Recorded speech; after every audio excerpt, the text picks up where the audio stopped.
just so calm compared to mine. You guys are so calm compared to mine. Did your daughter do it last year? Yeah, my son. Good afternoon. My name is Paul Cimino. I'm your town moderator. I welcome you all to Southborough's 2019 annual town meeting. I have been informed by our town clerk that a quorum of 100 registered voters is present, and therefore this town meeting will come to order. As your moderator, I'm responsible for the oversight and conduct of this town meeting, and I'm pleased to see all of you here this afternoon, especially those that are attending our town meeting for the first time. I will do my best to honor your commitment to our town's governance by proceeding along as fairly and efficiently as possible. Now, if you would all please rise as the Girl Scouts from Southborough troops post the national and local colors, and then remain standing as they lead us in the Pledge of Allegiance. These are Girl Scouts from Troop 69241 and 66299 in Southborough. They are Lily Dumont, Annabelle Zaturka, Gabriella Moore, Ella Timmons, Abby Southey, Libby Caffrey, Lila Peters, Clarissa Truman, and Kiera Akes. Girls, please come forward. Color guards, advance.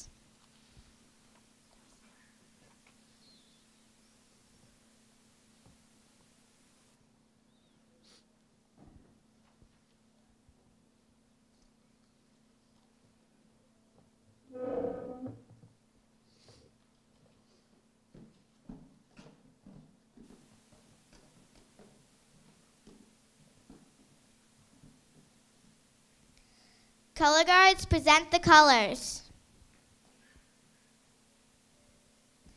Ladies and gentlemen, the Pledge of Allegiance to our flag. I pledge allegiance to the flag of the United States of America and to the republic for which it stands, one nation, under God, indivisible, with liberty and justice for all. Please join in the singing of our national anthem. Oh, say, can you see by the dawn's early light what so proudly we hailed at the twilight's last gleaming, whose broad stripes and bright stars through the perilous fight o'er the ramparts we watched were so gallantly streaming, and the rocket's red glare, the bombs bursting in air, gave proof to the night that our flag was still there. Oh, say does that star-spangled banner yet wave o'er the land of the free and the home of the brave?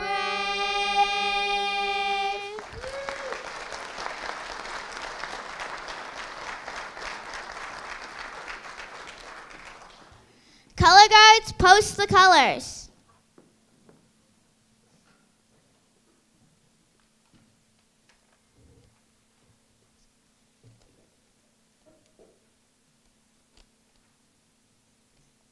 Color guards dismissed.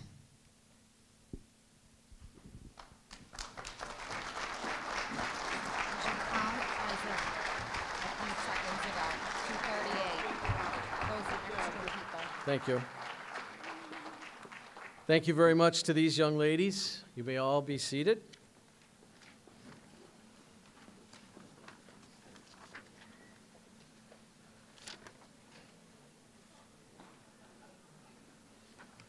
For the purpose of counting standing votes as needed today, 8 volunteer tellers have been appointed and duly sworn by the town clerk. They are George Peterson, Mary Dombacher, Timothy Litt, Carla Sowers, Kevin Farrington, Debbie Demuria, Peter Quirk, and John Butler. I thank them for their service as well. In New England, a town meeting, whether it is open or representative, serves as a legislative branch of town government. Town meeting decides whether to appropriate money to run a town and considers whether to create, revise, or remove local town statutes known as bylaws. In Southborough, we operate by open town meeting, which means that every registered voter in this hall can participate and vote on all matters before the town meeting. A warrant is issued in advance of any town meeting for voters to be forewarned about the time, place, and substance of the matters to be considered.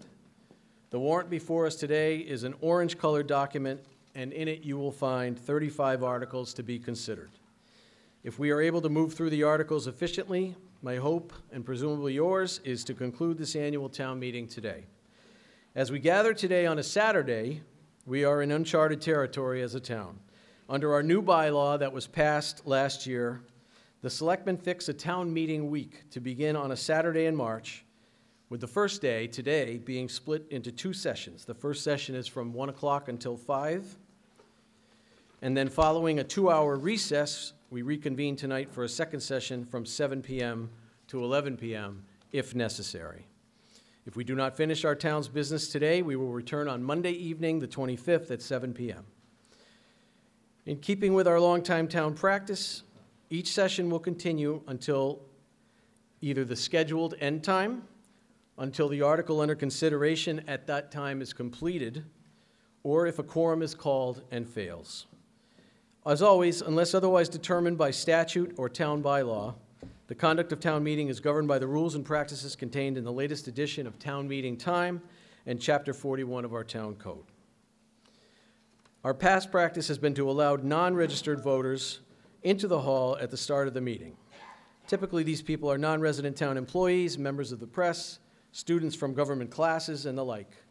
All non-registered voters must wear name tags issued by the clerk and will not be allowed to speak unless approved by the hall.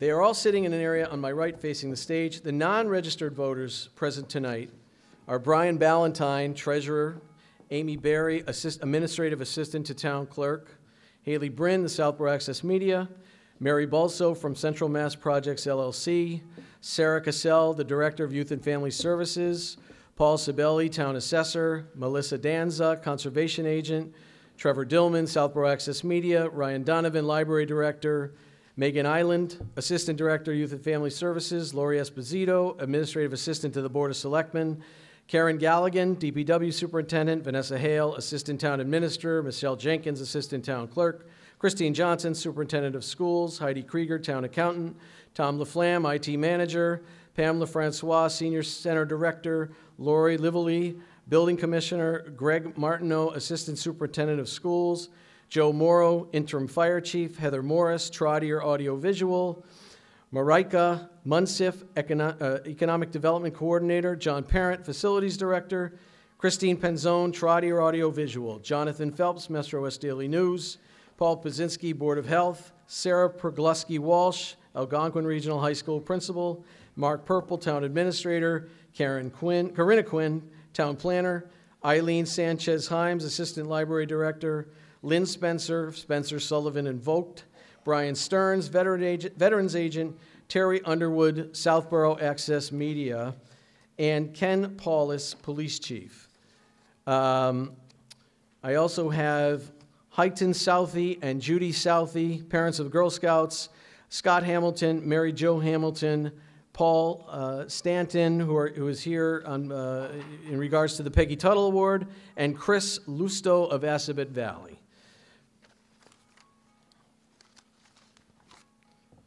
If there are no objections, we will welcome these people here tonight. Do I have the consent of the hall? Please raise your hands, and I will silence my phone.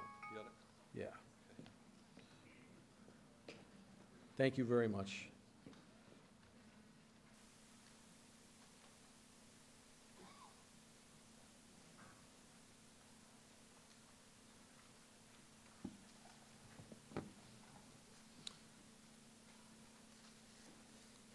As always, at these meetings, I think all of us expect that we are ladies and gentlemen in our town generally, and certainly in a setting such as this. So first, and I was the first, please silence your mobile devices now, if you haven't already, And remember that nobody is permitted to place or take calls within the bounds of the hall. If you must place or take a call, you will need to leave the hall and use your phone only outside the auditorium space. More importantly, on the topic of decorum, our town meeting bylaw actually explicitly requires speakers to confine their comments to the article under consideration, as well as refrain from mentioning by name any other person present. In any case, I would hope that it wouldn't be necessary for me to admonish or otherwise hold anyone out of order in that regard. That's all I will say about that. If you picked up the annual town report on your way in, you can find on page 7 a list of the 52 individuals that our community lost in 2018. Again, that's on page 7 of the annual town report. Please join me in a moment of silence to remember all of those departed neighbors.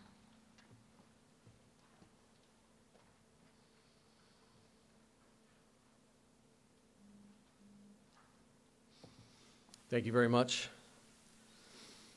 On a separate but related note, on the preceding 2 pages of the annual town report, which is pages 5 and 6, you will find a very special dedication and a tribute to a great man that we lost just this past February 5th.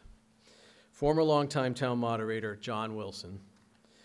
I urge you all to take the time to read those pages, for John's life of service was a brilliant example for all of us.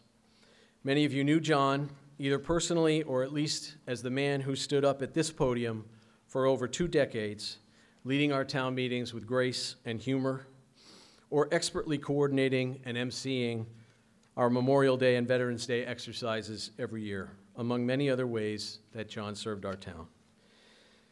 On a personal level for me, it was John's legendary performance moderating the special town meeting that decided the future of Algonquin High School that was the inspiration for my own involvement in town service. After that meeting, I approached John a few weeks later, and he became a personal confidant and mentor to me ever since. On days like today, I will miss John the most. John's wife, Sheila, a lifelong Southborough resident, is here today. And although John absolutely wouldn't like a moment of silence for his loss, he might have been okay with a round of applause instead, in celebration of his amazing service to all of us. Sheila, this is for John, in appreciation for all he meant to our town.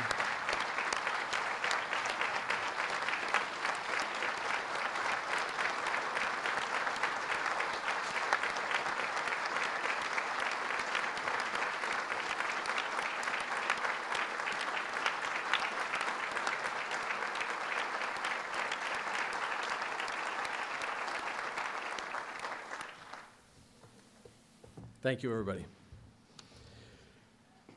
Finally, a few notes about our process today, which includes some changes from past practice, including one change in particular that's brand new this year. First of all presentations will be made from the podium on the opposite side of the stage from me. As we go through the warrant, motions and other pertinent information about each article will be posted on the screen. As is now customary, your town clerk, Jim Hegarty, and your town council, Aldo Cipriano, are on stage with me, while your Board of Selectmen, chaired by Lisa Braccio, and your Advisory Committee, chaired by Kathy Cook, are sitting at tables down in the front.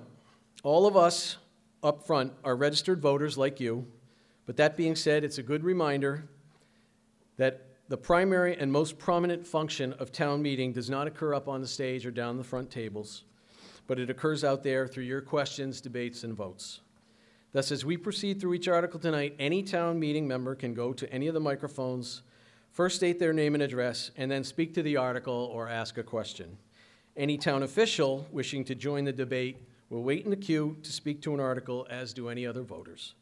Any questions should be directed through me. No one may speak until recognized at a microphone by me. This includes calls to move a question. The only exceptions are a question of privilege or a point of order.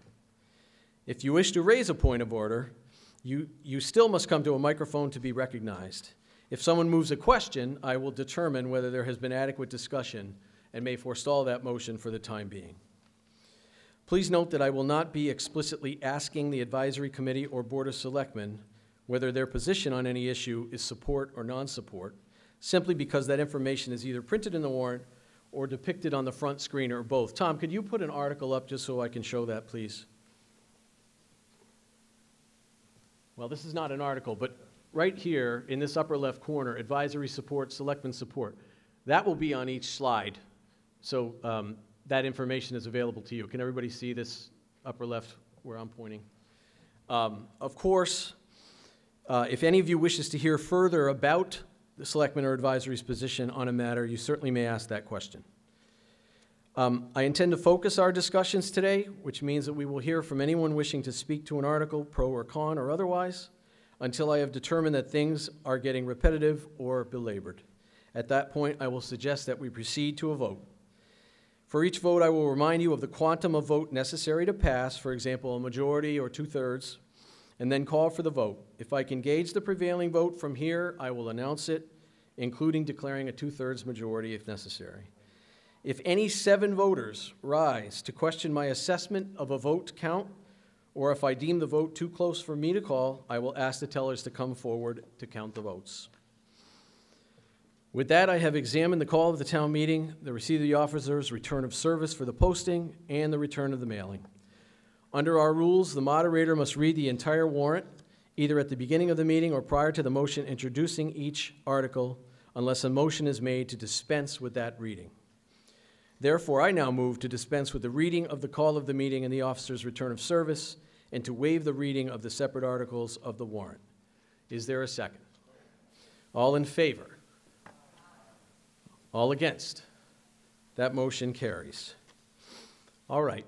We've now arrived at what is called the consent portion of this town meeting, and this is new this year. We're going to go through this part very carefully since this is the first time doing this for all of us. This process falls under a new bylaw adopted a year ago by the 2018 annual town meeting. I hope most of you were able to pick up and read my pink-colored handout on your way into the hall today.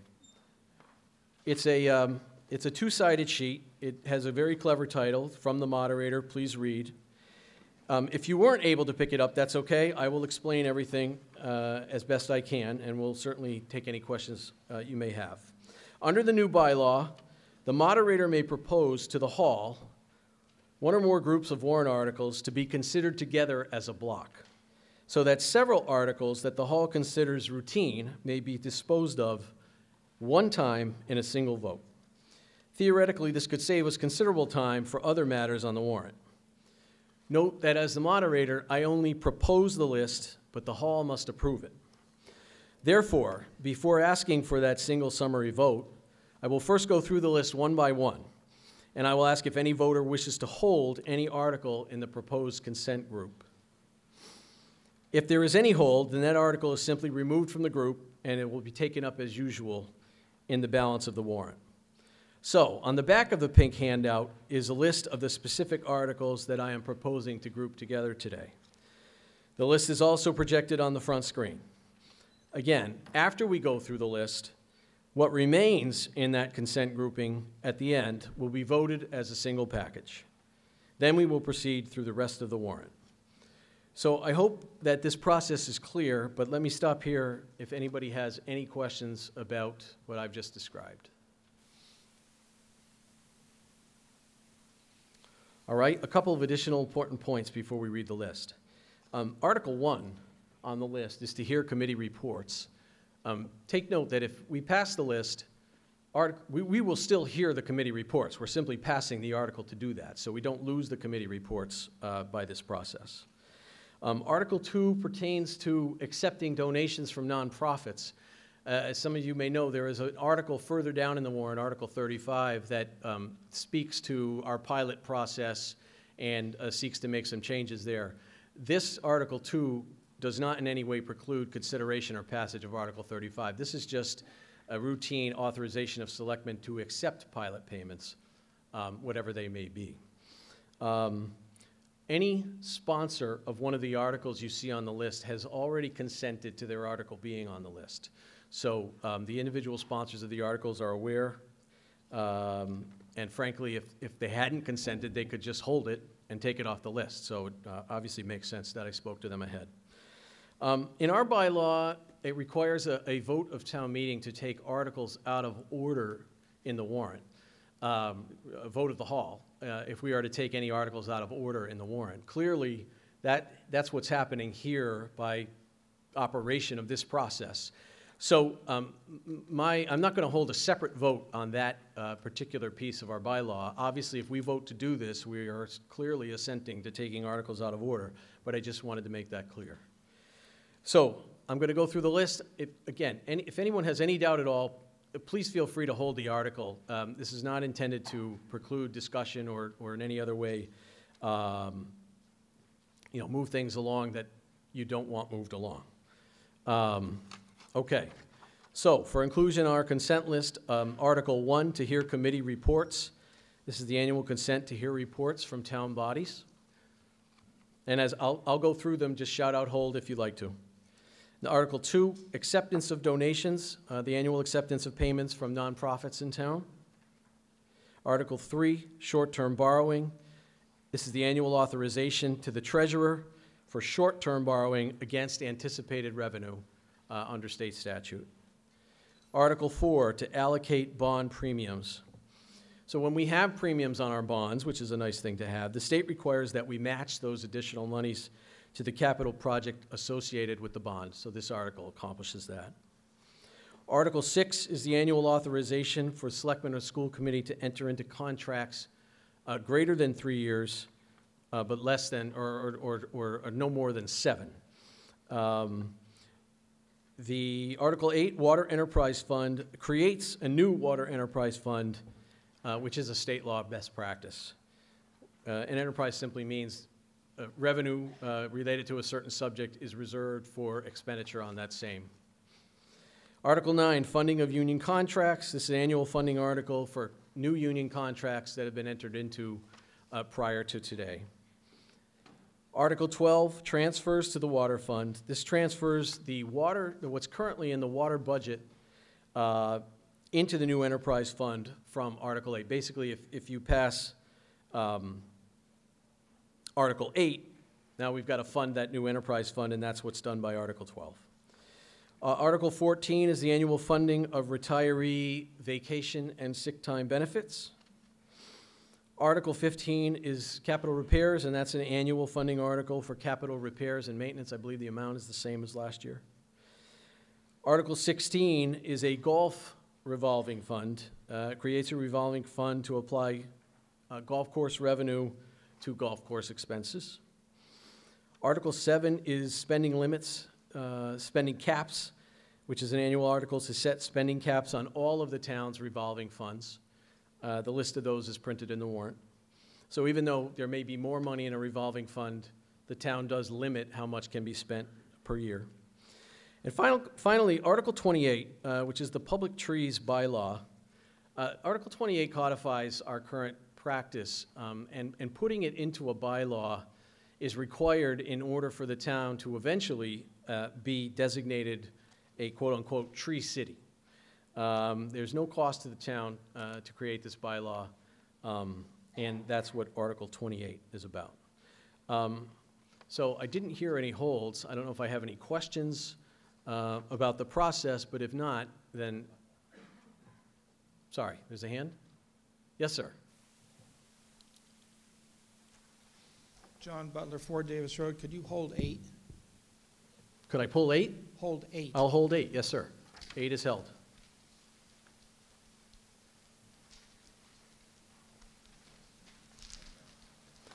I think logically, logically we hold 12, John, or can we vote 12 in case we eventually pass 8? What do you think? It's okay with me. You didn't ask to hold 12. I just wanted to clarify. Okay. Yes. Armando Vinciguerra from 14 Pearl Street. I have a question about 16. What that revenue right now, where is it going before we create the fund? Okay. Yeah. Why don't we hold then on 16, and then we'll take up substantive questions when we get there.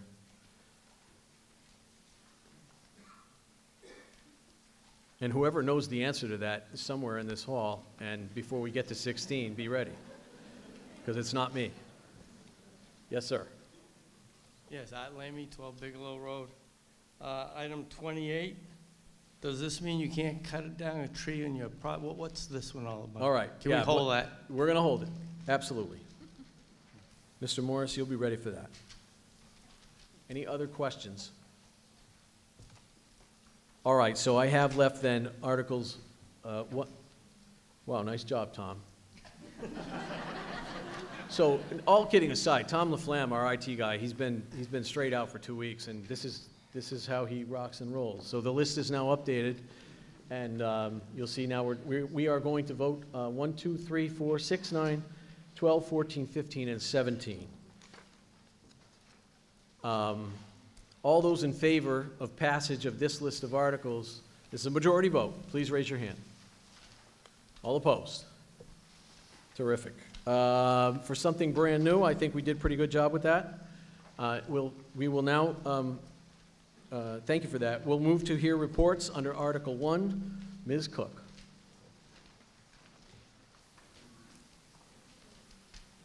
Your mic is not on. I was told Heather? not to touch this. There it goes. Okay, now it's on? I was told not to touch it. Now? Yes. Okay. Good afternoon. I am Kathy Cook, the current chair of the Advisory Committee. The Advisory Committee functions as a subcommittee of town meeting. Its members are appointed by the moderator and serve 3-year terms.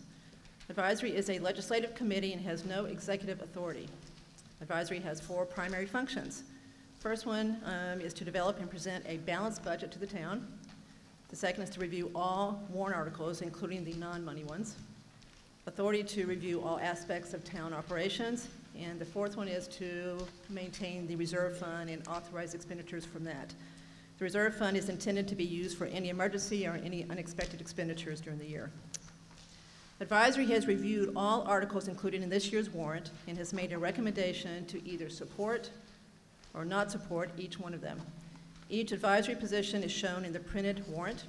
If anyone wants an explanation as to why advisory has taken a particular position, please ask for it at the time the article is under consideration. We think it is important that you understand why we supported or did not support a particular article when making your decision. In particular, one of the citizens petition articles, number 32, deals with various aspects of the advisory committee. Advisory unanimously opposes the article and will explain the reasons for the opposition when the article is presented. The proposed budget for fiscal year 20 calls for expenditures of approximately $55 million. The proposed budget is expected to result in a approximate, everybody listen, 2.6% year-over-year increase in the average real estate bill for a homeowner. The drivers of this year's town's operating budgets are the cost of K through 12 schools. This is actually always true. The drivers are always the cost of schools, and then the 3 major town departments, police, fire, and DPW. So the proposed increases in each of those large departments for fiscal year 20 are 2% for K through 8, 1.2% for police, 0.3% for fire, and 1.5% for DPW. Additionally, Southborough's share of Algonquin's cost is flat year over year. That's because the allocation between Northborough and Southborough is extremely favorable to Southborough for fiscal year 20. That allocation is driven by the relative wealth of the 2 towns to each other and each town's school population. Southborough is going to have less students than it did a year before, which is part of it. And apparently the state, in its complicated formula, thinks that Northborough is getting wealthier compared to Southborough. Other important components of the town's budget are the cost of benefits provided to town employees and the annual cost of servicing our debt. Mr. Purple, our town administrator, will provide more details as to the components of the proposed budget shortly and the process undertaken to get to the final proposed budget. In March 2017, you voted to support the purchase of the St. Mark's Golf Course and to build a new public safety complex on a portion of that land. In late 2015, Advisory undertook a study to determine if we could afford to build the building without cannibalizing other desired projects, such as a new library and a new community center. Advisory assumed that the total cost of those 3 projects over 30 years would be about $40 million, with the public safety building being half of that, or $20 million. We concluded that the town could afford the new building and still have the capacity to undertake other capital projects totaling $20 million spread over several years. We are now seeing the support of that project come to fruition with the expected completion of the building this July.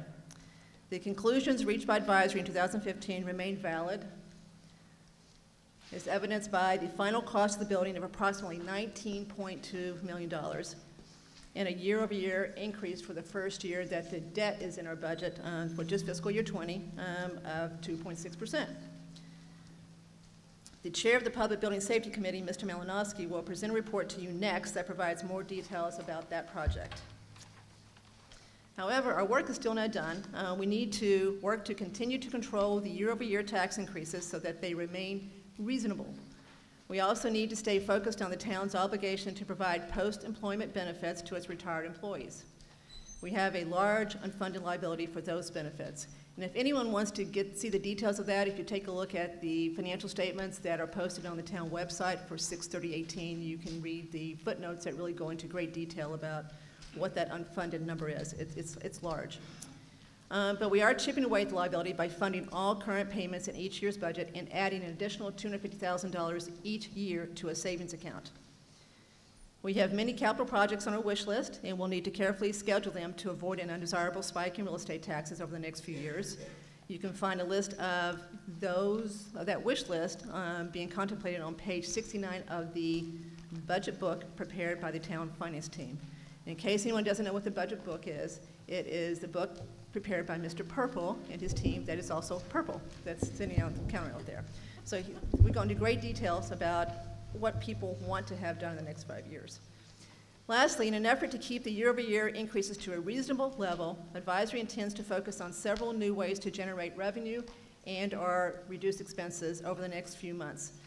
Those include the following.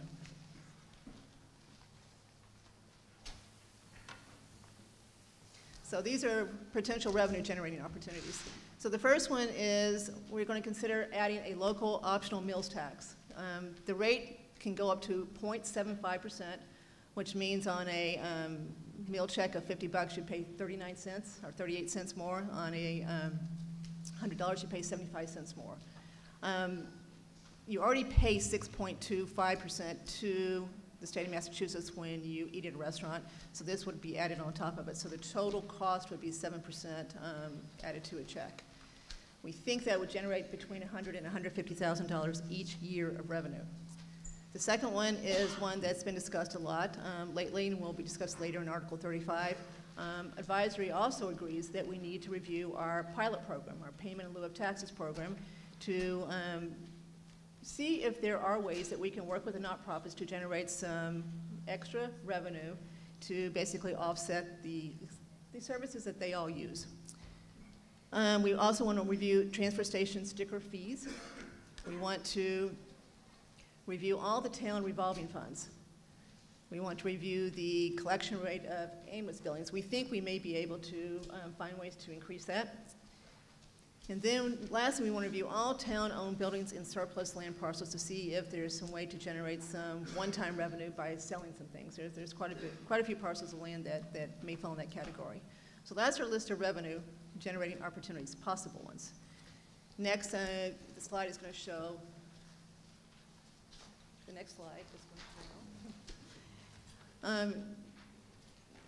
This is the expense side. So we want to analyze the transfer station operations from beginning to end. We've got a very old transfer station. It's going to need a whole lot of work in the next few years, and so we want to look at it now before that money gets spent to see if that's really what we should continue to do. We want to analyze potentially some duplicate school and town functions. We want to review the policy for payment of sick and vacation time when someone retires. We want to review the structure of town departments, including the staffing. And we want to consider possibly looking at a municipal light plan that a lot of cities and towns around Massachusetts already do. We've talked to a few of them, and they all seem to like it. They think it saves people money. So we just want to look at it and see what the pros and cons are to see if it's something that we may want to do. So that's our laundry list right now. Anyone has any suggestions, you should come to advisory or let us know what they are, and we will add those to our list. But that's what we intend to do over the next few months. One of the benefits to advisory of having this accelerated town meeting is that we're going to have some more time to look at these things where we normally don't. Most of what I've said today is in our written report that's on the table outside, so feel free to grab that and read it again. We encourage anyone that has any questions to always let us know. We tend to meet on Tuesdays. And that's it. So thank you guys for coming, and enjoy the rest of the meeting. Thank you, Ms. Cook. Mr. Malinowski, you just take the microphone down front. I know you don't have anything for the screen.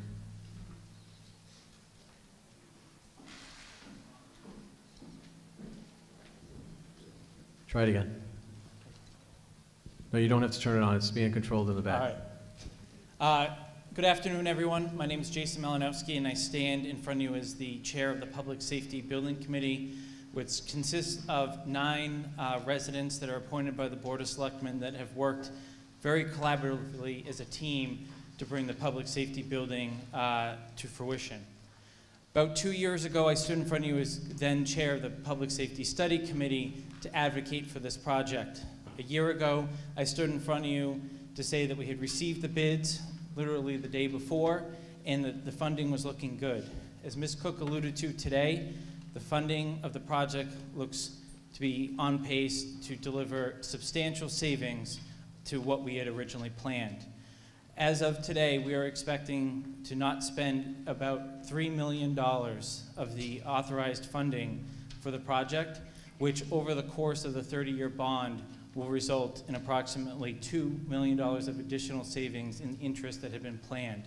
So the payments, both gross and net, that you were expecting based on your overwhelming approval back in 2017 is now going to be less than what we had on the screen at that point in time.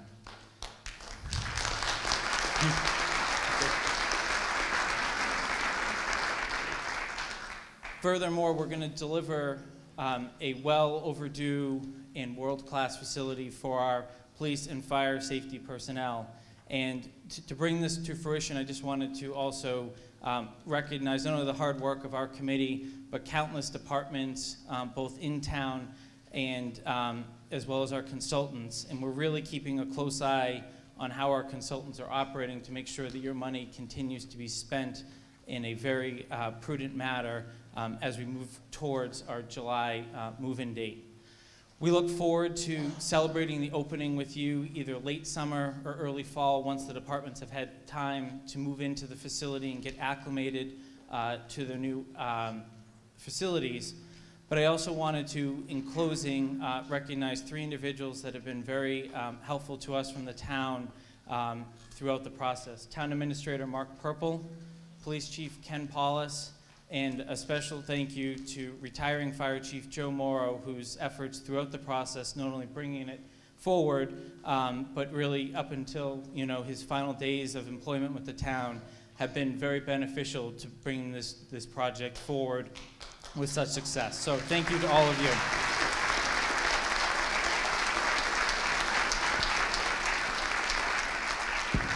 Actually, Ms. Connolly from EDC, you're up next. In keeping with his reputation for bringing things in and beating expectations, Mr. Malinowski's time on the mic just now was less than 3 minutes.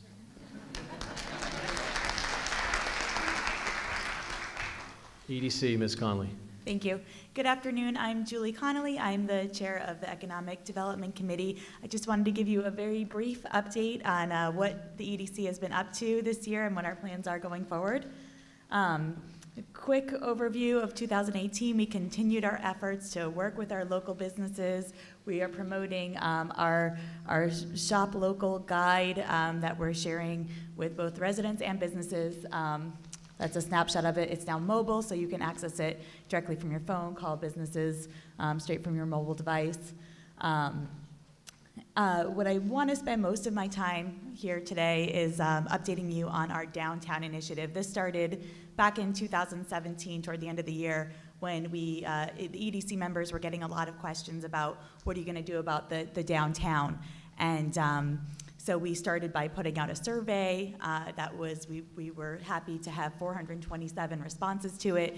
And we thought, well, we asked people, don't worry about all the things we know we can't do. Let's, give us your wish list of what you'd like. And there was a lot of support for things like additional small restaurants, coffee shops, bakeries, pubs, small-scale retail. There was strong support for mixed-use development, beautification efforts. So we took that, and we knew that it was going to take more than just finding somebody who wanted to put in a coffee shop downtown, because we don't really have the infrastructure in place to support that. So we engaged with a group called the Urban Land Institute, who came out here at the end of last May, and they spent a day working with a couple. They put together panels of residents who live downtown, businesses who live downtown. They met with our local officials, and they spent a lot of time going into digging through a lot of information we provided about the town, and they put together a report with some recommendations. So we took that report and we analyzed it, and just this past February, we had a forum where we invited people in town to come. We were pleasantly surprised to have a lot of people be able to join us that evening. And we talked about the suggestions of the ULI and what our next steps would be.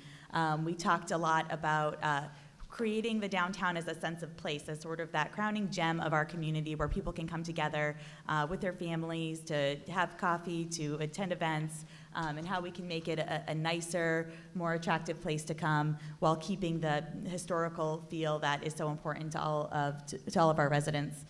We talked about identifying certain parcels that are underutilized downtown and how we might be able to make those use those as opportunities to make the downtown a better place to come. And we talked about making it more connected to the rest of town so that people are better able to access it. But obviously, kind of the elephant in the room is the infrastructure. So everybody knows that we don't have adequate wastewater treatment downtown to support a restaurant or to support local businesses. So that's one issue that we're working on. We have put together a downtown subcommittee where we're specifically working on zoning, sewage, and beautification efforts, and we're also looking in funding resources. We understand that in this climate here in Southborough right now, we're not going to be able to rely on the town to put together some of these big ticket items, but we are working to find other solutions. There are grants that are available. We've also been working with other towns. Southborough is unique in a lot of ways, but at the same time, there are lots of other towns in Massachusetts, just like Southborough, that have had to overcome these infrastructure issues by virtue of being older towns that weren't initially developed with the infrastructure needed to support some of these things we want to do. So we're looking into that as well. Our drumbeat from the beginning has been transparency and community involvement, and we really hope that we'll continue to have people attend our meetings and provide their input, and we'll be continuing to put information out there as it becomes available. I also want to take 1 second to mention that, to thank Claire Reynolds, who has been our interim EDC coordinator and done a fabulous job for the past several months, and to welcome Marika Munsef, who has joined us just this past week, and we're excited to get her started. So please reach out to her or to me or to any of the members, and we look forward to moving forward with this in 2019. Thank you. Thank you, Ms. Connolly. Next is Ryan Donovan, Library. Ryan.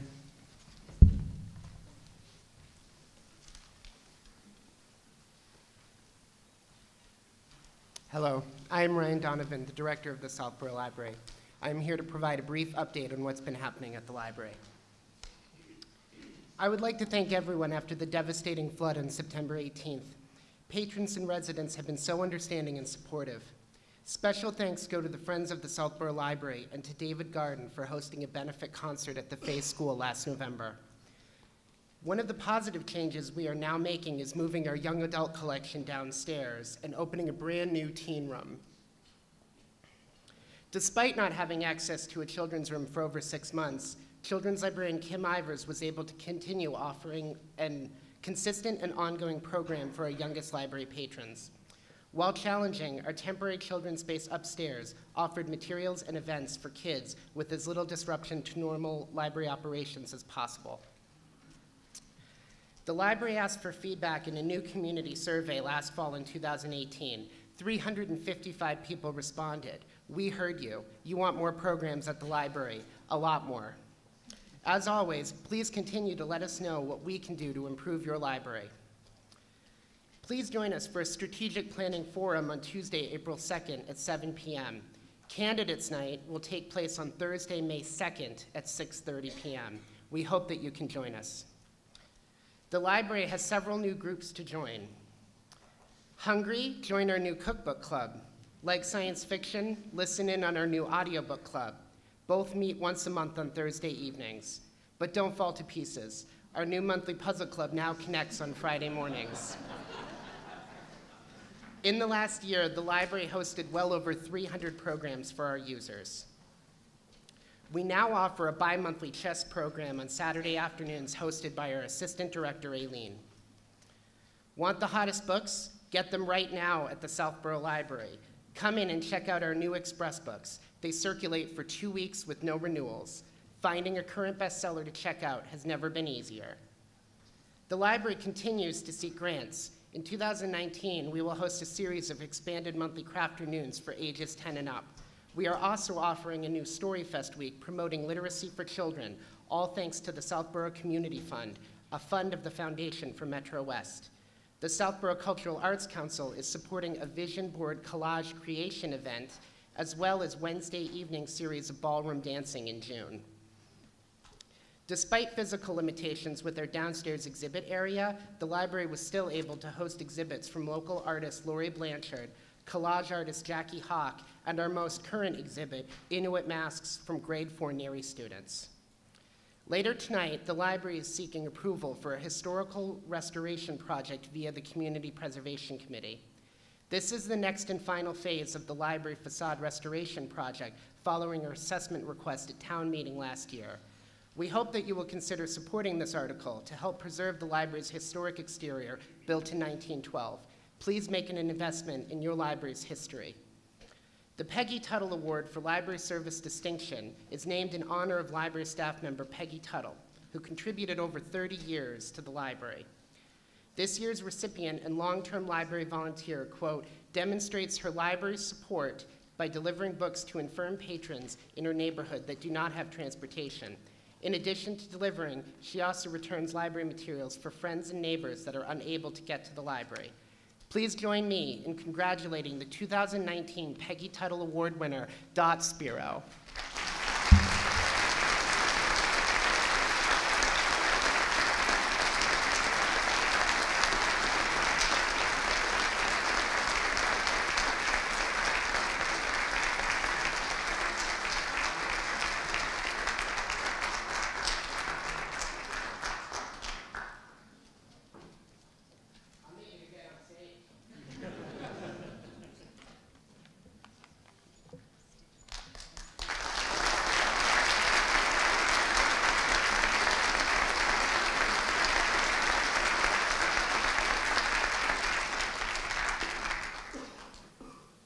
Thanks, Ryan. Next, Ms. Luttrell. Talking about the master plan.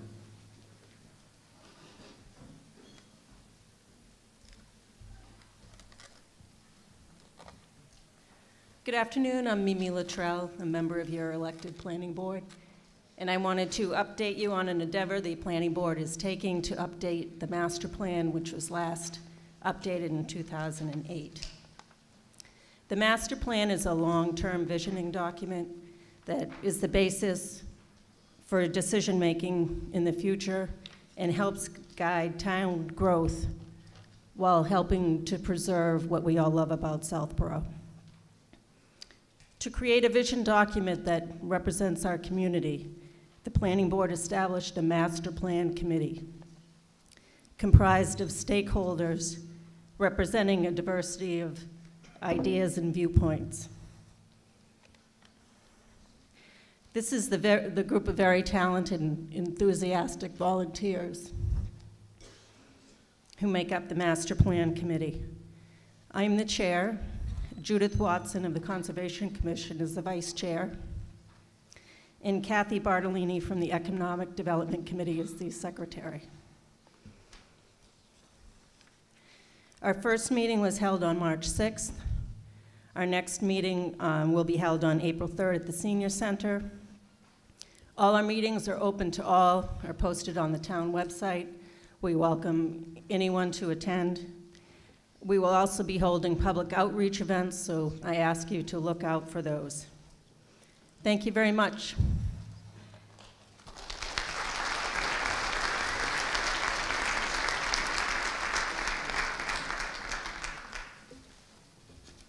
Thank you very much. And finally, we'll hear briefly from Mr. Probst from the Municipal Technology Committee.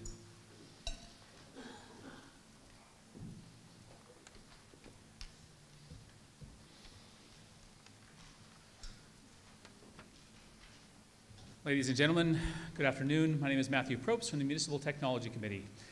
As with the other committees, I'm here to present a little bit about what we've done in the past year, where we are now as a town, and where we're going or where we want to go. So over the past year, we have a few different accomplishments. We've, of course, most recently, we've reviewed the fiscal year 20 tech budgets and spends.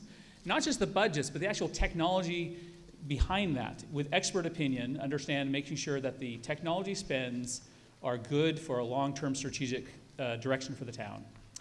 We've also worked with the town IT administrator, review the new licensing and permitting system, the new records request system, public safety radio upgrade that is occurring as part of the new public safety building.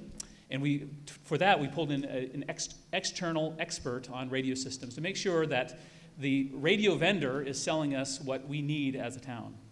We've helped out with the fiber project design.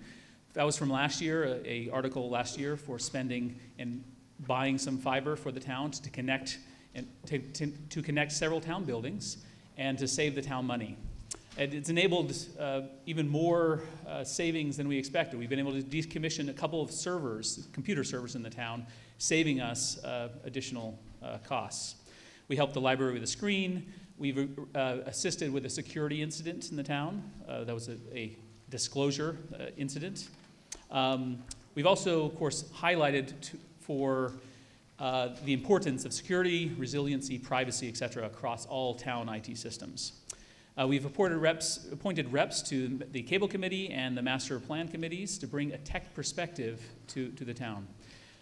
We're also developing citizen technology use surveys, and we're trying to become much more metric-driven, data-driven, become a data-driven town in everything that we do, especially tech spend.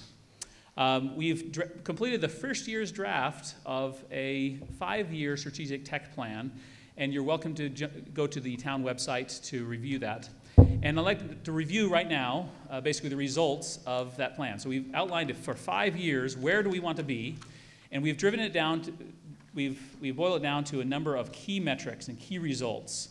And each of these is joined into a few different areas of technology. Basically, first of all, citizen experience with town technology. And this is the average score across that area. If you want the actual underlying metrics, please review the tech plan. It actually contains the underlying metrics of where we want to be for each of these areas. As employee and school admin experience, so in this case, we don't have enough data, and this is where we want to have, we're putting in place some surveys to help give us the data we need. Cost savings through consolidation efficiency, we're not doing enough there, but these metrics give us guiding principles to where we want to move forward, how to become more efficient in cost savings and consolidation. Communications and processing and infrastructure connectivity, again, we're pretty low right now. And also the last area is citizen employee privacy and cybersecurity. One thing we don't have is a strategic technology security plan, an InfoSec plan as a town. And that's one thing our committee will be driving. So these are our current scores. Our goal is towards our 5-year goal. And our focus over the next year will be to take these and work with the respective town committees and advisory and the Board of Selectmen in making sure we implement the policies necessary to improve these metrics over the next year. Also, we want to, of course, gain additional metrics through a variety of surveys to both the citizens and the employees, so we have accurate data. And of course, we'll continue to review tech spends and so forth, so we can use these metrics to influence next year budgeting priorities. Of course, I had mentioned we want to develop a comprehensive cybersecurity plan. Finally, the last points here is our key ask for the community is you have any suggestions, comments, feedback, please email us. And we're also looking for a volunteer data scientist or statistician. So if you have any expertise in the area, we'd love to have your volunteer work, especially with respect to assisting us on these surveys and their survey result. Thank you. Thank you, Mr. Probst.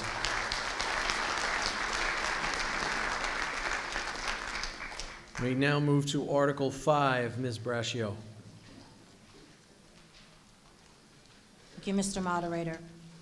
I move that the town vote to appropriate and transfer $65,359.48 CPC and water funds of the bond sale premium paid to the town upon the sale of its $10,585,000 general obligation municipal purpose loan of 2018 bonds, issued on May 17, 2018, as authorized by MGL Chapter 44, Section 20, as amended, to pay costs of 2310-156 debt CPA Burnett House, $37,126.09, 710-456 debt water fund, $28,233.39. Do I have a second? Second. Okay, Ms. Braccio. That's fine. This is just to pay the costs of the debt for the CPA Burnett House and the debt of the water fund. For those of you that are sharp-eyed, this list is much shorter than what you see in the warrant. This article actually would have been very appropriate for the summary list we took up at the beginning, but because it's different than what was announced in the warrant, it wasn't appropriate to do that. Any questions, comments? All right, this requires a majority vote. All in favor? All opposed? Motion carries. Article 7, Ms. Rosenblum.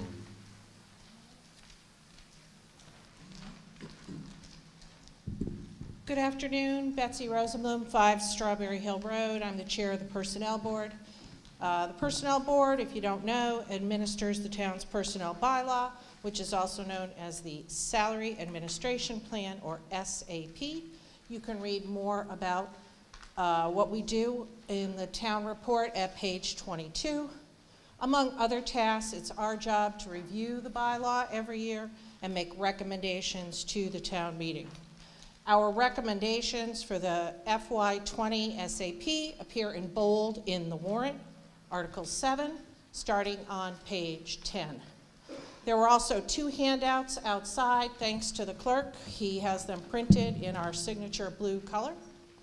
Thank you, Mr. Hegarty, and your staff.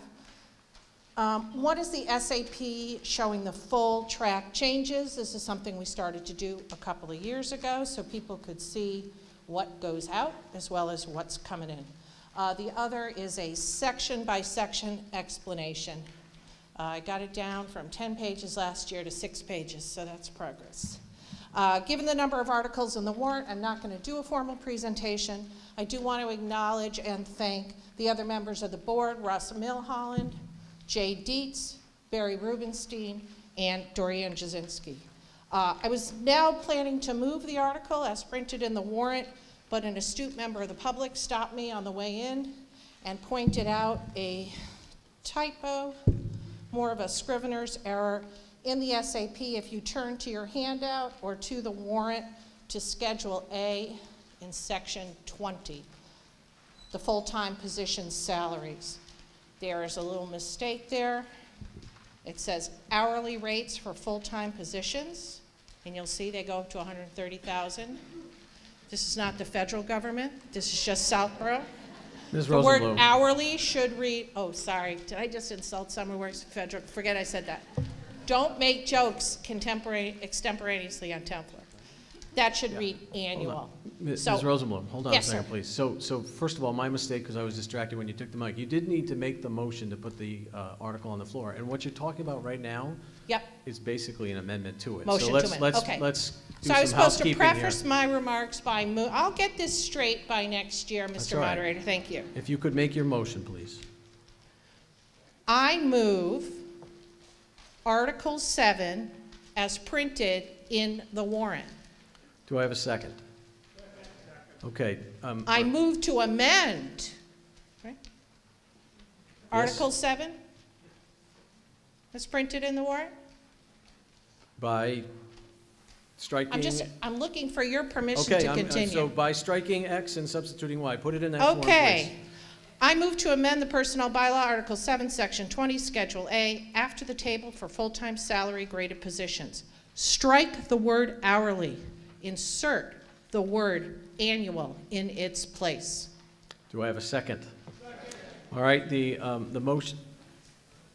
No, I know. You're going to have to put that in writing and sign it for the clerk. Before the vote or after the vote? Well, he wants it before. Let's do it. My understanding is there may be another amendment to this article. I know, but let me just, yes? Does the clerk have that one? All right.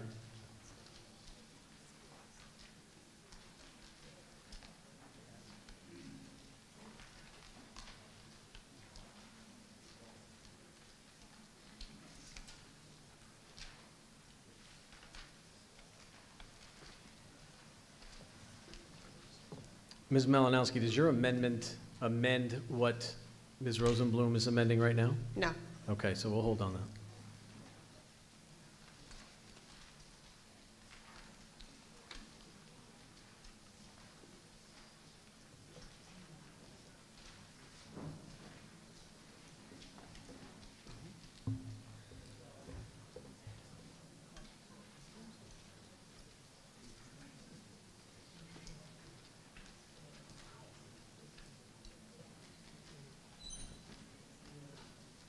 We'll keep rolling.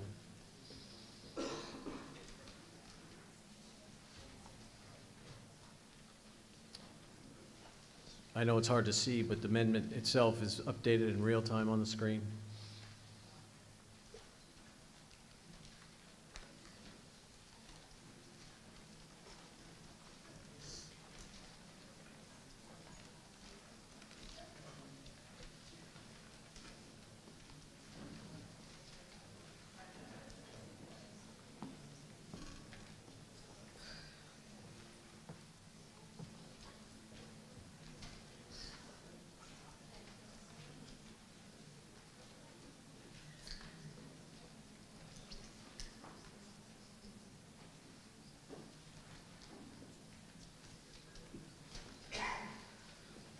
All set, Mr. Hegarty?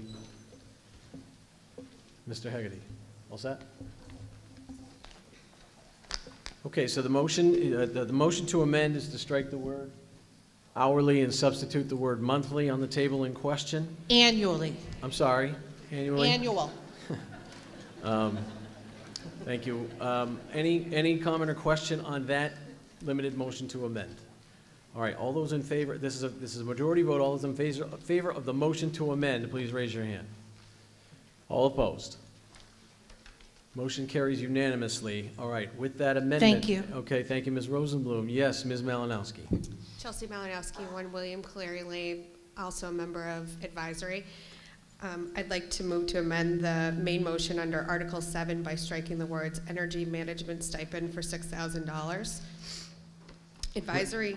Where is that in the motion? That is on page 23, section 20, Schedule E. Hold on one second, please. Sure.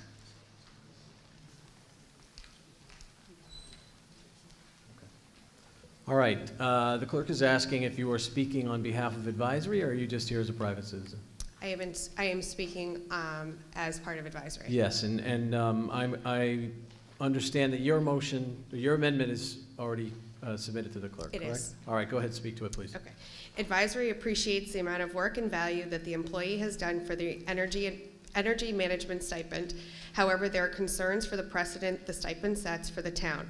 We have many employees who write grants and we are concerned about similar requests from those employees. We believe this could be more properly addressed through evaluating the employee's job description and within the SAP. If the employee is performing the function, the employee deserves his work to be incorporated into his description and be reimbursed for it. Okay, Ms. Rosenblum? I can speak to how it ended up in the SAP if anybody's interested, or if the hall just wants to debate the motion, that's fine. I'm just here to answer questions if people have them. All right, and so people know, can you, again, Ms. Malinowski, just identify exactly where this amendment is in the SAP? Sure, so there's a section of the SAP at the end called stipends. It's at the end of the SAP. Let me get a page number for you. I'm sorry, I did not know this was coming today.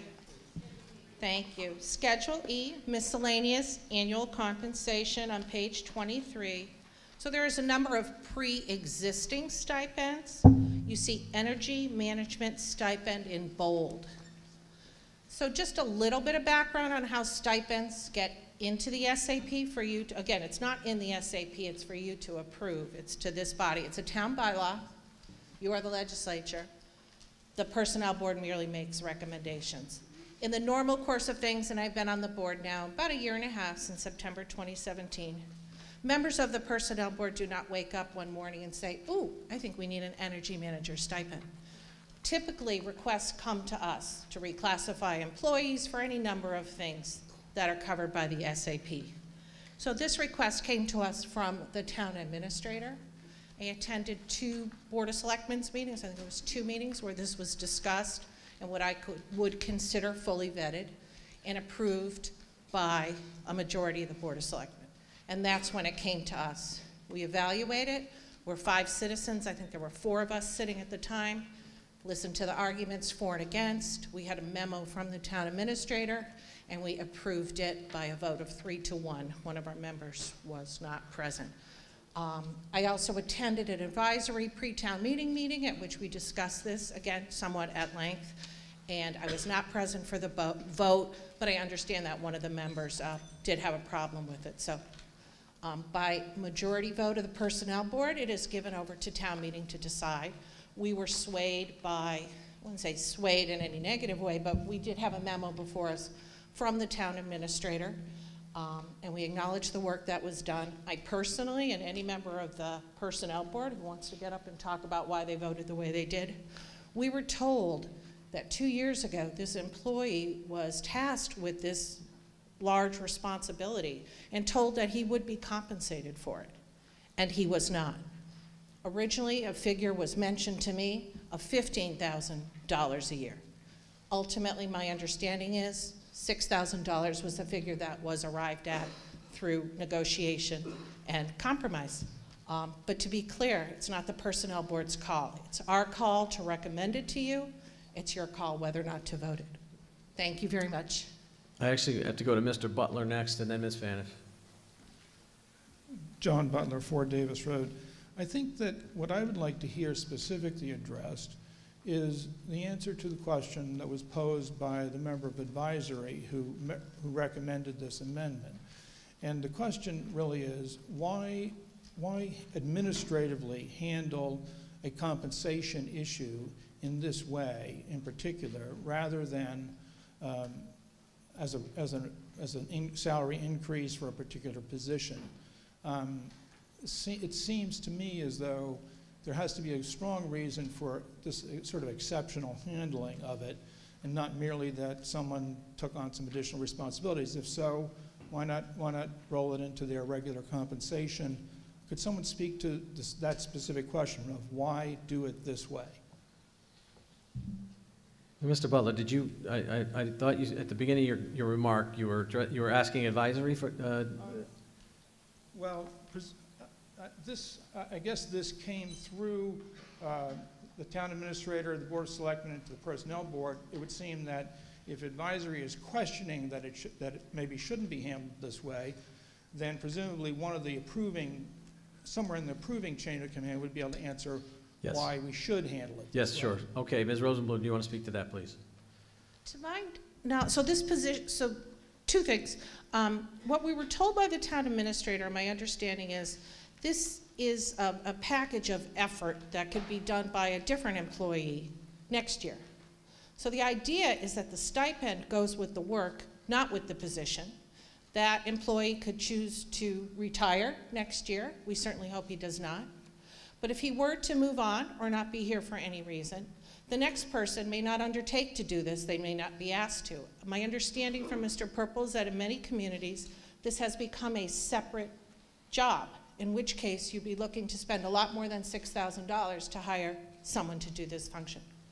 The second thing is, my understanding, and again, I'm not a personnel expert, there is no mechanism currently. Well, you're the best one we have. So do your best. Thank you. My understanding is there is no way currently, it's not like the private sector where a lot of us work and have worked. Your boss doesn't come to you as an SAP employee and say, great job, here's an additional $6,000. There's no mechanism for that. And my understanding is that's why Section E has evolved, to handle special cases where there is no other way to do it. We don't have a mechanism. We have a salary grid. Whether we mislabeled it hourly or annual, we're stuck with it. So that's how it goes. This employee is in a certain classification and a grade, and there is no precedent for jumping a salary $6,000.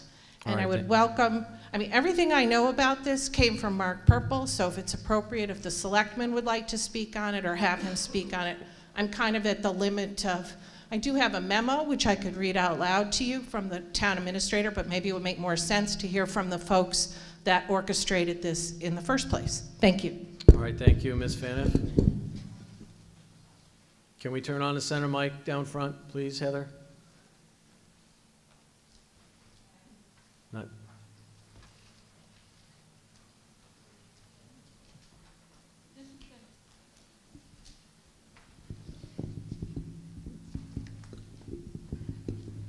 This has been a back and forth issue. It's not even an issue. It's a job description that has not been developed around this position. It's either a new position that the town of Southborough would have to hire to fulfill this obligation.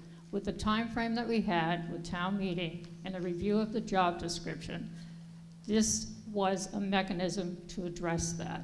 The Board of Selectmen had a vote to approve. I was the one individual that did not agree with using stipends as a mechanism to pay for work done that's not in a job description. We reconsidered it, I believe it was about 2 weeks ago, so that I could change my vote for this town meeting with the understanding the town administrator, the Board of Selectmen, will review the employee's job description and incorporate those duties moving forward. All right, thank you. Mr. Butler. Last question, Mr. Moderator. And I want to thank Selectman for that answer. Did advisory take a vote on this amendment? What was the vote? Let's grab the mic, please.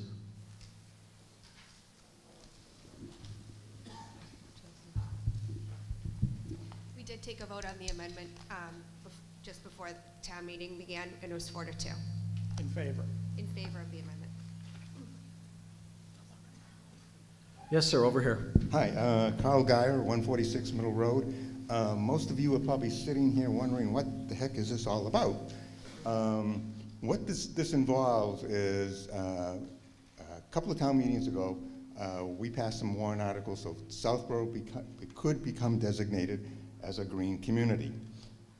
And as a result of that, through the work of our facilities manager, we have gotten close to $400,000 worth of grant money to do improvements, mostly to the schools, for energy efficiency, right?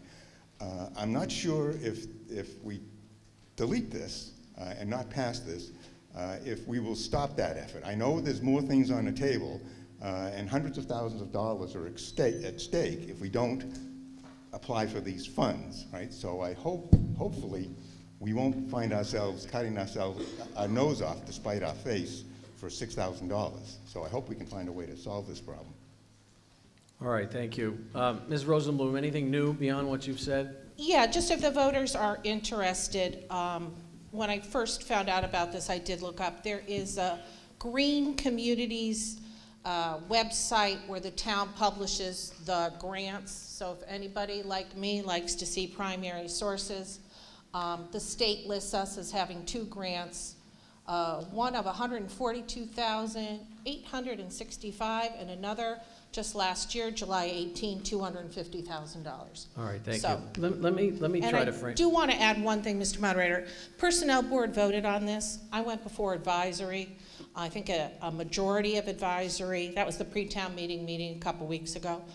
Personnel board did not know this amendment was coming. I understand you're all volunteers, you met this morning. So personnel board has not had a chance to meet or to address it. So I'm the only one up here addressing the amendment. That's yeah, and let me just frame this clearly. This is really an administrative amendment. I don't think anybody's suggesting this is not important work or that the town should not get this work done. The question is, do we pay it through the stipend as printed, or do we pay it some other way? Is sort of the amendment motion on the floor.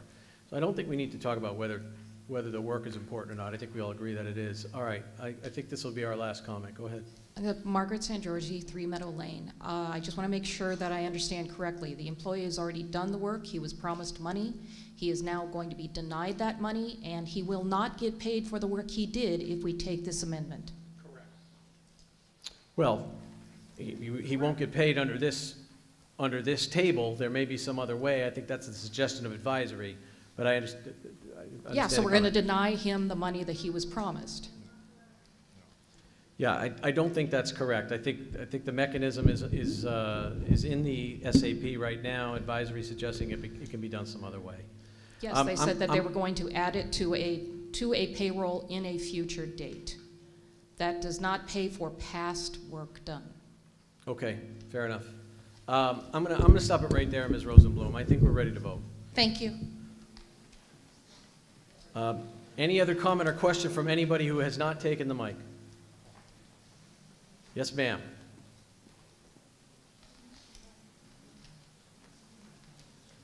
Ms. Jasinski. Dorian Jasinski, 33 Presidential Drive. I am a member of the Personnel Board. I think it's really important that we all know that Mr. Parent was directed by our town administrator to do this work.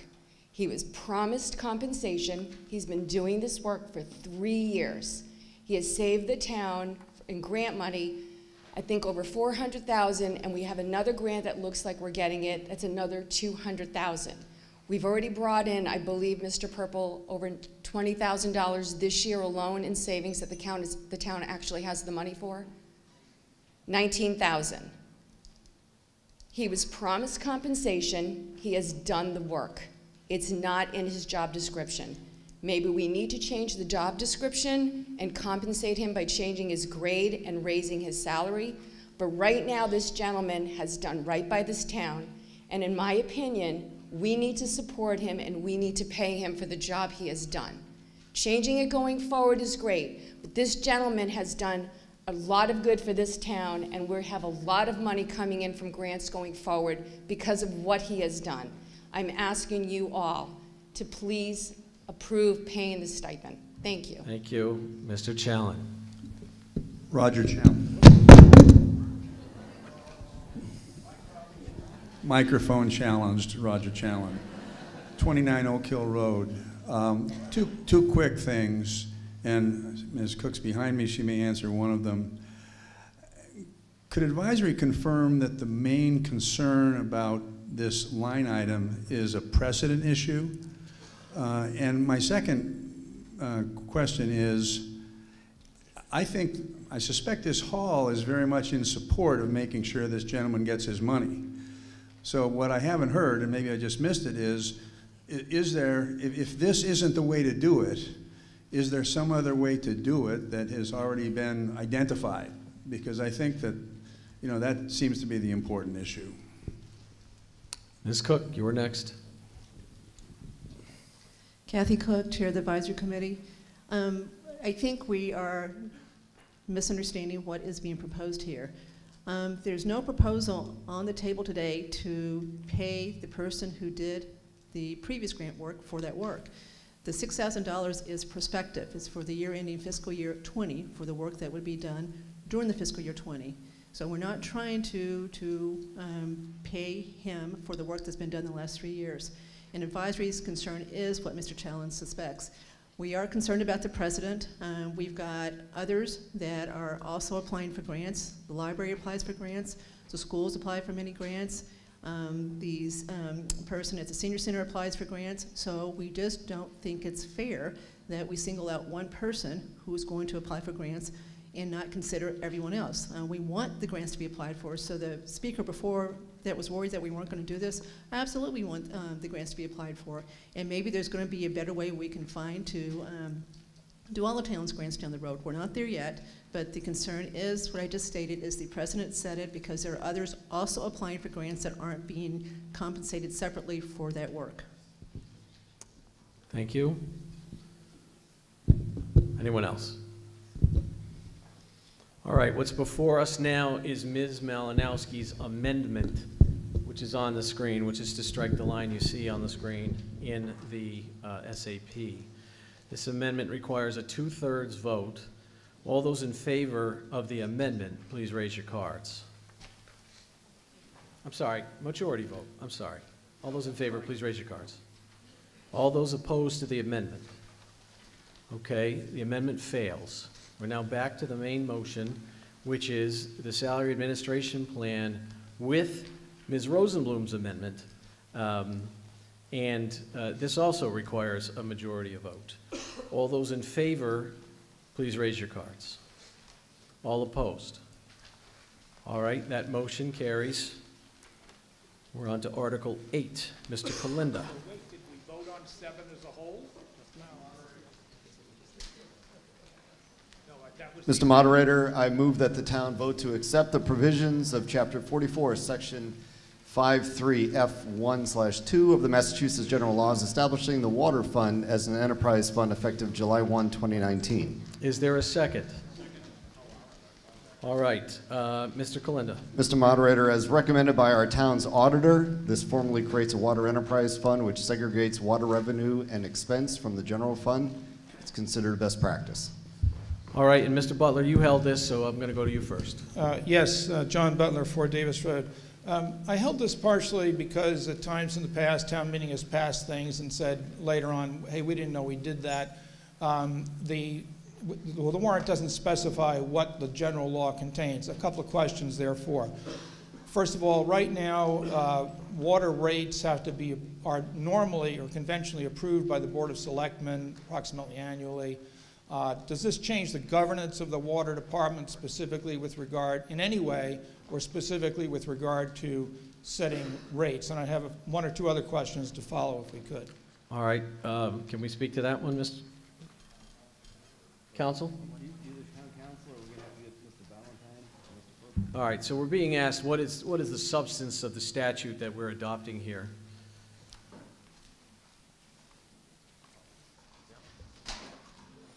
I think it's fair to say, Mr. Butler, that question was not anticipated. So I'm not sure we're going to get a good answer on that. I don't need a whole discourse on the statute. I just want to know who sets the water rates if we approve this. That's question 1. I may as well continue with question 2 while someone figures out who can answer this. So the second question is bonding. Is this, if we establish an independent enterprise, do bonding agencies typically look at that as an independent fiscal entity, or is there any change with respect to the bond rate that we're likely to get if we establish this independently for future water projects, or is it simply regarded as the town's credit? Yeah, I hope Mr. Ballantyne can come out and respond to that one. Brian, did you hear the question? I did. Brian Ballantyne, Treasurer Collector. So to answer your questions, we've been operating under what we call a special revenue fund for water for a number of years. I know you're familiar with that, Mr. Butler. That is about 85% of the way towards the enterprise fund. This last 15% just formalizes it, and basically the rates are still set by the selectmen, by the way. It hasn't have anything to do with rates. Basically what it does do is requires the town to report the water fund totally separate from the town. There is no formal, although it is in a separate fund right now, there is no formal statutory requirement to do that. And importantly, what it requires the town to do is segregate and do a formula annually for its functions that the general government does for the water department, and vice versa. So you'll see a line item in the wrap-up budget motion that there's a transfer from the water fund That is going to be required now. We never had to do that before. In other words, we are paying for services the water does for us. Water is paying for services we do for them. So my department runs payroll for water department employees. We now have to account for that and charge it back to the water fund. All capital projects and bonding, same. It's basically that. Thank you very much. Any other questions or comments on Article 8? All right, this requires a majority vote. All those in favor of Article 8, please raise your cards. All opposed? Motion carries. Article 10, Ms. Brascio. Thank you, Mr. Moderator. I move that the town vote to indefinitely postpone this article. Is there a second? Second. All right, Ms. Brascio. Due to, at this time, there is no unexpected or unusual funding, there currently isn't a need for this article. All right, any question or comment about indefinitely postponing Article 10? This is also a majority vote. All those in favor? All opposed? Motion carries unanimously. Article 11, fiscal year 20 operating budget. Mr. Shea. I move that the town vote to raise a sum of money not to exceed the sum of $52,773,634 as may be necessary for the town's use and make appropriations of the same. Transfer from the cemetery perpetual care, $15,000. Transfer from free cash, $1,489,172.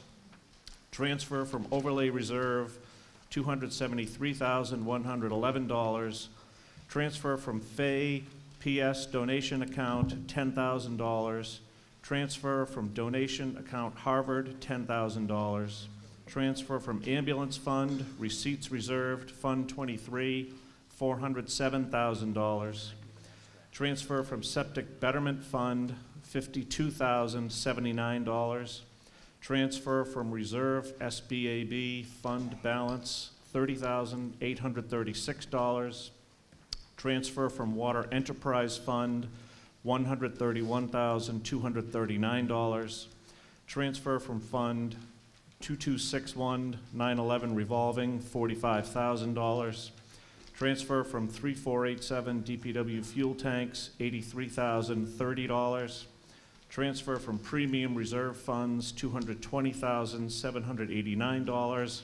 And that the balance of $50,006,378 be raised and appropriated. Second. Okay, motion's been made, and there's a second. Let me describe this process for those of you who are not familiar with it. We have a substantial operating budget printed in the warrant under Article 11. There are several, a couple of dozen at least, line items that we will go through line by line. Similar to the process we had for the consent group of articles at the beginning of this meeting, anyone wishing to hold a particular budget line item can just shout out hold as we go through, and we will save that for discussion later. If not, we will, at the end of that listing, vote the non-held articles in, as one single vote, and then we will go back to what was held and discuss those. Any questions about that process? Like I said, very similar. All right, then we'll start to go through each budget, and if you can see it, they'll be up on the screen as we go through as well. Line 114, moderator. Line 121, elected Board of Selectmen. Line 122, Board of Selectmen. Line 131, Advisory Committee. Line 132, Reserve Fund.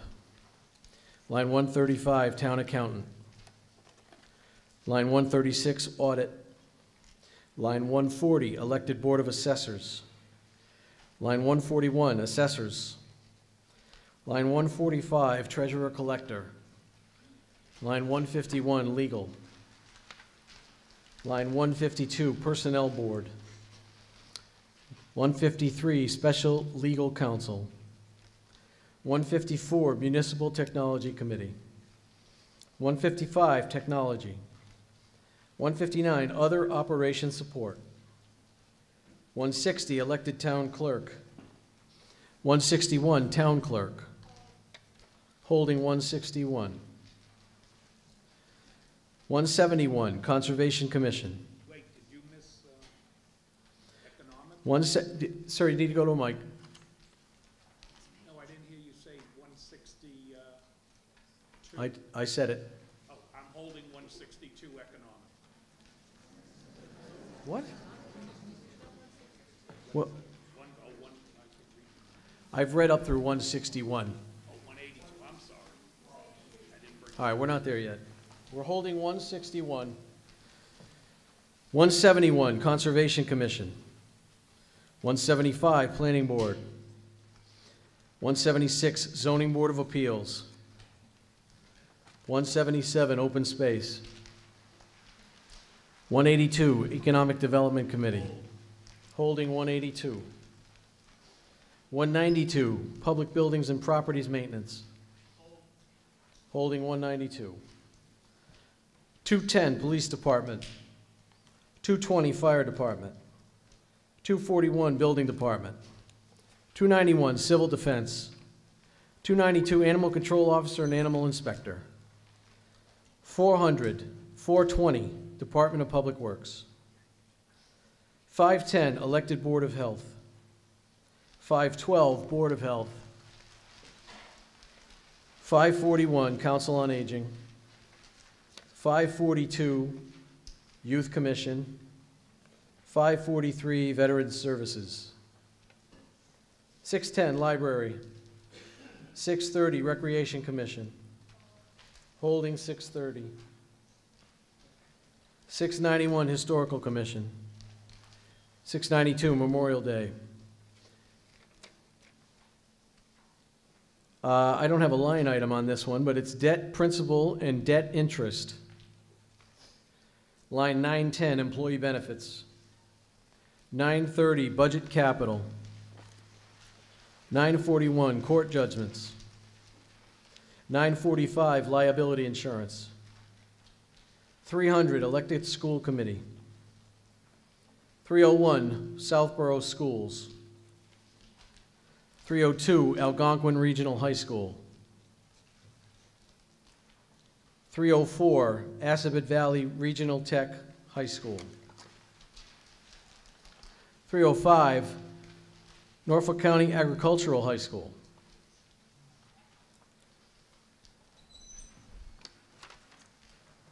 Okay. We had a number of articles held. I just want to recap those, and I know you'll correct me if I'm wrong, but we held 161, Town Clerk, 182, Economic Development Committee, 192, Public Buildings and Properties Maintenance. Hold on. And 630, Recreation Commission. So we held those four. Did I miss one? All right. So our process then is to vote on the non-held articles, and that requires a majority vote. All those in favor of approving the non-held articles, please raise your cards. All opposed? Motion carries. All right, we'll move to line number 161, Town Clerk. I assume whoever held that article? Thank you, ma'am.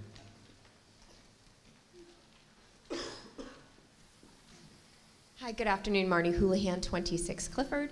My curiosity is just around why are we decreasing the $15,971 in the other charges and expenses, just understanding what the town clerk has done for making this community a little bit more efficient, understanding what is at loss by taking this 8% total decline.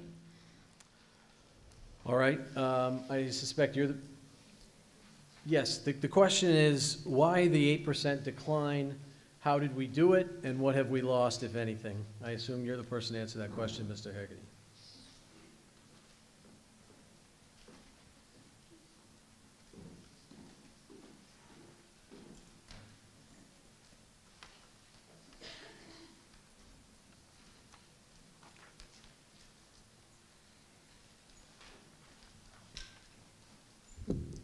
Jim Hegarty, Town Clerk. The primary driving factor to drive us down by 8% overall is the fewer number of elections we're going to have next year. That's the overriding. We have savings in efficiencies that have reduced costs related to dog licenses and other things. It sounds like a little bit, it's added up. We also have some the salaries, actually, even though salaries across the town went up by 2.25%, I think ours are up by only 0.5. We've been able to do some things there as well.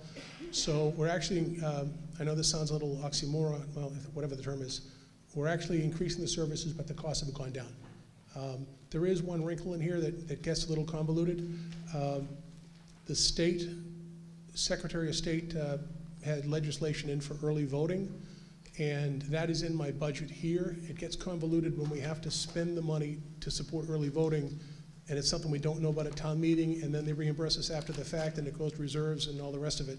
But anyway, at the end of the day, we're actually improving our services, and it works out that we're saving money as well. Thank you. Any other comment or question about line 161? All right, approval of line 161 requires a majority vote. All those in favor? And all opposed? Motion carries unanimously. Line 182, Economic Development Committee. Mr. Barron. Yep, Jack Barron, Sadie Hutt, Southborough. This particular committee is supposed to develop business for the town of Southborough to come here. What I noticed happened is we had an international corporation, CAZ, on Route 9. They do business in more than 70 countries, and they moved to Marlborough. I asked around a little bit what happened to them, and I was told that 2 of the members on EDC also served on the Marlborough EDC. So they have a dual responsibility to bring business to Marlborough and Southborough. This tenant went to Marlborough.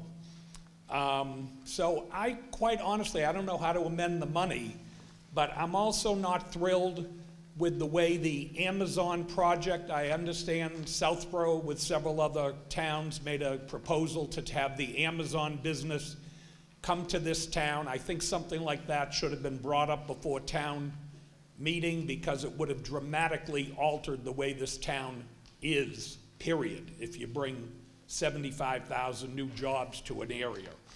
So I don't know, what is the method to reduce the projected budget you want to give them? Well, you can certainly simply make a motion to amend.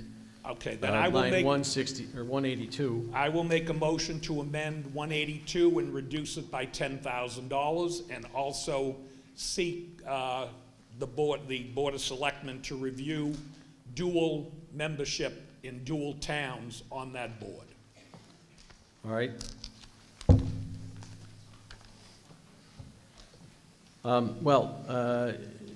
Town council rightly points out that the second piece of your motion is not within the 4 corners of the budget article. Okay, then we'll just the membership of EDC. Excuse me, Mr. Barron. Yeah. But the motion to amend the appropriation is proper. I need a second. I have a second. Anyone want to speak to the amendment? Yes, Ms. Conley.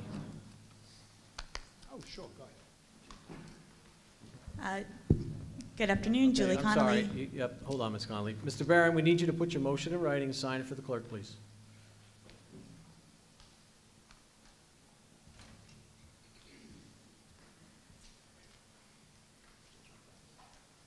While we're waiting for that, is Mr. Parent here? I don't see him. Okay. I assume you'll be called on when we get to 192.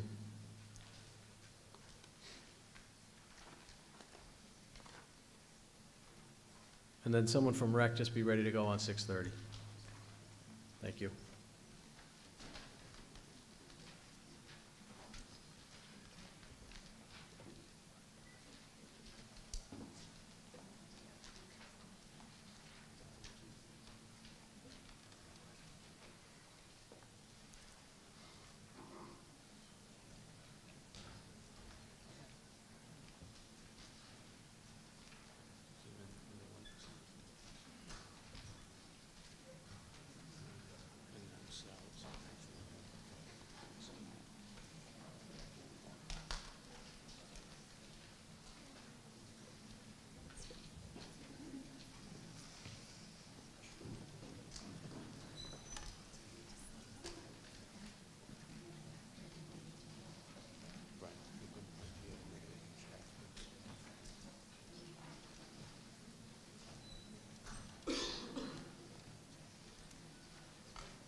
Can't move ahead.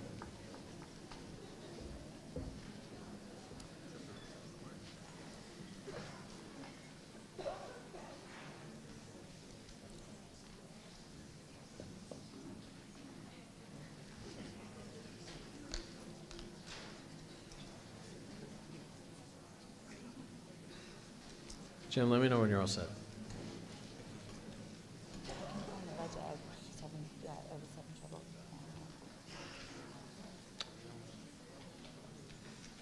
All right, the motion to amend is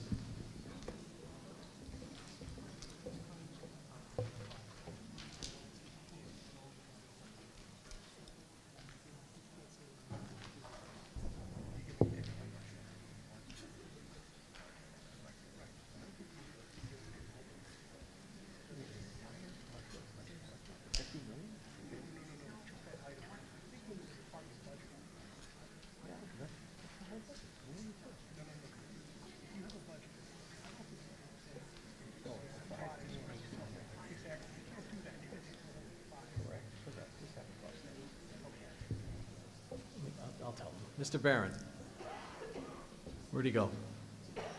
Sir, your motion was to reduce by 10K. You wrote 5K in each line item. You cannot be that specific. We're just going to take 10K from... It's 10K and... Total, that's it. 10K total. Your associate asked me to see how to break it down.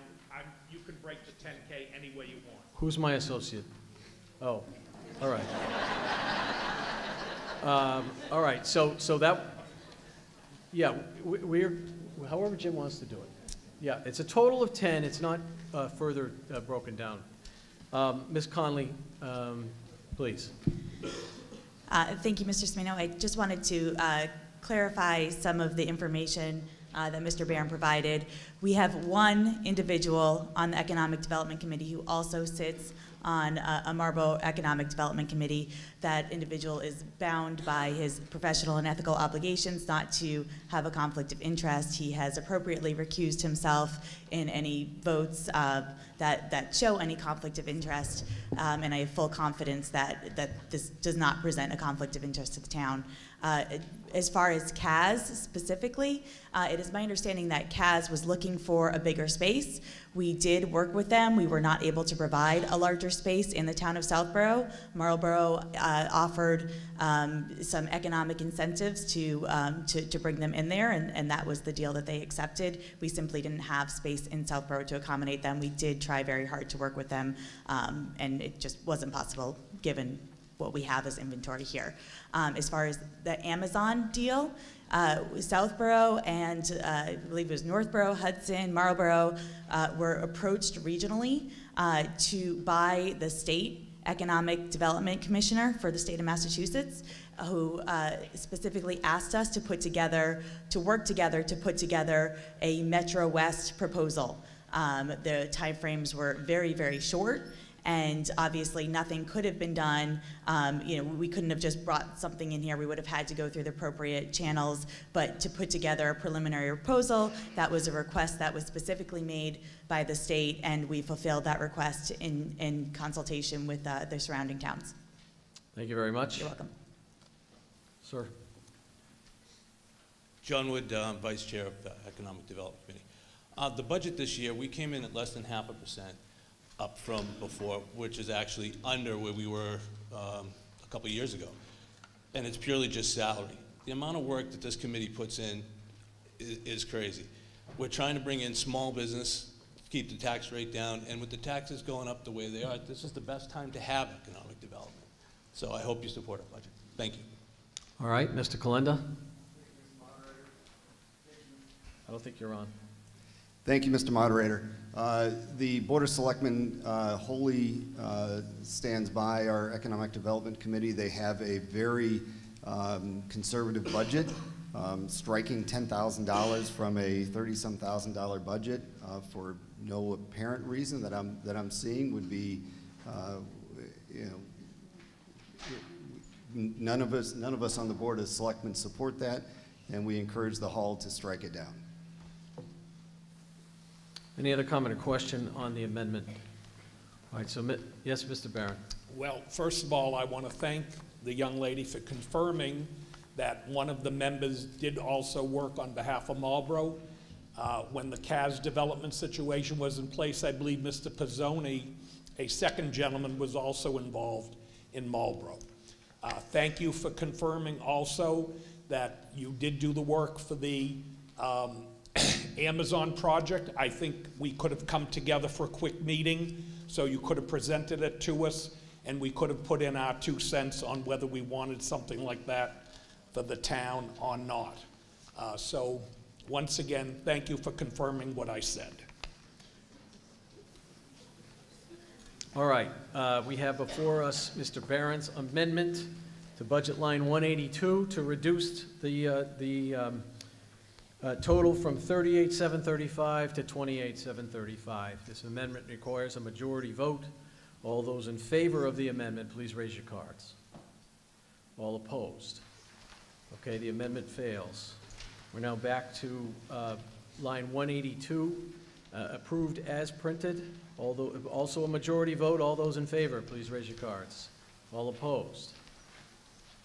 The line item passes. Line 192, public buildings and properties maintenance. Who was the gentleman that held that one? Sir, I'm going to go to you first. Thank you, Mr. Moderator. John Reed, 34 Bigelow Road. My query is to understand the purpose for the decrease, and first expanding on that is appreciating that there's been an increase over the last few years, simply seeking explanation for that reversal.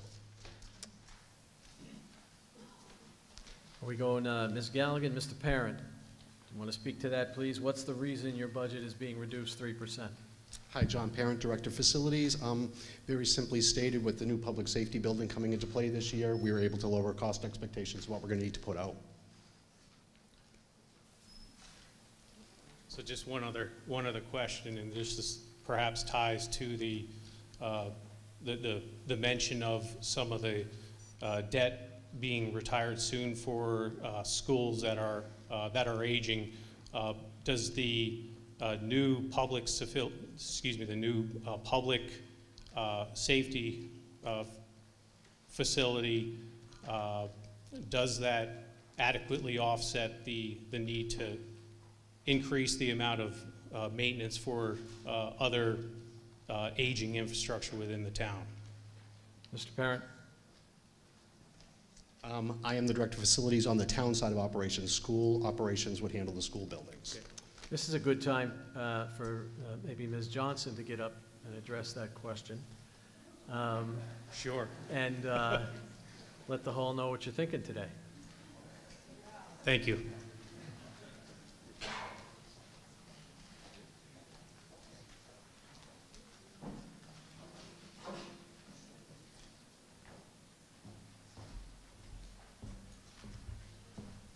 Thank you. You caught me in mid-rewrite, as every educator would encourage students to do. Rewrite before you speak. I was planning to speak today and planning to address any questions you might have with respect to the budget. There was a question on the floor. Maybe that can be restated as I was in the middle of rewrite. How you are fixed for maintenance of school buildings, particularly with debt coming off the books for the schools. Sure. We've taken a very proactive stance in supporting the maintenance and facility upgrades that we need in our schools, not only in terms of an infrastructure, in terms of the physical plant, but also in terms of infrastructure with respect to technology and safe school readiness. Over the last 5 years or more, we have invested time and energy in making sure that our school facilities are safe for our students in terms of infrastructure upgrades, and have done that in a very strategic way, realizing that any significant increase in any one budget year can cause a dramatic impact for the overall budget. We have, as our Vision 2020 indicates, a strategic plan for a rollout of continuous upgrades. With respect to significant capital improvements on our schools, we revisit where we are with our capital plans each and every year. We're on a 5-year plan, and that is in fact, refreshed every year and shared with our financial advisory through many discussions, as well as the town administrator. And we do have a 5-year plan developed. We also seize opportunities when they become available to us. Most recently, we have engaged in a submission of statement of interest with Massachusetts School Building Authority, which has released some renovation funding grant opportunities, and we have submitted 3 grants actually to MSBA, both 2 of which are roofs for Trotter Middle School and for Finn, and for a boiler upgrade at Finn School as well. It's the only actual oil burner that we have in our schools at this point, and it's outdated. So we're very mindful of what that looks like in terms of short and long-term capital improvements and infrastructure upgrades, but also in each budget. Thank you very much for approving our FY20 budgets, both for Region and Southborough, but also captured in those budgets are routine maintenance, and we offset some of our maintenance requirements through strategically planning our revolving funds that we receive from Southborough Extended Day that operates and occupies our schools throughout the school year, providing quality daycare for our students after school hours. Thank you very much. May I take one opportunity? Yes. I'm not sure if I'll be able to be on stage again this evening. I'm again appreciative of the fact that this is 5 years running, that you have approved our budgets, and so this is sort of a new experience for me and my last experience, and I wanted to take an opportunity to say a couple words of appreciation to the school community, if that's okay. I promise to do it in 2 minutes. Go right ahead. Okay. When I was a teacher at Algonquin and an administrator, I like to say to students and just about anybody who would listen that there was no place like the Reach. In my current role as superintendent, a position that I hold with great honor, I often have replaced "there's no place like the Reach" by asking, is it educationally sound and fiscally responsible? I kind of liked "no place like the Reach," but in my current role, I find that it's more appropriate to ask, is it educationally sound and fiscally responsible? The budgets that you have supported yet again this evening and in the last 4 years reflect this philosophy in our practice. They support defined school committee, but moreover school community priorities that are approved each and every year and are aligned with our strategic plan. This is where I have to go back to my notes because I was called to stage. There is no wizardry behind providing pathways for learning and growth for our students. It's realized by our actions and practices of coming together, much like today, and engaging in active dialogue and problem solving, skills that we encourage in our students. And we do this together to be good role models for our students and continue to see that this community brings growth and opportunities for our students. I thank you most wholeheartedly on believing in our schools. I thank you on behalf of the school community for continuing to support and entrusting us with your most precious asset. After about 21 years in this district, before and now, I actually know 100% certain there's no place like where we call home, Southborough. It is great appreciation that I extend a heartfelt thank you to our parents first and foremost for always being engaged, for being willing to have those difficult conversations when we reach a crossroad of disagreement. To our educators for never giving up on our students, ever. And I may stand here before you as superintendent, you may sit in the audience as a taxpayer, but where it all happens is the classroom. And continuing to support the highest quality of educators that we can have in our district and administrators is so greatly appreciated. Many, many years you may travel in your life and someone will always ask you, tell us about that teacher that made a difference. And we can all remember those that did and those that didn't. And I'm so pleased to say that our students will only be able to remember those who have.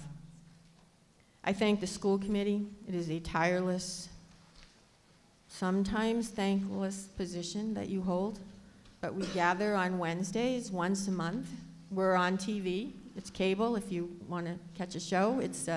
and a update, want to know what's going on in our schools, I encourage you to turn in and listen in on all the great conversations that are taking place. We have a presentation, I'm going to post it on the website. It lists so many great initiatives that are underway in our schools, so many things to be proud of that you as taxpayers and as parents have supported over these years, things that you should be proud of, because we continue to sustain what we have and target areas of growth for our students and community. And I thank the town administrators. That was sort of a new adventure for me, working with town administrators in my role as superintendent, but your commitment to this community is just phenomenal. And I appreciate the collaboration that we've enjoyed over the last several years. Mark Purple, we're always on speed dial, and your work has been tremendous in leading this district forward. And before I say my last thank you, I want to also say I appreciate that your willingness to share your knowledge, your skill, and your wisdom delivers and provides for our students the strongest of messages, not by texting, not by email, but by your actions and deeds. And sending that message that Southborough is invested in them and in their future. So thank you for the privilege and the honor, and I wish you all the best.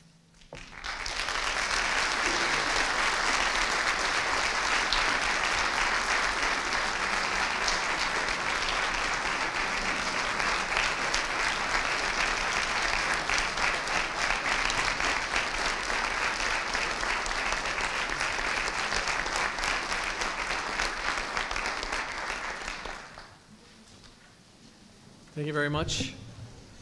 The motion on the floor is line item 192, Public Buildings and Properties Maintenance. Any other comment or question on that? This requires a majority vote. All those in favor of approving that line item, raise your cards. All opposed? Motion carries. Finally, line 630, Recreation Commission. Marnie Houlihan, 26 Clifford. I'm just seeking rationale for the 100% increase over what the overall budget is of 2.6% increase for recreation. What drives the 5.3%? Understanding it's small dollars, just seeking rationale. Hello, my name is Don Dumont, 21 Overlook Drive, member of the Recreation Commission. This year, our recreation director of over 10 years will be retiring in June. The increase reflects the commission's request to increase the salary to near the midpoint of the salary range for that position in this region to help facilitate us recruiting a new director.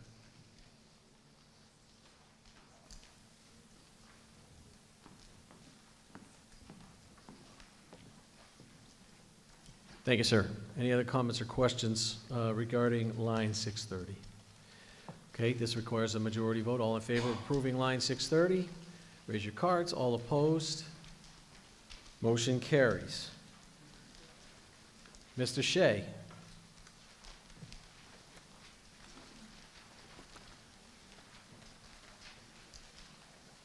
Okay.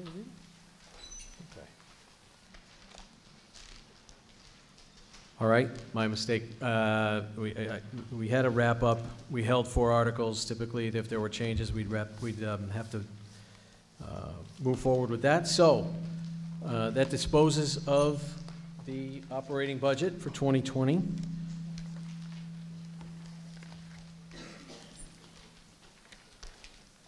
Article 13, Ms. Faniff.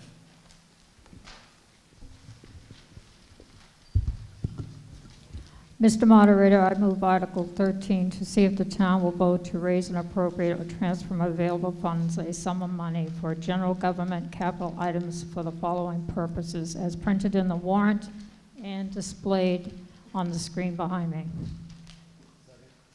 I have a second. Ms. Faniff, do we want to go to your amendment immediately? Is there anything to discuss prior to the amendment? That would be my preference, to move Article 13 with the following amendments. Item B, the library water issue, to reduce it to $250,000. G, road maintenance, increase it to $325,000. H, Calander Field Engineering, $19,270. The new total amount for the articles will be $887,925, a reduction of $154,730. I have to say, before we move further on this, of all the items in this warrant... Hold on, Ms. Faniff, let's I'm just sorry. get a second on your amendment. And that amendment's been submitted to the clerk. Go ahead. Of all the articles in this warrant, I have to say that these three alone took the most time with a lot of collaboration from Facilities Director, DPW Advisory, the Library Director, and the Board of Selectmen with the assistance of the town administrative assistant.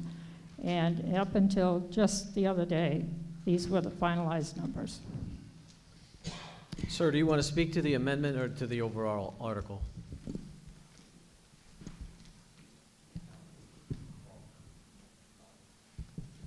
Oh, I'm sorry. Sir, do you want to speak to this specific amendment first or just to the overall article in general?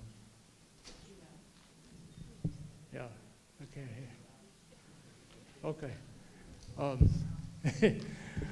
I'm pretty deaf, so, but I want to, my name's Al Bezanson, 20 Deerfoot Road, and I'd like to comment on number H, Calander Field. Let me just mention that that's named after Pete Calander, who was my roommate, college classmate, best friend for 54 years until he died 12 years ago. And Pete, what I see there is a recreational field.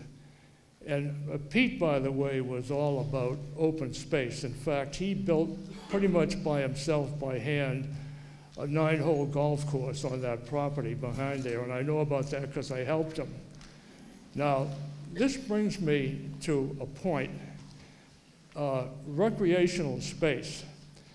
If this town feels they don't have enough, here's a question for you. At 32 Middle Road, there is a beautiful recreational field used by Faith School. That field is owned by the state, by DCR. And as far as I know, the town has no use of it. So I guess what I'm trying to say is, if you want to spend $15,000 or so to do an engineering study to figure out what to do with this little rec field over there at Calander's, why don't you factor in the whole business about, well, do we need more recreational fields, and then what are the alternatives? So that's my only point. But I think that Pete Calander would be rolling over in his grave if he saw what was going on here about we have to have an engineering study and so on and so forth. So that's my point. All right, thank you very much. Mr. Hegarty. Mr. Moderator, Jim Higgity, 14 Maple Crest Drive. Once upon a time, I was a chair of the Recreation Commission, and I can speak specifically to the point Mr. Bezanson made about that property owned by... Mr. Hegarty, you're speaking now not as the clerk. You're speaking as a resident. Yes, go ahead. Yeah. And when I put my old hat on one time as Recreation Chair, I looked into that field, and the Faith School will not allow that field to be shared with the town, primarily because of parking. I also contacted the Department of Conservation and Recreation, which owns the land, and I tried to convince them when they renewed the lease to actually lease it to the town of Southborough so we could force Faye's hand to share the field. They declined, and the lease, they have a lengthy lease with Faye. But to Mr. Bezanson's point, Faye will not share that, and they do it because they're concerned about parking on the street. Thank you. Any other comment or question? Mr. Barron? Barron, Sadie Howard. I'm a little confused, so forgive me, but On the Calanda Field, they're talking about, it says not recommended by advisory, not recommended by selectmen. So how do we pull out this engineering study so we don't pay for it? So just to be clear, with the amended amounts, where my pen is here, these words "not" are crossed out. So with this amendment, they are now recommended.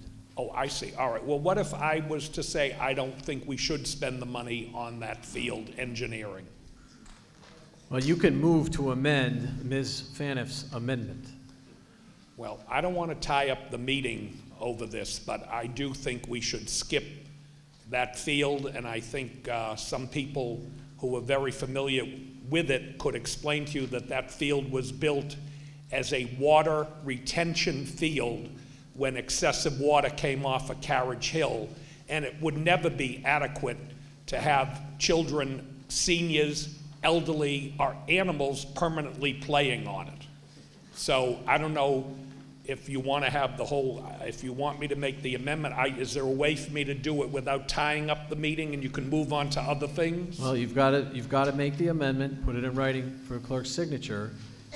With leave of the hall, we can move on to something else and come back to this. But okay. So I'm going to ask the hall. I will do that. No, I'll ask the hall. Okay. If that's something you wanted, okay, so it requires a majority vote of the hall to suspend discussion on this item and move on to the next one. So before you bother, Mr. Barron, why don't we take this vote? All those in favor of suspending debate on Article 13 and moving on and then coming back later, please raise your cards. All opposed? Okay, that motion fails. I'm sorry, that motion...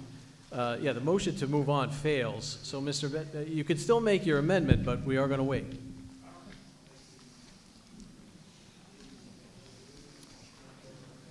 Mr. Butler, do you want to speak to Mr. Barron's amendment or to Ms. Faniff's? Does Mr. Barron have an amendment before us at this point in time? He does. No.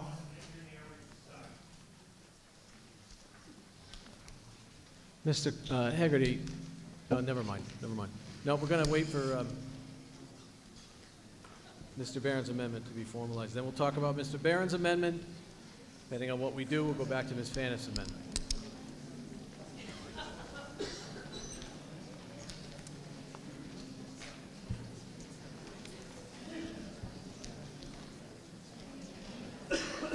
When we finish this Article 13, we are skipping 14 and 15.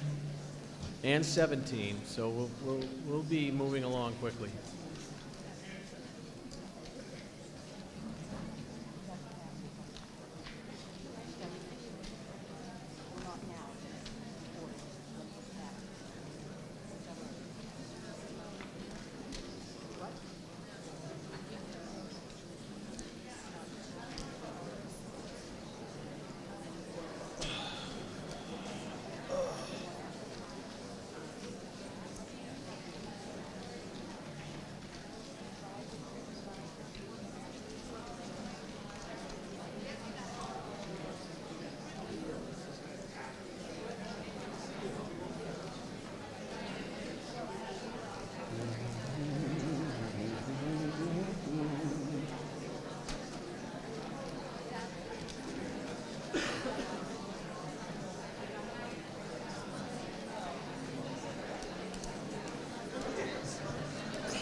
I was hoping you were going to do that.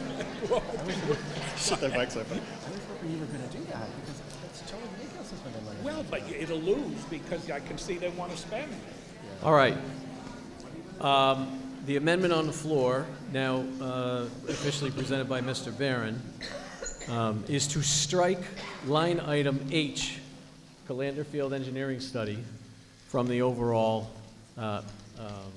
And actually, Tom, can we put up Ms. Faniff's amendment?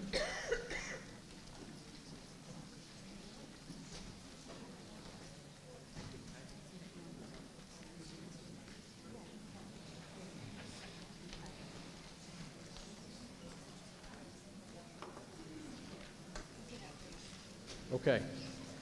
So Ms. Vannis' amendment modifies the amounts in 3 of the line items. Ms. Barron's amendment of that amendment, Mr. Barron's amendment of that amendment, can you scroll it up, Tom?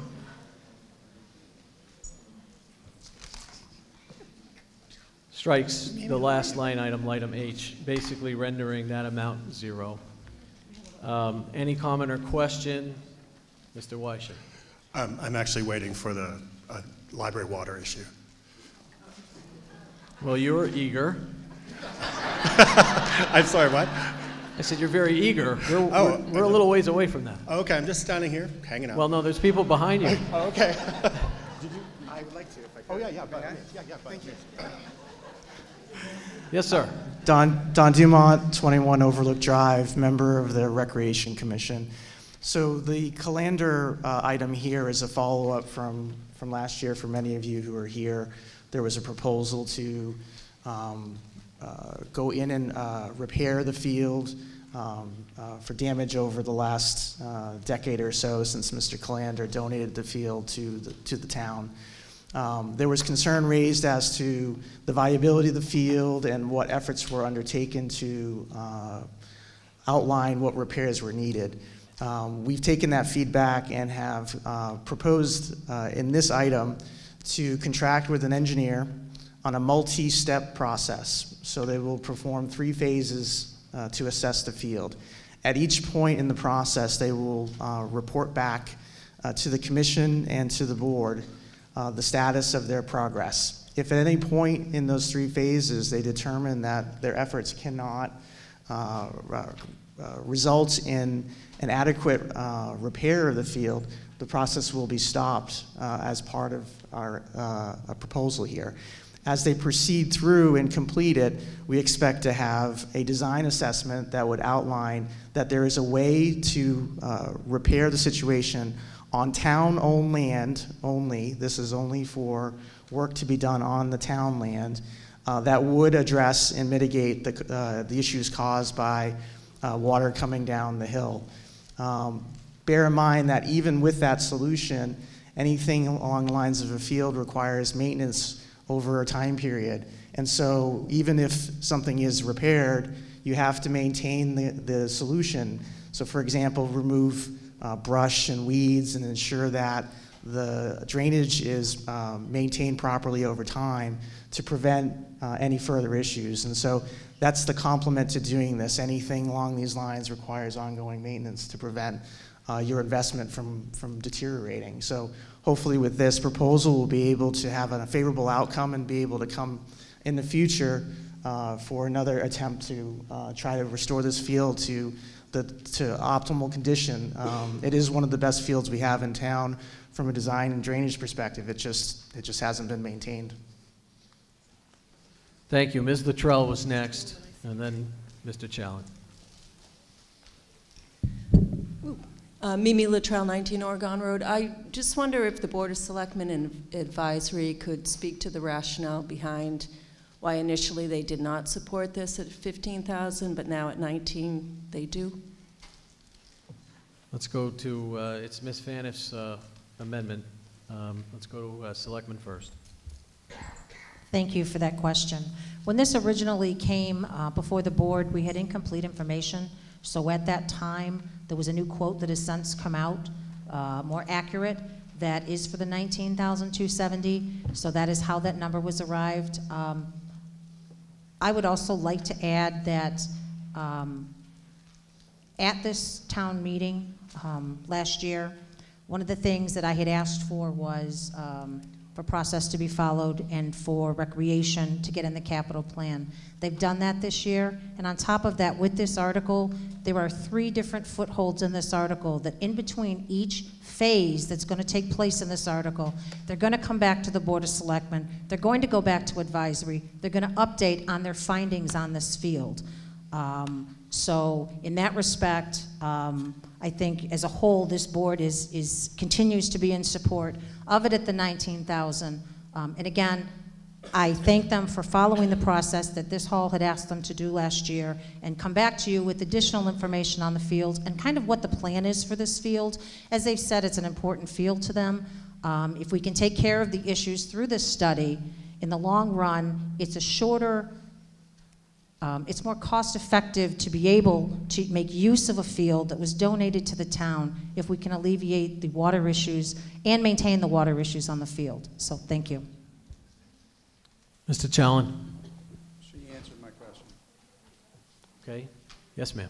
Hi, Renee Murphy, 120 Main Street. I appreciate that the engineering firm is coming with phases and to propose something for feasibility. My question would be, a firm their goal will be to solve problems. Who defines what's feasible? So at what point would you unplug further spend?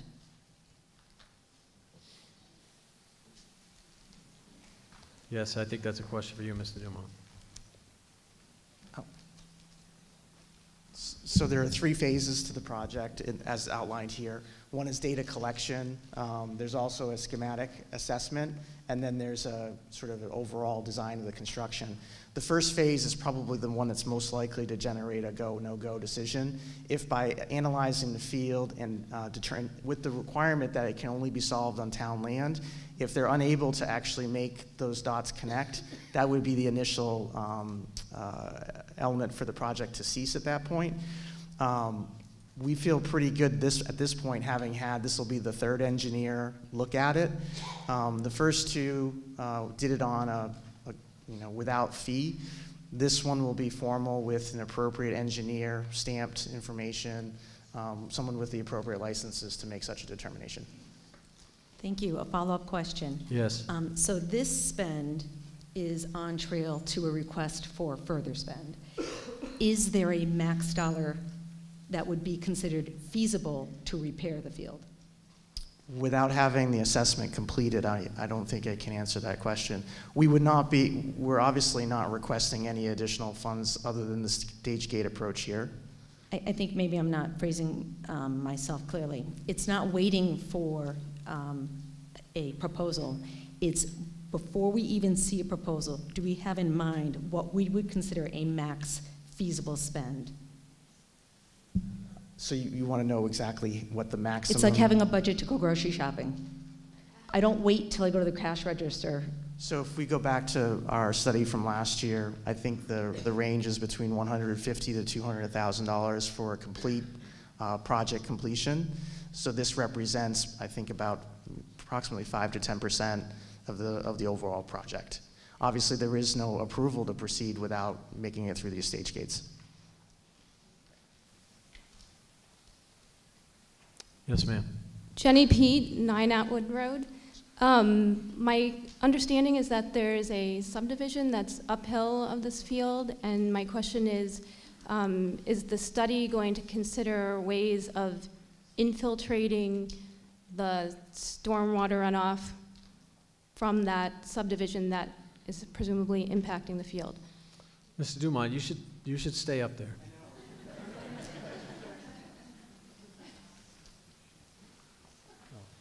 The solution that's being sought here is to correct the issue only from the perspective of town-owned land. So whatever solution would come here would have to accommodate ongoing water coming down the hill and then route that water appropriately so that it does not infiltrate the field itself. We're not proposing to make any changes outside of town-owned land.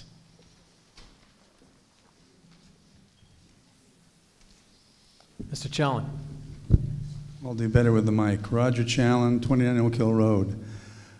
If the, and I'm a supporter of recreation and fields, it seems like we might be swimming uphill on this. To try to deal with a runoff situation that's not going to go away if and I know this isn't the committed amount, but if this is going to potentially cost $150,000 to $200,000, even if we find we can solve the problem, would we be better off looking at spending that money somewhere that doesn't have a runoff problem? All right, thank you. Any other comment or question?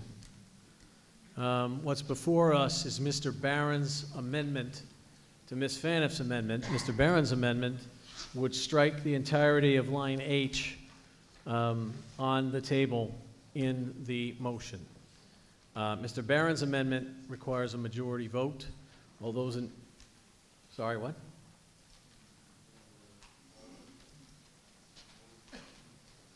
Oh, okay, yep, thank you, Mr. Kalinda. Mr. Kalinda is reminding me that obviously the advisory and Board of Selectmen supported Mrs. Faniff's amendment. They do not support Mr. Barron's amendment. I did consult with them while we were going through. All right, with that, this is a majority vote on Mr. Barron's amendment to strike line H. All in favor of the amendment, please raise your cards. All opposed? All right, the amendment fails. We're back to Mrs. Faniff's amendment, which alters the dollar amounts in line B, line G, and line H. Mr. Bezanson spoke to that. Mr. Weishen. Yes, I have a question about the library water issue. This is line B? Line B, yes.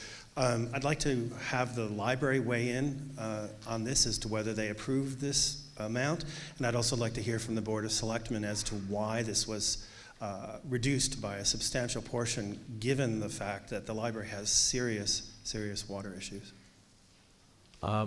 Mr.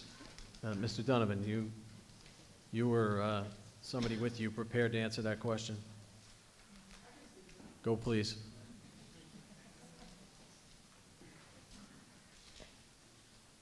Is John Parent here too? Do you want to talk, John? So originally, we worked with an engineering firm with the facilities department, Weston and Sampson. We looked at an underground water diverting tank. In continued engineering studies, we decided that that wasn't the way to go. Basically, there are several measures that are going to actually happen on the library property. Met with Mrs. Galligan about a month back, and we re-examined together the Main Street project. She was able to make some changes to that outside of the original scope, which allow for better drainage systems, which have been passed through. Basically, her engineering firm looked at them, as well as Weston and Sampson over at the library, and came to the conclusion that this, at this time, seems to be the most appropriate solution to the problem at hand. So I'm not clear. I think the question is, is the library in accordance with this amendment? Yes. Thank you. Any other comments or questions on Ms. Faniff's amendment? This requires a majority vote. All those in favor of Ms. Faniff's amendment, raise your cards. All opposed? Motion carries. All right, so now we are, I think it's going to be essentially the same. Any further comment or question on the article overall?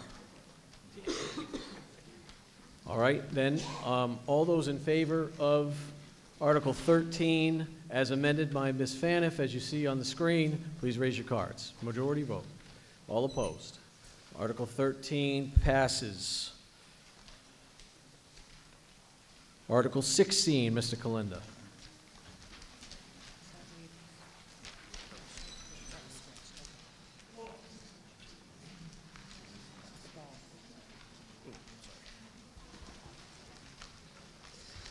Mr. Moderator, move that the town vote to amend the general bylaws of the town by adding a new revolving fund to Section 16-9 of Chapter 16 entitled Golf Course as printed in the warrant.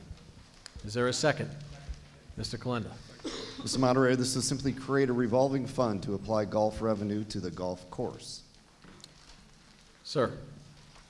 Hi. It's probably a really stupid question, but I couldn't find the Name and answer. address, please. Armando Vincihuera, 14 Pearl Street. But is the golf course owned by the town or is it privately owned? Sorry, Mr. Colen's mic. Okay. Good. All right. Any other comment or question on Article 16? All right, this is a majority vote. All in favor of Article 16, raise your cards. All opposed. Article passes. Article 18, Ms. Braccio. What's your point of order? Please rise, sir. State your name. Can you stand up, please? Andrew Pfaff, 50 Oak Hill Road. Did we vote on Article 12? We disposed of Article 12 in the original group, consent group at the beginning of the meeting. Okay. I don't know if you may not have been here at the beginning. I thought they were both held. Hold on a second. Did we hold 12? No, we did not hold 12. We did not hold 12. Just confirm. Article 18, Ms. Braccio. Thank you, Mr. Moderator. I move that the town vote to accept a deed of conveyance in lieu of tax foreclosure from Robert J. Braccio Jr. I'm sorry, Robert J. Isn't that funny? That's my son's name and middle initial. Sorry about that. From Robert J. DePietri. Yes, take my Mountain Dew away. Thank you very much.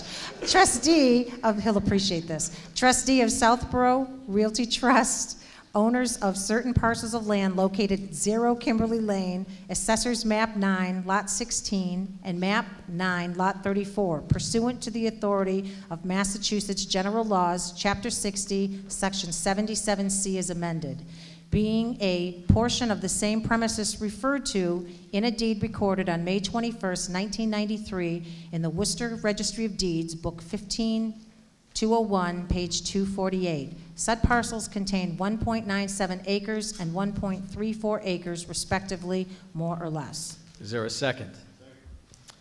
All right, Ms. Braccio. Yes, this article authorizes the town to accept a deed in lieu of tax foreclosure. The owner is voluntarily conveying these parcels, which is a requirement per state law. Any comment or questions on Article 18? All right, Article 18 is the acquisition of an interest in real estate, and that requires a 2/3 vote of the hall. All those in favor of Article 18, please raise your cards. All those opposed? All right, I declare a 2/3 majority. Article 18 passes. Article 19, Ms. Gillespie.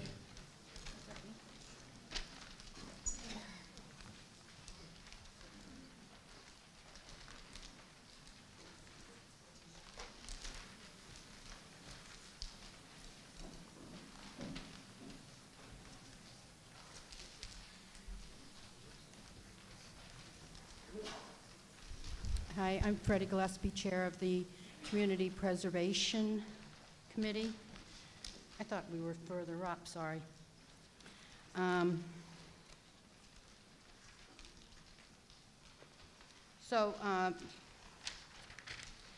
Make a motion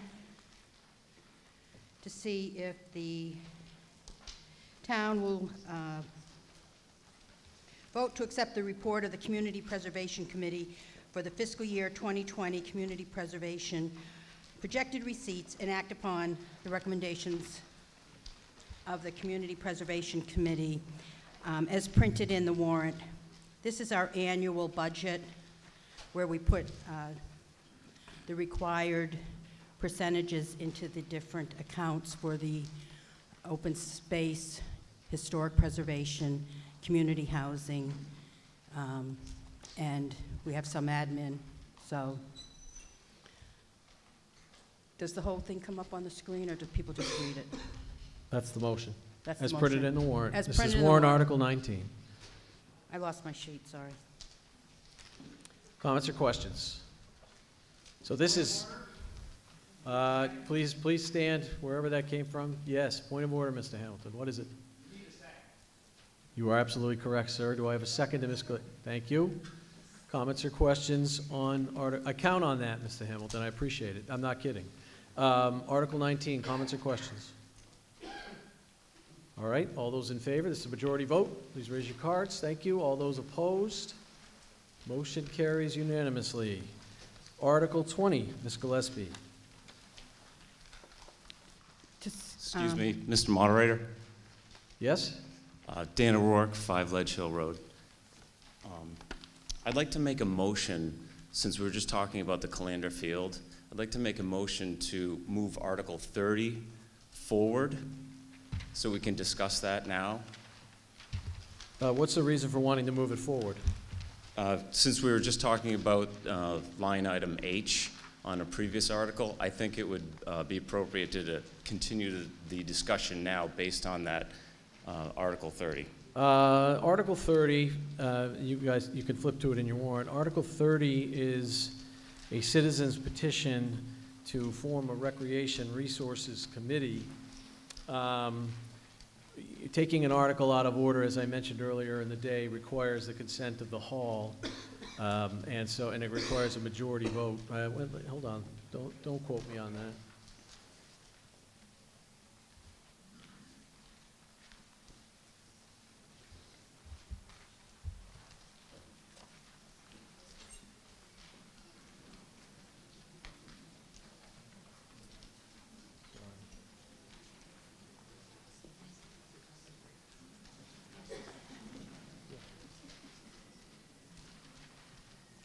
Yeah, I just want to be very sure. It requires a majority vote.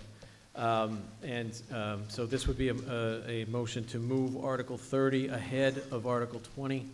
All those in favor? All opposed? Okay, that motion fails. Article 20, Ms. Gillespie.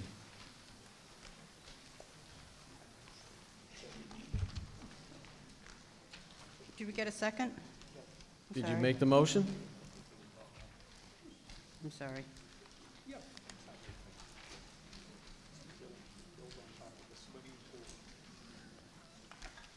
I got sidetracked there. Did 19 pass? 19 passed. Okay, sorry, guys. Article 20. Make a motion that the town vote to appropriate $50,812 from the CPA Historic Preservation Reserve Fund to be applied towards the bond for the perpetual preservation restriction on 84 Main Street, also known as the Burnett House, for the purpose of historic preservation. Said funds to be expended under the direction of the Community Preservation Committee and the town treasurer. Is there a second? This All right. is a required payment towards the bond for the preservation restriction on the Burnett House that we passed a few years back. It's an annual requirement. And if we don't pay for it here, the town has to pay for it somewhere else. So. Thank you, sir. Peter Lepine, 27 Parkerville Road. It's my understanding this structure has been sold to a private developer who's been doing development work on it for the last year or so. Is that not correct? The Burnett House, has it not been sold? Actually, no. The Burnett House was owned by the individual who still owns it today, and the preservation restriction is a town-owned restriction that restricts what he can do there. He owns it, he's a private owner, and as long as he's within what is allowed within that restriction, he has full rights to that property. So why should the town be spending money on it if we've already given the developer $1 million to develop it? Well, we haven't given him the money. This bond is the service on that expenditure. So that's been voted and passed at previous town meetings. This is making good on what we've agreed to in years past. It's a 20-year bond. Every year for 20 years we have to make a payment because we didn't fund it at the time we gave the money. We got a bond. It's like you have a mortgage, you don't own the house, you have to pay the mortgage, so. And what's the outcome if we fail to make the payment? Brian? If we fail to make it? Brian, what happens if we don't pay our bonds? Bad things. The town side would have to pay the bond, or would have to default on the bond. You don't want to default on a bond, though, because then it is bad things. Okay, thank you. Thank you. Any other comment or question on Article 20? This is a majority vote. All those in favor, please raise your cards. All opposed? Motion passes unanimously. Article 21. Ms. Gillespie. I make a motion that the town vote to appropriate $178,404 for the bond on the Halloran property for the purpose of open space preservation, with $175,000 principal and $3,404 fiscal year 19 short-term note, $41,597 from the CPA Open Space Reserve Fund, and $136,807 from the CPA General Unreserved Fund. Said funds to be expended under the direction of the Community Preservation Committee and the Town Treasurer. Is there a second? Second. Ms. So, Gillespie. Last year, we voted to purchase the Halloran property, and we placed a bond on it, and this year, after careful consideration and looking at future revenues and expected other expenses, we voted to pay the bond off in full this year. So this takes care of that purchase and the other items in the warrant article from last year. Comment or question about Article 21? Okay, this is a majority vote. All those in favor? All opposed? Motion passes unanimously. Let me just mention quickly that Article 19, 20, and 21, which we just went through, I didn't want to say before, these are routine annual articles, either to pay our annual bond obligation, or in the case of the first article, to fund CPA for a new year. These also would have been appropriate for the consent list at the beginning of the meeting, but I didn't have a chance to check in with Ms. Gillespie ahead of time about that. Next year, we may well have those on that list, so just FYI on that. Article 22, Mr. Mills. Can I interrupt for a second? Andrew, could you come up here, because you may need to answer questions from the podium. Thank you.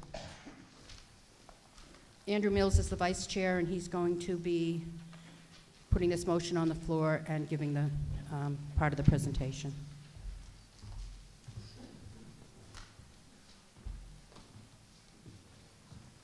Mr. Moderator, I move to see if the town will vote pursuant to Mass General Laws in Chapter 44 as amended, Chapter 44B, or any other enabling authority to appropriate and borrow the sum of money not to exceed the amount of $1,040 for historic restoration of the Southborough Library building, including cost incremental or related thereto, for a period of not less than 20 years, as written in the warrant. Is there a second? Second. Okay, obviously the entire text of the warrant article is long. A good portion of it is reproduced here. Mr. Mills.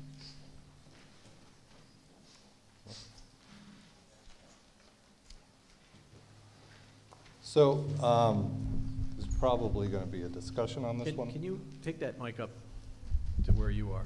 There you go. There we go. So as you all know, the library in the center of the town is very unique. It's a beautiful building. It's a centerpiece of the town. For those who go regularly or even drive by it, you'll notice that there's been a lot of deterioration over the years. There's a presentation that we have some experts here to talk about for the restoration. This is specifically for the original building, not the addition that happened in 1989. We're looking to restore the exterior, the windows, the sign on the top, and also the roof. Part of this too, the CPC. Pardon? Why don't you take the mic out? Hold it. So part of this, there you go. Part of this as well is a preservation restriction that would be developed by the library trustees, the selectmen, to meet the Massachusetts Historic Commission for the PR to be recorded. That is also supported by the library trustees and the Friends of the Library. I think there's another slide.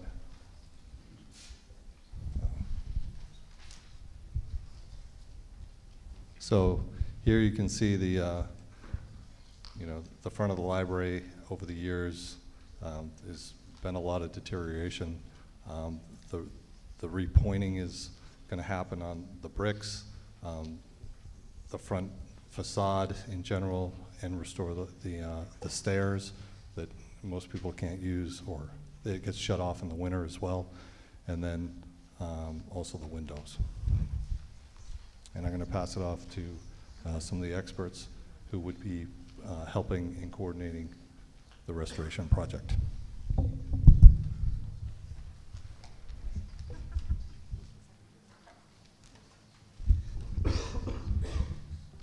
Hi, everyone. I'm going to introduce Lynn Spencer from Spencer, Sullivan, and Vogt. She was the lead on our assessment project that we approved at town meeting last year. She's going to give a brief presentation about the library facade restoration construction phase. Thank you, Ryan, and thank you all for allowing me to speak to you today. Our firm specializes in the rehabilitation and preservation of historic buildings, most of them of quality, and this is a wonderful representation of the kind of building that we enjoy working on. This is a 1912 era public library built during the time when public libraries were coming into the forefront. It is a sign of civic pride. It was a well-built building, and it has endured for over 100 years with periodic maintenance, but nothing extraordinary until now. This is a load-bearing masonry structure built of water-struck red brick, limestone, and granite, high-quality materials that do endure. I would like to point out to you that as you look at the building, the upper portion of the building is, you see the limestone band. I don't know if this works. Is there a pointer?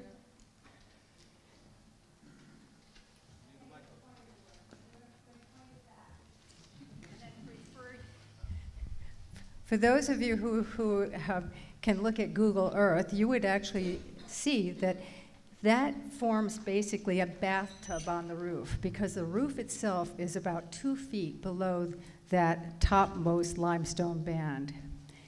We were looking at all elements, so I want you to hold that in your minds. We were looking at all elements of the exterior envelope.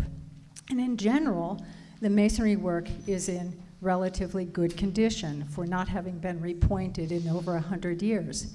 There are areas of some erosion, notably this SOUT portion of this sign itself has some erosion, and that's a natural feature of the limestone itself. In other areas, there were some iron anchors that were embedded into the masonry. We're not sure why. We are suggesting that they be removed because otherwise it will eventually cause deterioration, rust jacking, and so on, which will damage the masonry. The front steps have already been mentioned. They have settled, and our proposal, our recommendation, is that they be dismantled and then re-erected on a solid footing. There is some slight amount of corrosion, not slight, but visually intrusive corrosion as a result of rust staining that can be cleaned and removed. Other areas that are notable on this building, the windows, beautiful historic windows that certainly have stood the test of time and with maintenance can continue to serve useful functions. There is some wood repair that is needed, as you can see in the upper slide, but otherwise, most of it is scraping and painting, preservation, maintenance. We do suggest new storm windows because the existing storm windows have exceeded their service life. Now we get to the heart of the matter. The most significant part of our investigation had to do with the roof work. This roof, you are seeing some areas of deterioration in the upper portion of the stonework at the roof parapet I mentioned earlier. You see some cracking, as well as deteriorated caulking in the joints, and also some split joints in the copper work in the parapets. I mentioned that the roof basically forms a bathtub. And like any bathtub, it requires a drain. There's a single drain in the middle of this roof, and you can see it in the upper portion of this picture. One of the things we did was we employed a roofing contractor to work with us to do some test cuts. And what we found were several significant findings. You are looking at a ballasted membrane roof that was installed in 1989. That roof is at the end of its service life. But when we did the roof test cuts, we discovered that the insulation below that roof was completely saturated. And then below that was another roof, and that was the original tar and gravel roof. We did some testing for hazardous materials, and we found that there's asbestos in some of the caulking and in the fiber of the tar and gravel roof. That tar and gravel roof probably was actually giving some good function, because those of you who go to the library regularly have noted that there has been some staining on the interior as a result of roof leakage. That tar and gravel roof probably helped protect large portions of the library below. But at this point, the entire sort of complex of roofing materials deserves to be replaced entirely. The other problem that we observed is that when the roof sheeting was installed, it was not properly detailed. So it was sort of pulled up and tucked under the edge of the parapets. And when we cut away that material to take a look at the condition, you can see the backside of that parapet was severely damaged as a result of condensation that couldn't escape. Other areas of improper detailing have to do with the fact that termination bars were actually mechanically fastened to the stone, and that caused that stone to spall and break apart. So there's been a lot of caulking to patch things in. So our recommendations really do focus on the roof and the parapet area in particular. As I said, that roof is at the end of its life, and without actually intervention at this point, there's risk of water damage on the interior and continuing deterioration of the masonry at the parapet. So the colored markings indicate where we are recommending repairs and preservation repairs, and then we are also recommending work on the windows, mainly in terms of scraping and painting. That's the roof from above. That roof, the larger wing was added in 1989. That is your public library in a nutshell. It is deserving of an investment at this time in critical roofing and masonry repairs, and to extend its service life for the next 100 years. Thank you.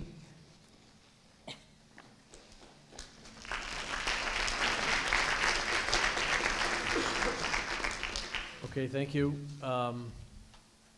Anything further? No, we're here to answer Okay. questions if they arise. Questions or comments about Article 22? Oh, were there any boards or commissions? Were you going to ask that question? Well, yes, I was. So as far as what's up on the board, you can see that advisory does not support the article. Selectmen, at town meeting, have we taken a position? Not yet. Okay, any other boards or commissions who wish to offer a position on this article? Mr. Hubley.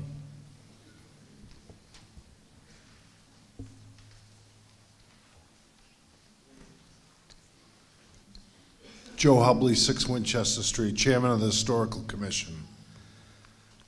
The Historical Commission back in January of 2018 took a couple votes on this project. The Southborough Historical Commission determined that the library facade restoration project is significant in history, architecture, archaeology, and cultural Southborough.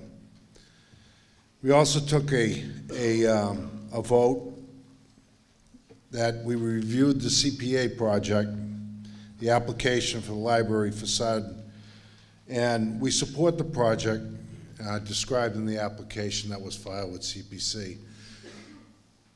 This piece of property, this building located at the intersection of Southborough is in the heart of downtown. We fully support this and would like to see this, the money appropriated to keep that building there forever. Thank you. Okay. Thank you. Library trustees? Yes, Richard Wallace, 18 Clifford. I'm chair of the Library Board of Trustees, and we have an opportunity here to pay for the historic restoration of the original 1912 building using Community Preservation Committee funds. This is money that you've already paid, or we've already paid, through our taxes, to a fund set aside for historical preservation in our town. Using CPC funds would require a preservation restriction.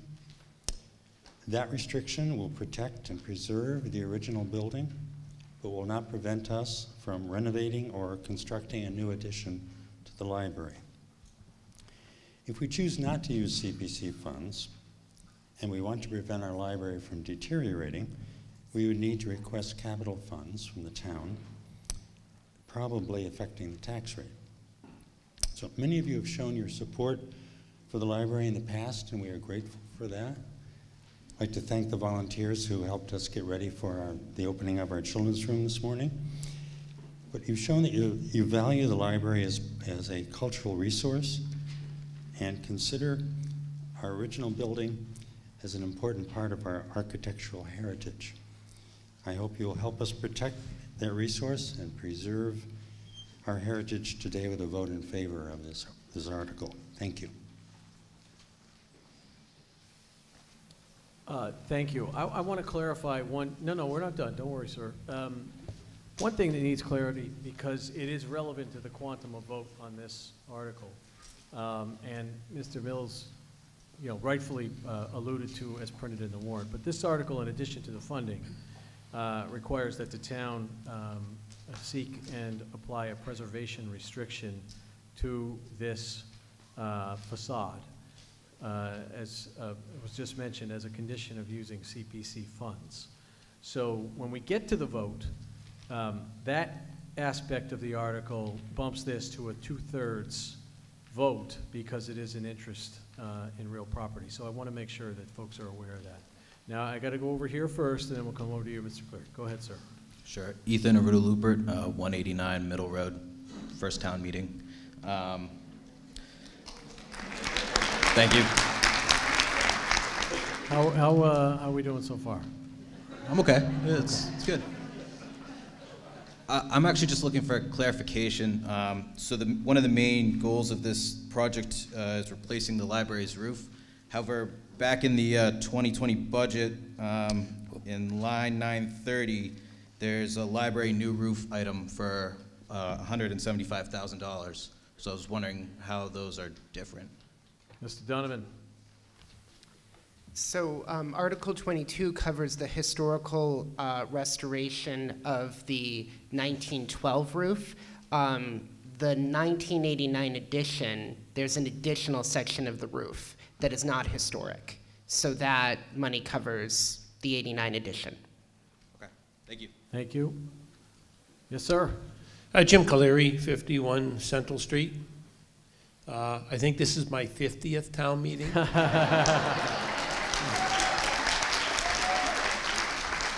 And I hope by the end of the night you won't say, at the end of the day, this is my first and last.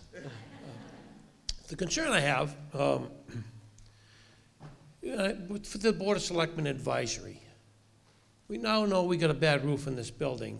There is no doubt in my mind, and I've been around this town all my life, that building's not going to go away. I mean, even if we built a new library tomorrow, the Historical Society and others, which I understand, are going to say, whoa, we're going to save this historic building. So if we don't do this today, I keep saying tonight because this is the first day town meeting, I think, what are we going to do to make this building survive? One of the problems I have with the town of Southborough, and my family goes back 150 years, is in recent years we had this ability to kick the can down the road. Well, we'll kind of fix it now and we'll deal with it later, and we never deal with it. We're dealing it with the police and fire station right now for something we should never have done with the police station in the first place. So I don't want this building 5 years on down the road to be, well, now it's really in bad shape and we need 3 times the money to fix it to bring it back. So if the advisory committee and the Board of Selectmen don't think we should do this, so be it. What are we going to do to make sure this building doesn't deteriorate any further? As I walk in the building, I'm your wire inspector for the town. I've been very concerned about this building and a few other buildings in the town.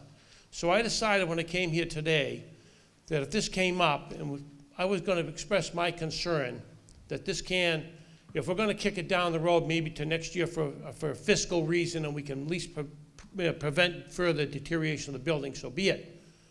But we just can't say, well, we're not going to pass this, we're not going to let it go, and we'll take this up at another date. We need to know what the other date is going to be and how we preserve this property.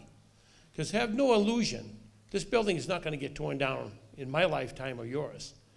Historical preservation is going to keep this building alive for a lot of reasons. So let's get some decisions made on that. Thank you. Mr. Cullen, do you want to respond to that on behalf of Selectmen? And I'll go to you, Ms. Cook.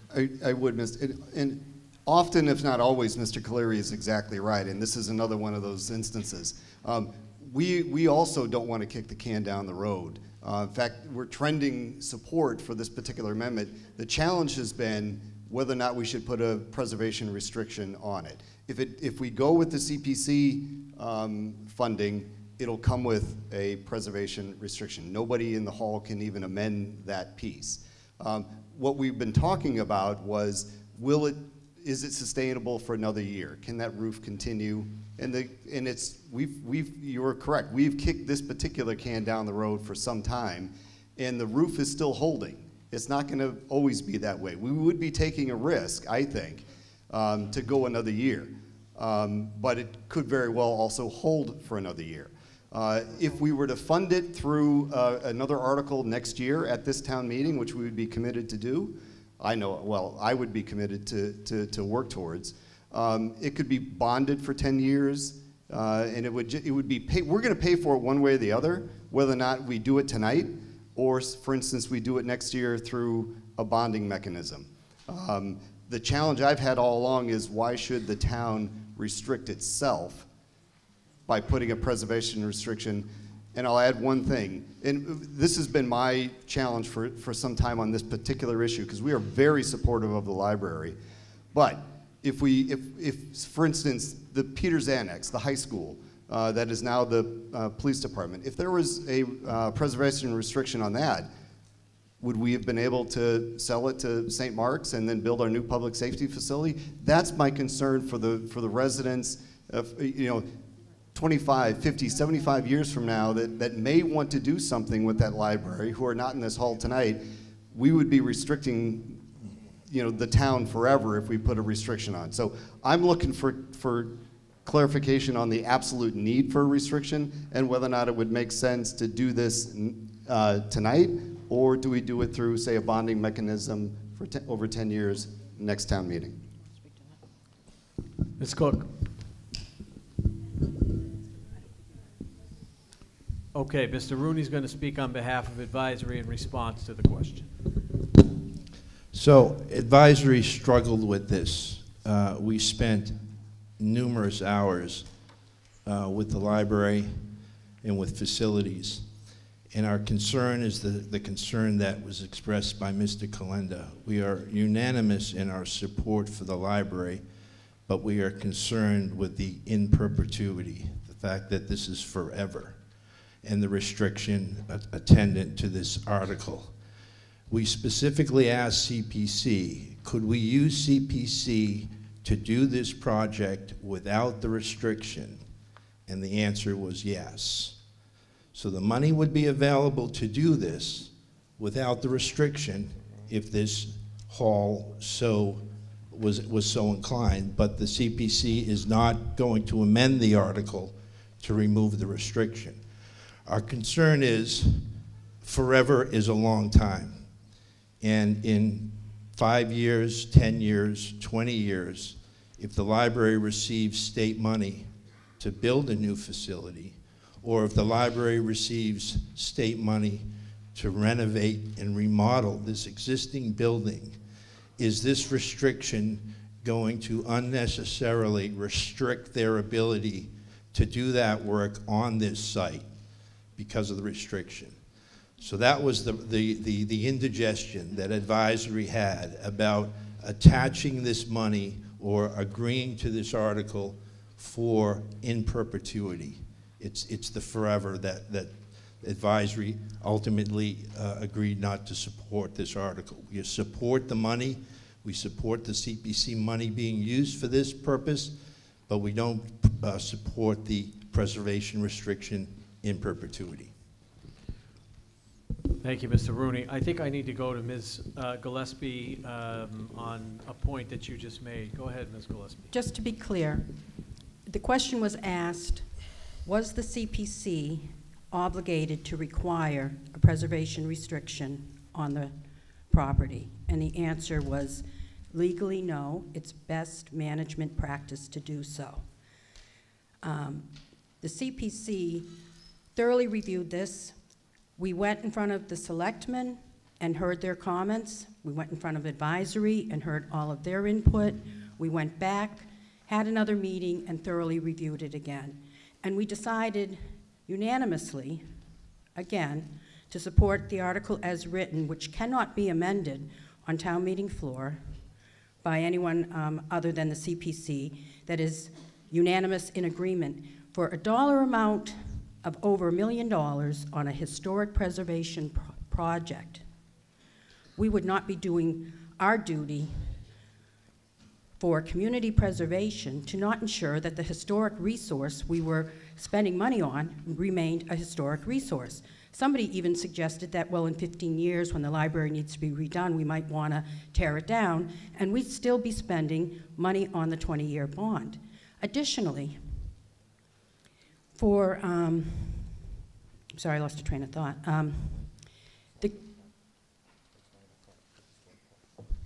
The historic part is the only part that is restricted by this.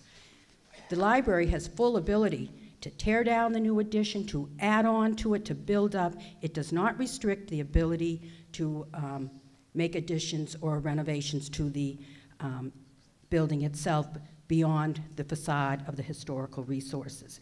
And as, sorry. This is a significant historic property in the town, and to not ensure it's staying in the town in perpetuity would make this be nothing more than a maintenance project. And the reality is almost all historic preservation is really a case of delayed maintenance. If you maintain your properties ongoing, they don't need historic preservation.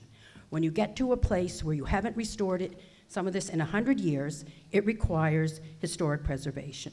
The committee is very much in favor of supporting the library, but if the town does not view this as a historic resource they want to protect, we feel we have no ability to recommend to you to spend CPA money. This money means we won't be able to do other historic projects. We won't be able to do other recreation projects. We won't be able to do other open space projects. For 20 years, we're going to be tied up paying a bond of significant amount of what we take in for the CPA. That's a choice we looked at. We looked at the impact of the bond.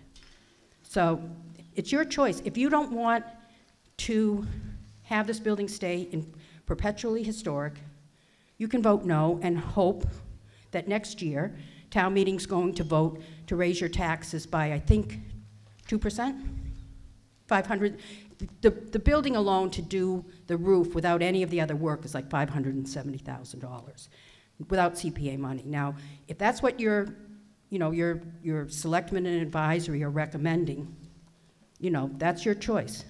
But we can do other historic projects if we don't pass this tonight with the money we won't be spending on a project that in our deep review would not be historic if you don't put the preservation restriction on it. All right, thank you. I'm going to go over here, Mr. Butler. John Butler, 4 Davis Road. I find I'm sorry, Mr. Butler, let me interrupt you. I just want to correct one thing Ms. Gillespie said. This motion and any CPA motion actually can be amended with regard to the dollar amount. That can be altered, lowered. It cannot be raised. I'm not suggesting you do it. I'm just saying, just to be very clear about what's amendable about this motion. The substance of the non-monetary part of the motion, that is to say the preservation restriction requirement in the article, that cannot be amended. Go ahead, Mr. Butler. Yes, thank you, John Butler, 4 Davis Road. So 2 points on this. One is that a few years ago when advisory committee was looking at long-term capital projects as a part of trying to decide how much debt we could engage for the public safety committee, public safety building, we went to various major potential capital spenders, and the library was one, saying that in the 25-year debt horizon, the need for a new library maybe should be in our plans.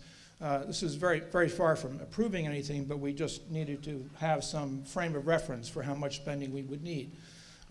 I find it that I would prefer to be able to consider something like this with some more meat on the bones about a plan with regard to what the library's plan is. It may be that we would decide if the library wants a new building in the 10-year time frame and has a different location to put it in, that we wanted to preserve this anyway, but it's a little disturbing to have $1 million proposal with nothing about the future plans of the library before us, when at least a few years ago that was able to be raised as an issue. The other general comment I would have is that I have difficulty voting for this when there's such a lack of support for a complex issue like this in particular, when there's such a lack of considered support by the people who have more time to spend looking at it, which is advisory and the Board of Selectmen. With such weak support on such a complicated question, I'm inclined to not go forward suddenly with it. And I guess lastly, the thing I would say is that the value of CPA versus general tax funds these days is quite diminished from what historically it was. So essentially, if you as voting members of the public think you don't want a preservation restriction on this, you're not saving a tremendous amount of money by going the CPA route with this in particular, and you should vote whatever you think is right. I'm personally not sure what I think is right, but but isn't it as though the state is paying 50–60% of these monies anymore, and so you should just make what you think is the right decision. Thank you. Thank you. We're still next on this side, then I'm coming over here. John Reed, 34 Bigelow Road. One local project that comes to mind to me is the restoration or expansion of a local church. And from what I understand, that was about $1 million or so to do that. And I also understand it was accomplished through fundraising. I'm curious to know if the library trustees or any other expert from the library can speak to that opportunity to fundraise and see if that could cover the cost. Thank you. Brian, do you have a quick answer on that? Sure. We have not explored at this point independent fundraising to help fund a historical restoration project. I mean, we were trying to see what we could do as far as this town meeting.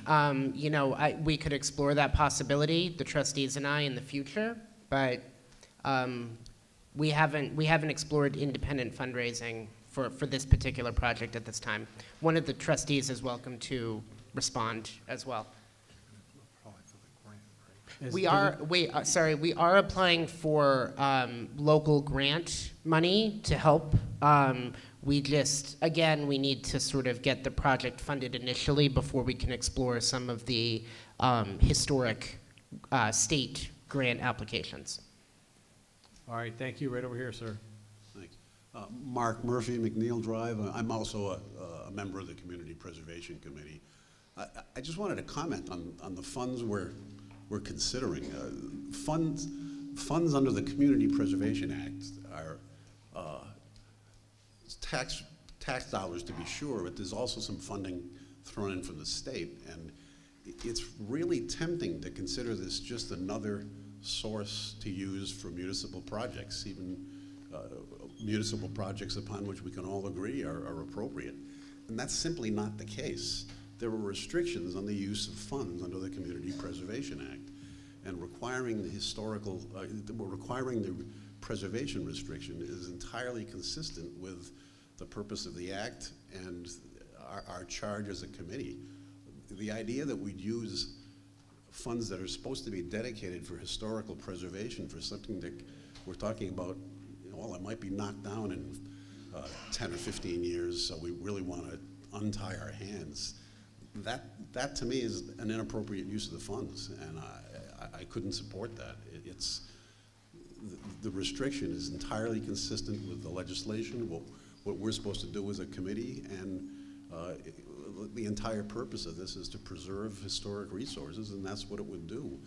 I personally think it's an impressive marriage between, using the historical preservation funds for historical purposes and joining it with other funds to fund a very appropriate project. But if people feel otherwise, that's fine, but I strongly urge you to support the preservation restriction. What Mr. Butler said as well a few moments ago, I also take a little bit of an issue with. I think everybody's in agreement that this is an appropriate project. The lack of support is, wow, should we support this with a restriction or not with this restriction? It's not the project itself. Thank you. Thank you. Mr. Washington. Michael Weiss on 189 Corderville Road. I'm speaking also as the president of the Southborough Historical Society. Mr. Clary is right. This building isn't going anywhere, hopefully, because it is the heart and soul of our community. It is the heart and anchor of our downtown.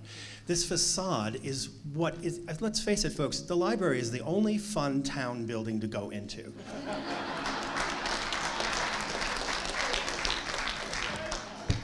I'd like, fire department's fun? Yeah, sometimes, as long as your house isn't on fire.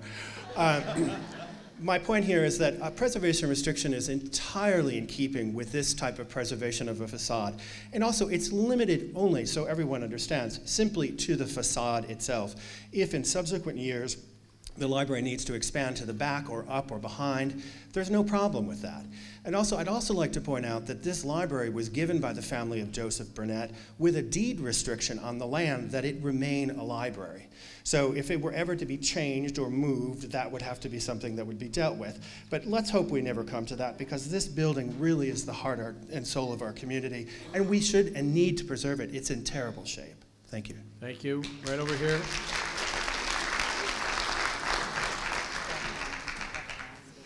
Karen Muggeridge, 15 Parmenter Road. I very much support the preservation of the library and the facade, but I also understand the concerns about the preservation restriction. So I don't know if there would be an appetite for this within the hall, but I would propose an indefinite postponement of this article until next year, allowing Ryan's not happy with this.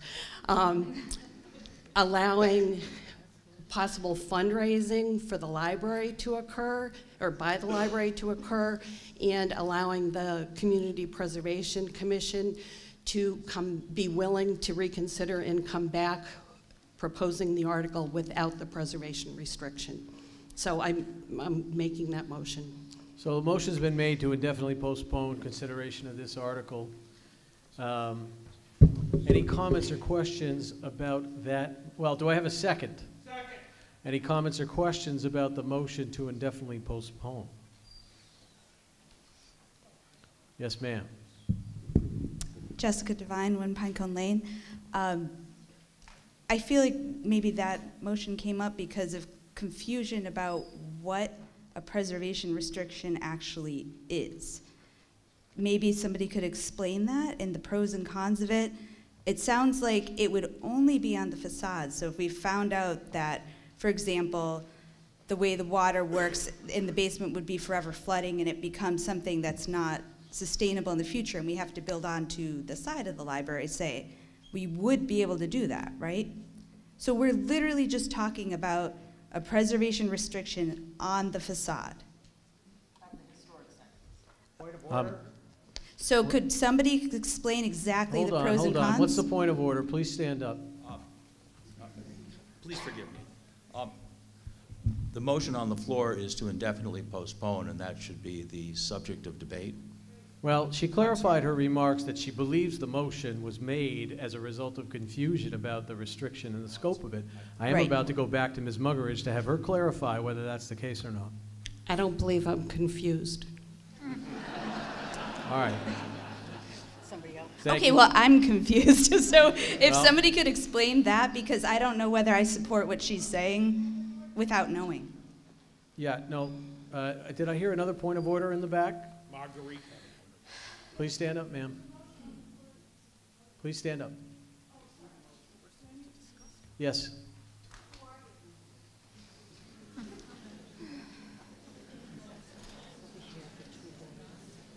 Marguerite Landry, 134 Deerfoot. I'm on the Library Board of Trustees, but this has nothing to do with that. There's a motion on the floor that's been seconded to what was it? Yes, Indefinitely postpone. Yes, and I think that needs to be voted on. That needs to be voted on before we can do it. Well, we can discuss the motion to indefinitely postpone. So you're discussing. And that's what I was asking. I do agree that the comment was framed as not understanding why the motion was made. Ms. Muggeridge just clarified that. So we need to confine our comments right now to Ms. Muggeridge's I don't want to motion. definitely postpone it when I don't even know what they're proposing in the first place. You don't want to definitely- So, okay, so I'm not sure if this is exactly how I'm supposed to do it, but I'm saying in response to the indefinite postponement, in order for me to vote on that, I would like to understand more what a preservation restriction is and the pros and cons of it. That's what I'm saying. All right, I'm going to have town council speak to that briefly. Thank you. Basically, a preservation restriction is an encumbrance on land, very similar to an easement. If you buy a house, you own the fee of the property, the land itself, but there may be an easement on the property. This is similar. The difference is that private restrictions are limited in time to about 30 years unless they're re-recorded. This is a public restriction, and under state statute, it is in perpetuity. Although there is a legal theory that if something changes historically down the line, then with the actions of the General Court of the Commonwealth, it could be changed. But for all purposes, it's a restriction on the property duly recorded at the Registry of Deeds in perpetuity that protects the details of what that preservation was about, in this case, the facade. Means they can't tear it down and put an office building there. So I guess I'm not, it only protects the facade in this preservation restriction? It protects the exterior of the building. Of the historic portion of the building. Okay. I think we're all set on what a preservation restriction is. On the motion to Hold on, Mr. Barron, please. Yeah, Mr. Barron. No, I haven't recognized you yet. Any you said further Mr. comment on the motion That's what I want to indefinitely postpone? Anybody that was at the mic before Mr. Barron? No. All right, Mr. Barron. Okay, on the motion to indefinitely postpone, these people did a lot of work putting this together for us, and I think they are entitled to a vote. Thank you. Any further comment on the motion on the floor? That was the motion. I don't think we should indefinitely postpone. Any further comment from any of the other 316 of you, other than Mr. Barron, on the motion to indefinitely postpone? Yes, ma'am. Over here. Mr. Moderator, if at all possible, would someone be able to bring up the exterior footprint of the building so the audience understands what the facade is? It's not just the front of the building, it's the adjoining small piece before you get to the new addition to the building. Ms. Phan, I'm going to hold on that. Does anybody else want to comment on the motion? Otherwise, I'm going to call for the vote on the motion itself to indefinitely postpone. Yes, ma'am. Nicole DuBonnet, 5 Sadie Hut. I am also a library trustee. We are talking about this year's budget. This year's budget is 3 months to 15 months away. Okay, that is fiscal 20. If you are postponing this by another year, you are talking 1.5 years to 2.5 years out. We have asked many times for capital projects to be placed into the budget, and year after year they have been put off. As someone else stated, the can has been kicked.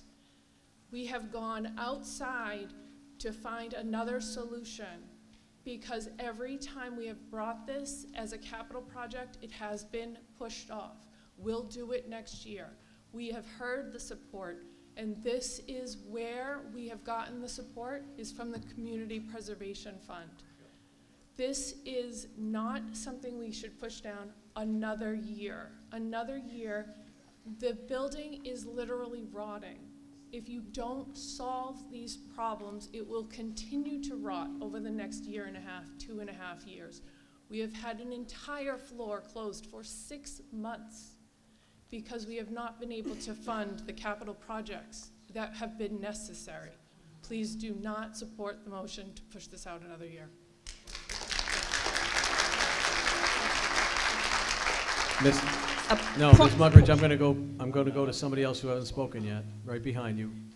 David Officer, 17 Blackthorn Drive.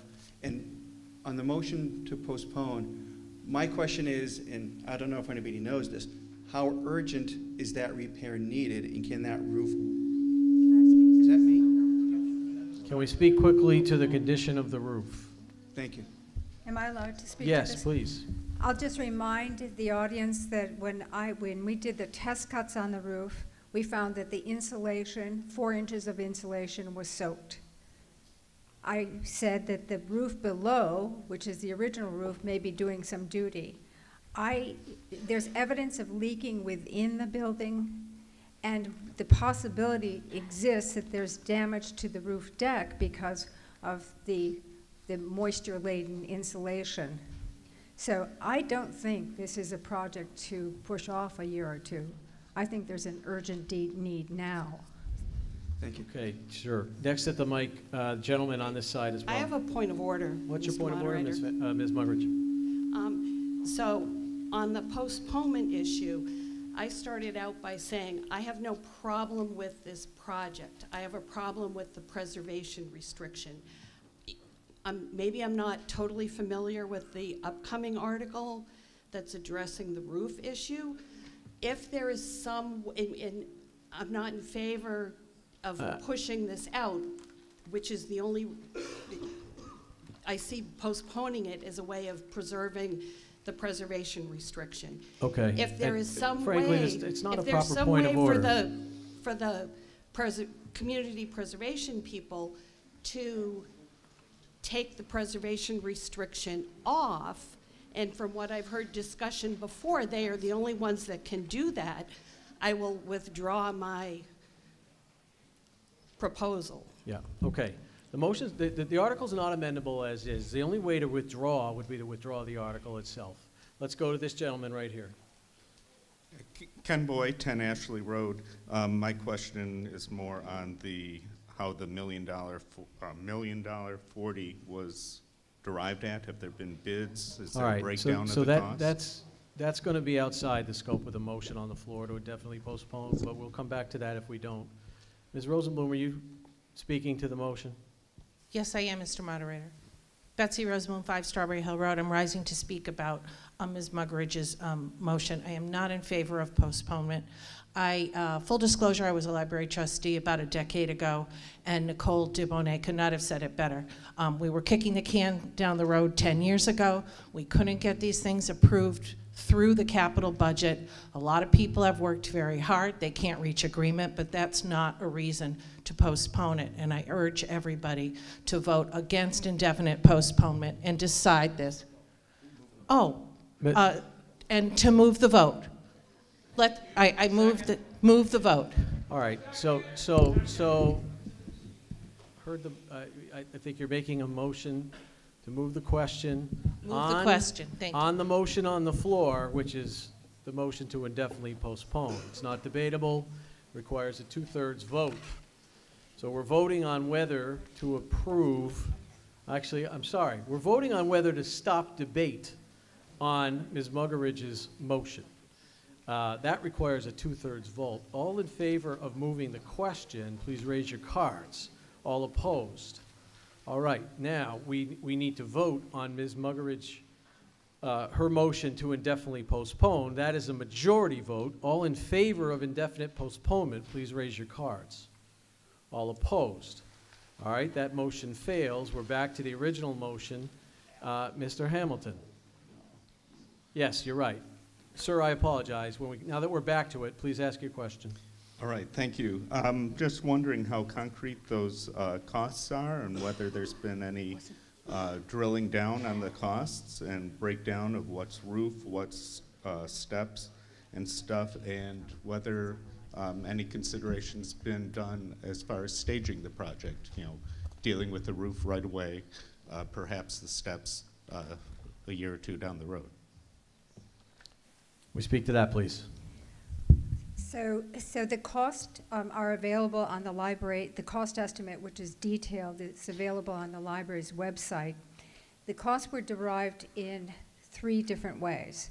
Number one, we asked for the roofer who came out to do the test cuts, a well-recognized roofing company, to provide 4 different estimates on 4 different types of roofing. So that's a roofer's estimate. On the masonry, we did cost estimates based on comparable projects that we have in our office, and the same was done on the windows. So there's a detailed quantities estimate. You'll see square footage, unit pricing, all of that on the library website. It also, you raised the question about phasing. You know, there is always that question, what portion of a project could be put off? I've made the point that the roofing and the related masonry, there too, needs to be done in the very, very near future. You know, the windows, you know, they, I think, are also, you know, we've got wood repair issues. It makes sense to do them. The front steps are quite honestly a safety hazard. They're starting to buckle and so on. So there's a potential trip hazard. And so you would like to avoid an accident, for instance. Thank you. Mr. Hamilton. Al Hamilton, 35 Pine Hill Road. I don't think there's any question that the work needs to be done. I think the big issue, as the selectmen and advisory have pointed out, is the preservation restriction and the right to decide whether we should or should not have a preservation restriction with respect to this project should be reserved for the members of this hall and not for an appointed committee, meaning no disrespect to that appointed committee. What should be done is that 2 articles should be brought forward, one with the preservation restriction, one without the preservation restriction, move together, which can be done in a parliamentary process, and then we can have a full debate on the merits of a preservation restriction. And I would respectfully suggest to the Board of Selectmen and Advisory and the Community Planning Committee that $1 million is a lot of money, and we bring this back at a fall town meeting because we don't want that roof to get any older, and that we vote to reject this with the understanding that we would proceed in that fashion. Thank you. Just to clarify, I think Ms. Gillespie made the point earlier that the use of CPC funds for this project dictates the preservation restriction. So we can do it without, and that is the guidance that I also received when I... No. Let me finish. When the question came up about whether this article was amendable, with regard to stripping the preservation restriction out of it, I did a few things. I read the statute, I read the language of the CPC myself, the CPA rather. I also called the Division of Local Services of the Department of Revenue. They are the lawyers that are charged with administering the Community Preservation Act in the Commonwealth. And I put this question to them, and he said, "Are you calling from Southborough?" Because I'll tell you, this is a novel question for them, and they had caucused in the office on that. I believe others from the community had called with the same question. The very definitive guidance I got from the lawyers at the state is that CPC funds should not be expended without a preservation restriction to back them up. That is that is part and parcel of the existence of the CPA. And so that is why this article is not amendable, or I won't take a motion to amend it for that reason with regard to the PR. So I don't believe spending CPC money without a restriction is a realistic option. If folks want to defeat this amendment today or indefinitely postpone it, and others want to look into it, that's fine. But that's the guidance I got. So we can come back in the fall with a CPC article with a restriction or a general funding article that does not use CPC funds. That's my understanding, and given guidance by the state. Point of order? What's the point of order? Who is it? Was there recently a vote against indefinitely postponing, or did I miss it? It's not a point of order, Mr. Barron. Let's go over here, ma'am. What is it? You missed it. Ask your neighbor. Ask the person in the seat next to you, please. It was voted against. The town meeting voted not to indefinitely postpone. So how can you suggest bringing it up again? The suggestion was Mr. Hamilton's. Right here, ma'am. Anita Reeder, 4 Blendon Woods Drive. I have a fiscal question. The CPC wants to borrow $1 million to do this project. Don't we have money in the fund already? Ms. Gillespie, speak to the bonding, please. I'm sorry, ma'am. I didn't mean to interrupt. That we can tap. Yes. Sorry, Ms. Gillespie. So, with respect to everyone in the hall, the Community Preservation Act,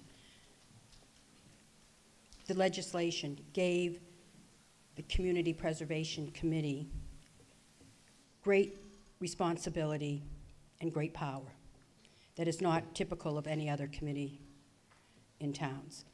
And the people who, though appointed to that committee, are dedicated and very thoughtful and very well-versed and knowledgeable and come from all aspects representing different areas that the CPA funds. We have recreation, housing, open space, conservation, planning board, at-large members. I might have forgotten one, but we have a 9-member committee, and we take our work very seriously, and we all came unanimously from different aspects of community needs in the town for our project recommendations to the town. We have made a recommendation looking at the funds available and the funds future coming in and recommended bonding. I don't believe at this time we could afford to bond it. We don't have that much. But, no, I'm sorry, we don't have the money to pay outright, but even if we did, that's a consideration that the committee looks at and also is looking at what might also be coming up down the road that we would want to fund and have monies available. So it's not this one project and then we spend it all and we're done. You know, there's I'm sorry, I was not aware of how much money the CPC has available. I know we pay our taxes every year and we give money to that fund. I'll take this I was just asking. Okay. All right, one at a time, please. Let her finish. I was just asking why we were floating a bond for borrowing the money instead of. Well, one of the other. We don't have it. One of the reasons is also when you have an expenditure of over $1 million and it's for long-term use of the people of the town, the best fiscal practice is to have as many people who get the benefit of that use to pay for it. Not just the people in town here today, but down the road. That's another reason you bond. Additionally, I'd like to take this opportunity in like April or May, and we'll be publicizing it everywhere. We have a community preservation open forum and invite everyone to come in. We go over everything CPA, anything you want to ask, any goals or needs you have or think we may have. We ask for your input, and we invite you to come, and prior years' presentations are online. And we've been doing this every year for 13 years. I apologize, Ms. Gillespie. I was not disparaging you or the committee. I just wondered how much money was in there, that's all. So, All right, sorry. thank you. Thank you. Right over here. Craig Nicholson, 68B Flag Road. I'm concerned about the restriction as well. As a real estate developer, I've come across properties that have restrictions on them, and the idea that we can knock something down, build up around it is not what I've experienced. Granted, I haven't been directly involved in it in Massachusetts, but generally when those types of things are being looked at, they have context in relation to the historic structure that have to be resolved in order for them to be approved. And to say that we could just knock down the back, new part of the building, build something else new, and just not touch the facade, I think is misleading in terms of what restrictions are really going to be in place with this. Can I respond to that? Yes. There's libraries throughout the Commonwealth that have done just that. They save the historic facade and add new additions in back. I believe Westborough recently did that. Shrewsbury, excuse me. So it can be done. But not by right. Yes, by right. It depends on what the restriction restricts. And this is not to restrict anything beyond what's written in the article. All right, I'm going to come over here, then to you, Mr. Rooney. Here first, please. Joe Provo, High Ridge Road. Sorry about that. I was a little confused that the selectmen comparing this to the police station, since it is like not a completely fungible situation. I mean, we've got a deed restriction that restricts it to be a library. It abuts a historic cemetery. It's at a crossroads center of town. There's no like adjacent entity that's going to want to buy it. I'm fully in support of making this piece of our town permanently as a cornerstone, just as I was years ago, voting to support making Chestnut Hill permanently a piece of our town and its conservation restriction, because it's part of the town's character. Thank you. Mr. Rooney. Mr. Moderator, I just want to make sure that I and this hall understands what you just said with regards to your conversation and what the advisory understood based upon its multiple meetings on this issue. I represented earlier, according to the CPC representatives, that this project, this money, could be spent from CPC funds to do the historic renovation without the preservation restriction. And that was based, and we asked that multiple times because it was important to the advisory that this historic building be restored historically correct. The difficulty we had was with the restriction. Yeah. Now, it sounds, at least what I heard in your narrative, is that this money has to have attached to it a preservation restriction in order for the money to be allocated under an article proposed by the CPC, which is different than what our understanding was. Yeah, in order to be allocated with monies, with historic preservation monies by CPC. Town council admonished me after I made my statement that I didn't end it with, and town council agrees. So I'm going to let him just, no, it's a serious question, I understand. And the timing, by the way, of my conversation with the state was, today's Saturday. I think it was Monday this week. But yeah, and if I could just add before town council, I think I drew the short straw on advisory because we're perceived that we're anti-library or anti-historical restoration, and that's not the case. We want this work to be done. We'd like the use of the CPC funds to be used. We just have a tremendous reluctance on attaching something which lasts forever, which, at least in our opinion, would impede a future renovation and may impede the library's ability to expand to another location. I just wanted to make that clear that I got the short straw to speak today. I have a motion. Since the article cannot be modified and it is either we vote for this and we already voted on not postponing, can we just ask the question and move on to voting. Okay. I'm going to have town council speak to Mr. Rooney's comment, and then if there's we'll take that up after that. Okay, very briefly. The town moderator indicated to me that he spoke to state lawyers. Well, I take all of that with a grain of salt, so I studied the statute again to try to see the intent of what they were saying. And I have to say that I agree that the theory is if you're going to be using this portion of taxed money to the residents of the town, then there has to, for preservation purposes, there has to be some permanent type of restriction or protection on the property. So we agree.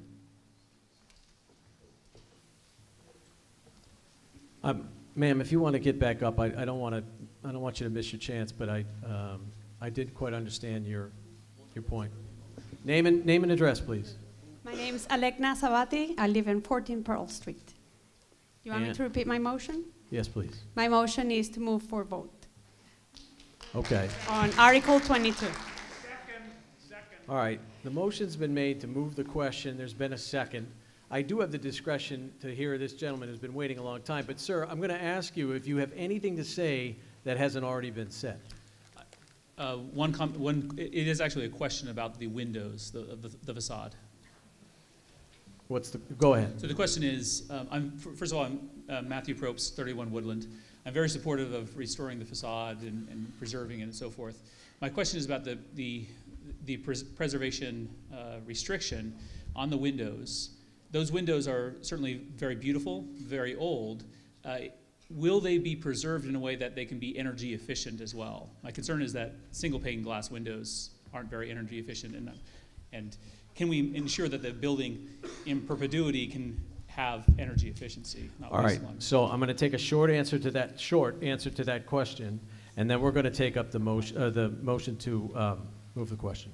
A repaired wood window with good weather stripping and a very good low-profile storm window is an excellent energy conservation option.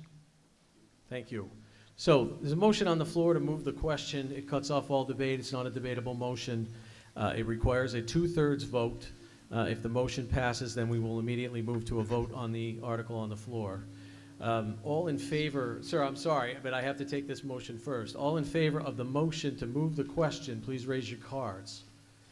All opposed? All right, so that motion carries. That ends debate on this article, sir. I apologize, but it was made before you stood up. We will now move to the vote on Article 22. It requires a majority vote. I'm sorry. It requires a 2/3 vote because it's a bonding article and involves an interest in real estate as well. So this is a 2/3 vote on Article 22. All in favor, please raise your cards. All opposed? I declare a 2/3 majority, and the motion, the article passes. Can you help me?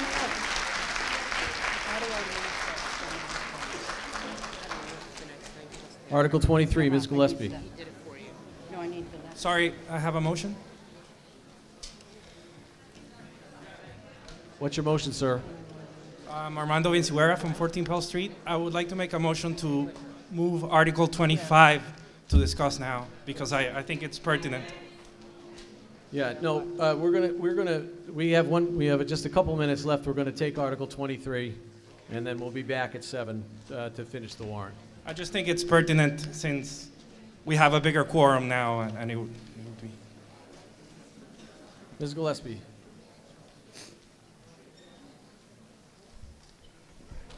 I make a motion that the town vote to appropriate $50,990 from the CPA Fund General Unreserved to conduct conservatory and restorative work for historic preservation on significant historical items of the Southborough Historical Society as written in the warrant. Is there a second? And just to remind the hall, our session ends either at 5 or at the time that the article under consideration at 5 is ended. So we will end after this article for this session. Ms. Gillespie, go ahead. I just, point of order. Point of order, sir. Yeah, how many articles are left after we finish 23, because I don't have a memory of how many we signed off on at the beginning. Okay, I'm going to ask you to look at the warrant. It's not a proper point of order. Go ahead, Ms. Gillespie. It's not what? I'm going to introduce Michael and Rebecca from the Southborough Historical Society, who are the project proponents on this article. This one is forward? Yes.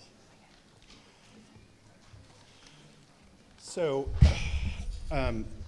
overall, the Southborough Historical Society has been working very, very hard in the last few years with the help of CPC funds to recover from a fairly dramatic flood, which damaged the entire building and a large portion of the collection.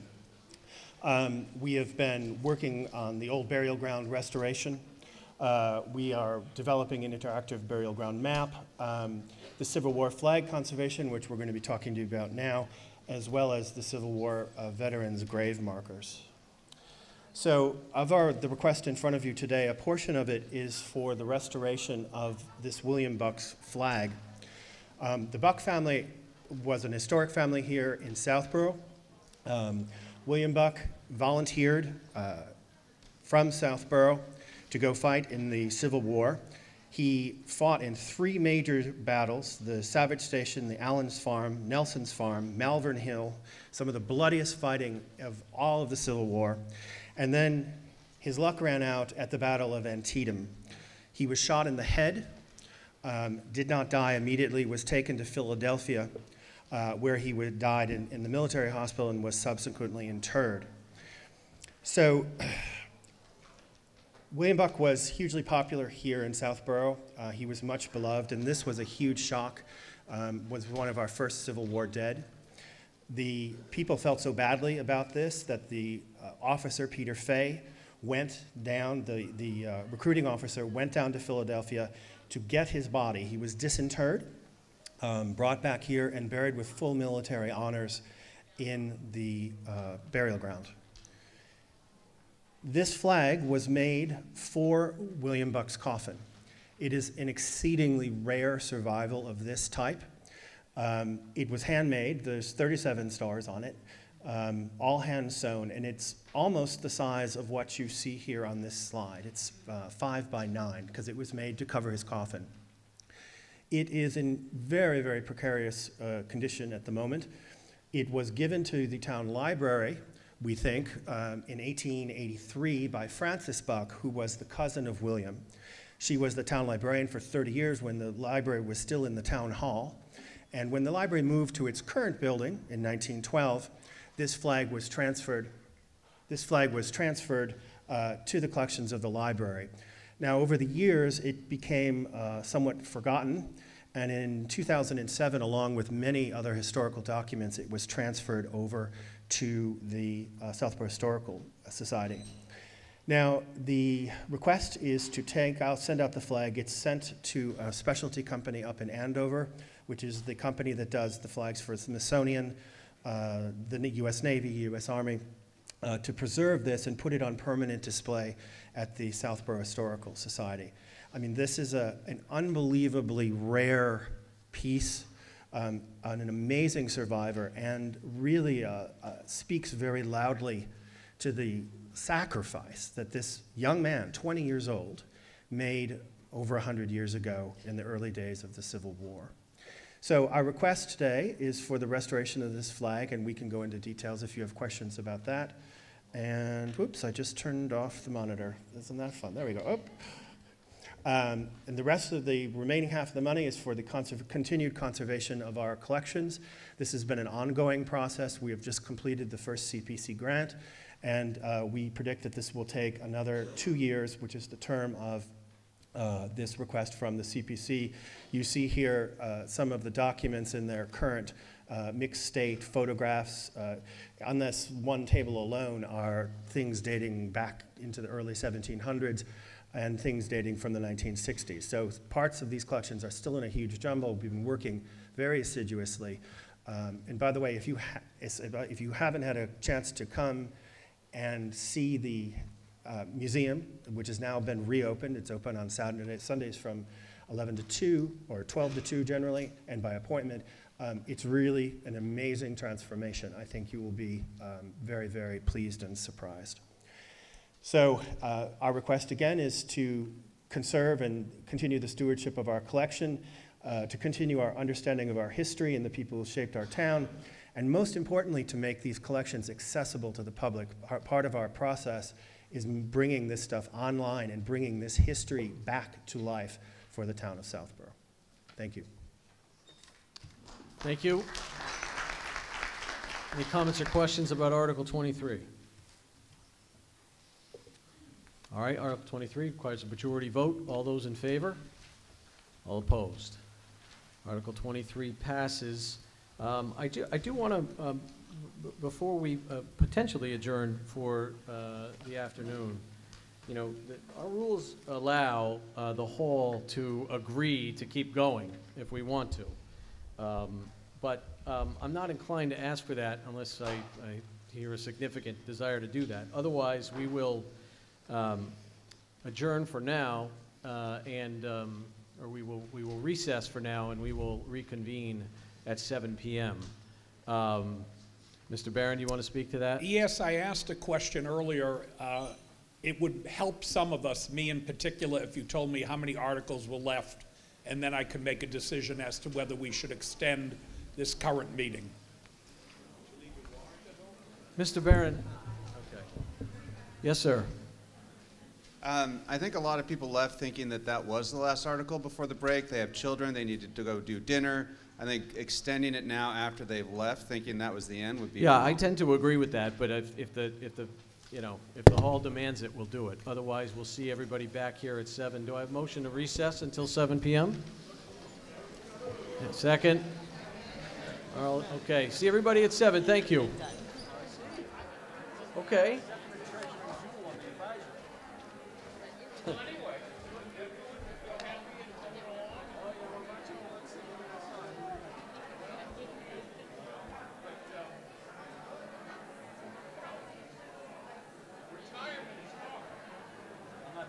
Okay.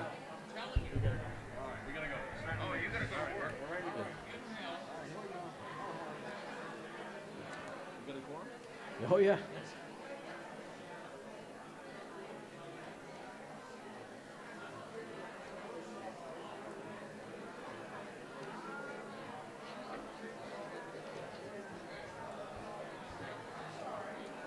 Let's go.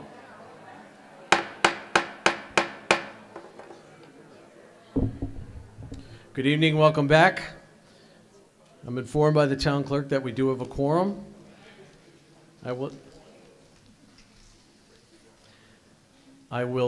So we will reconvene our recess session as of now.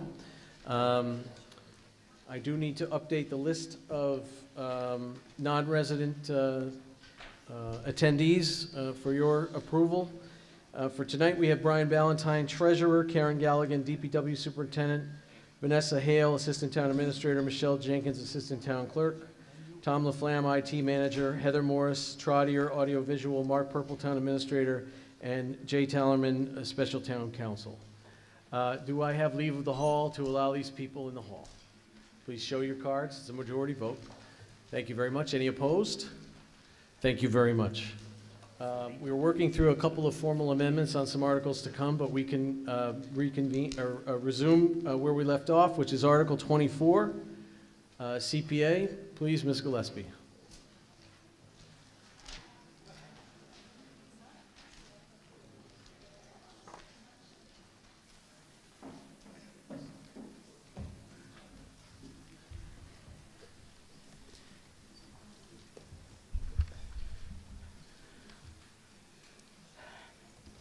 Okay, I'm back. I'm Freddie Gillespie, Chair of the Community Preservation Committee, and standing with me is Sarah Rossitano, who's a member of the Open Space Preservation Commission. And this is a CPA article for a project of the Open Space Preservation Commission. Article 24, I make a motion that the town vote to appropriate $20,300 from the CPA General Unreserved Fund as written in the warrant. Does it receive a second? Ms. Gillespie. Okay, so this project, no, am I switching it? Okay. So this is for invasive species removal at 32 Corderville Road, which you also know as the golf course, but it is not about golf. It's about the conservation values of the land which are there, whether it's a golf course or not. And we do have a conservation restriction on the land, and we're also involved in the Audubon International Classic Course certification process that requires removal of invasive species, and this is just the first phase. So there's a stand of the invasive tree of heaven, and it's bait for the spotted lanternfly. Just as the tree of heaven by itself, it's worth taking out, but this situation makes it even more important. That's what the spotted lanternfly looks like. It's in Pennsylvania now, headed our way, and it's been declared one of the worst insect infestations that this country is ever going to know. These are different looks of it at different stages. There's a tree infested with it. What it does is it comes, the tree of heaven is probably co-evolved with it in its native country, and it will come to the tree of heaven and breed, and then after that it will spread and eat everything. It's not as specific as the Asian longhorn beetle that we had in Worcester, where it was certain trees. This will take out everything. It's infestation. Infestation. People in Pennsylvania, they can't have cookouts, they can't sit in their backyard. It's pretty gross. They excrete a thing called like honeydew, and it's gross from what I've understood. So there's also what this project originally started for. We found the invasive tree of heaven after we were looking at this stand of Japanese knotweed. And when we purchased the golf course, one of the things we wanted to protect it for was the heritage landscape. And as you crossed the causeway coming into town, you had that beautiful expanse of looking at the heritage landscape of the golf course. That is slowly being obliterated by the Japanese knotweed. This is not in season, so you can't see how much. It's like a solid hedge, and it's spreading. The knotweed has deep roots, and there's a historic stone wall there. If you take a look, and on one side you have a beautiful stone wall from the cemetery, and on the other side, this stone wall, which you can't see, and also it's being destroyed, the value of that, because the roots go in and dislodge the rocks. So it's destroying the stone wall. So it will restore, if we remove the Japanese knotweed, it will save the stone wall and restore the viewscape and also ecological value of the property. We also recently purchased the Halloran property. That's Southborough's newest conservation land. It has some beautiful old woods. There's some cart trails. It's a beautiful piece of property. We're still working on developing access and getting the conservation restriction on that property. However, even though it's relatively invasive-free, the edges are being encroached upon by Oriental bittersweet. And there's some invasives on the interior we want to address. After we remove the invasives, our goal, we are currently working with Dr. Robert D. Gear. He's doing a study. Southborough's Breakneck Hill is one of the properties. This study has, right now, statewide significance and national significance as well. He's been interviewed by Newsweek magazine in addition to many other publications, peer-reviewed scientific reports. And the first time he came to Breakneck Hill, he found the rare Bombus fervidus that, until we were documenting it, the state had declared it extirpated from the state, that it was no longer here. Now we're documenting it at Breakneck Hill. Sorry about that little red dot, but. So there's the rare Bombus fervidus. So at our presentation at the Selectmen's, it was suggested we show pictures of what an infestation looks like in a project we've done and what the results were. So back in 2004, Breakneck Hill was declared the worst infestation of Oriental bittersweet in Metro West. This is a picture of it. There's a trail you can see, I think that's Dick Upjohn walking on that trail.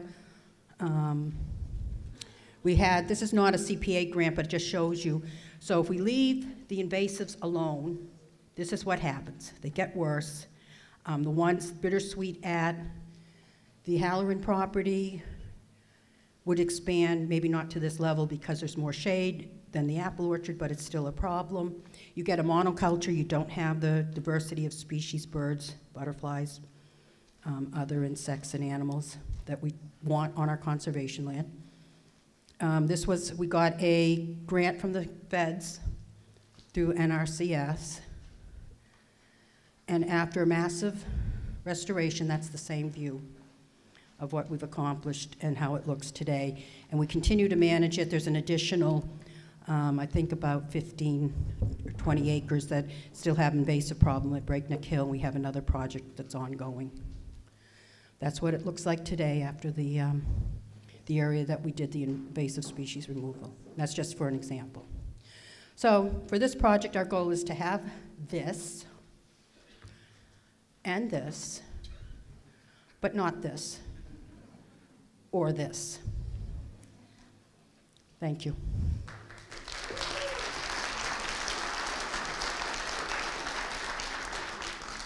All right, comment or, excuse me guys, comment or question on Article 24, please. All right, this requires a majority vote. All those in favor? Oh, I'm sorry. I didn't see you, Dan. I didn't mean to hold up the vote. I just want to thank Ms. Gillespie. I did ask for this. I think it was incredibly helpful. I think the town allocated $100,000, was it 2 years ago, for invasive species removal. I know you've made some progress on that, but there's still more to go, and then more tonight. So anyway, that was incredibly helpful to see the before and after, and thank you for doing that. Sorry to hold up the vote. That's all right. You're welcome. Okay, all those in favor? Mr. Moderator? Yes, sir. Dick Snyder, 49 Pine Hill Road. Can we hear from advisory on this? Absolutely. Advisory position? Sure. Is this one on? Yes. Okay. Hi Dick. We supported this one 6-0. Didn't have much question on this one. It's $20,000, and you can see what they've been doing in the past. So this one was pretty much unanimous without much dissent at all. Okay, any other comment or question? All right, all those in favor? For the third time, we'll hold up your cards. All opposed? Motion carries unanimous. Article 25, Mr. Thank Shea. you.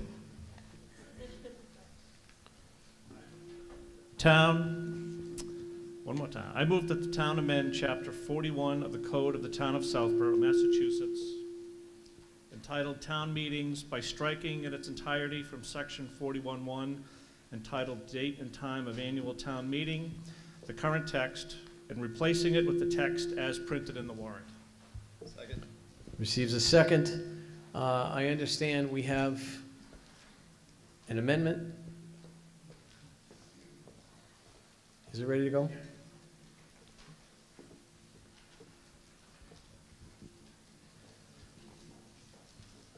Sir, please go to the microphone.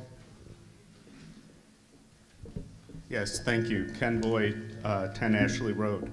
The Saturday format is great. I wouldn't be at town meeting if it was late at night, so thank you for that.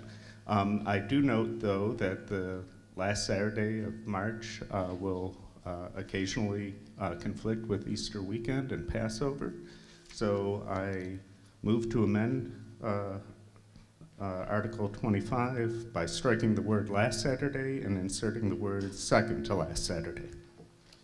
Does that amendment receive a second? All right, receives a second. Comment or discussion? I think I'll, if the selectmen want to go first on that, I'll recognize it since it's your article.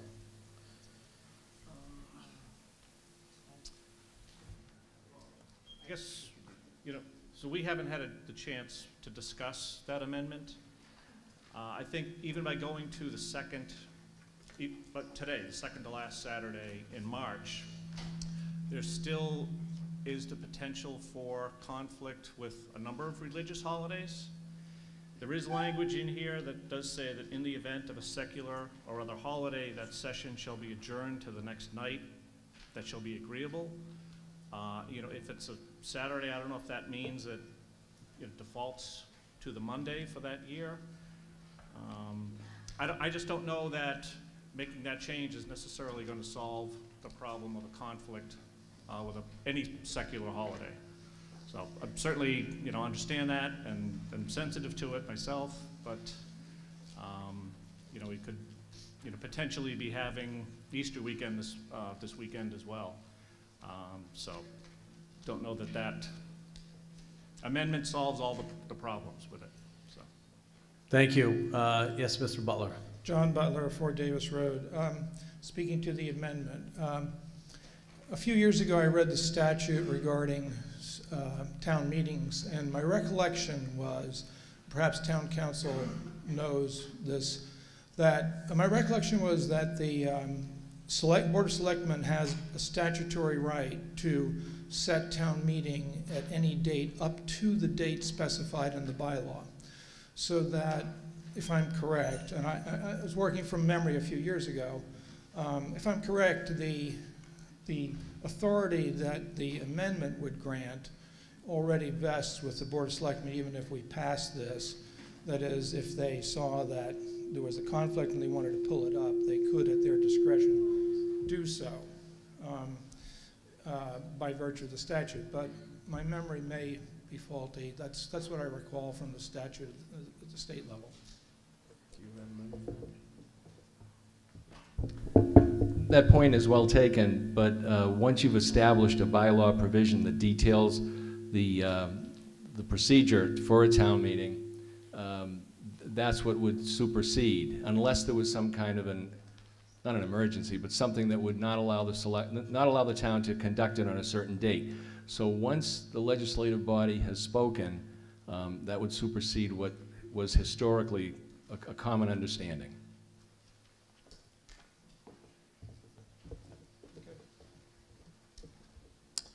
Thank you. Mr. Mills. Andrew Mills, 2 McNeil Drive. Speaking as a citizen, I just want to recognize everything that the town has done and all the committees to get ready for this earlier in the years past. I think a lot of people who aren't on committees or boards or part of the town themselves don't understand the effort that it took. I just want to recognize it in general to everyone who helped make this town meeting as early as it is. Thank you. Ms. Cook. Well, I was hoping someone was going to ask us why advisory said 06 on this one, but since you didn't, I'll tell you anyway.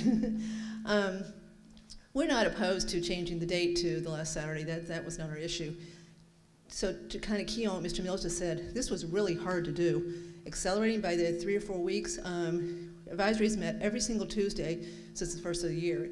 And we were still going back and forth on a few small things this past week, so it's really hard to get everything done in this truncated period. So advisory met with Mr. Haggerty, our town clerk, and he told us about what a couple other towns around us do, which we thought sounded like a pretty good idea. Now maybe it's too soon to think about it tonight.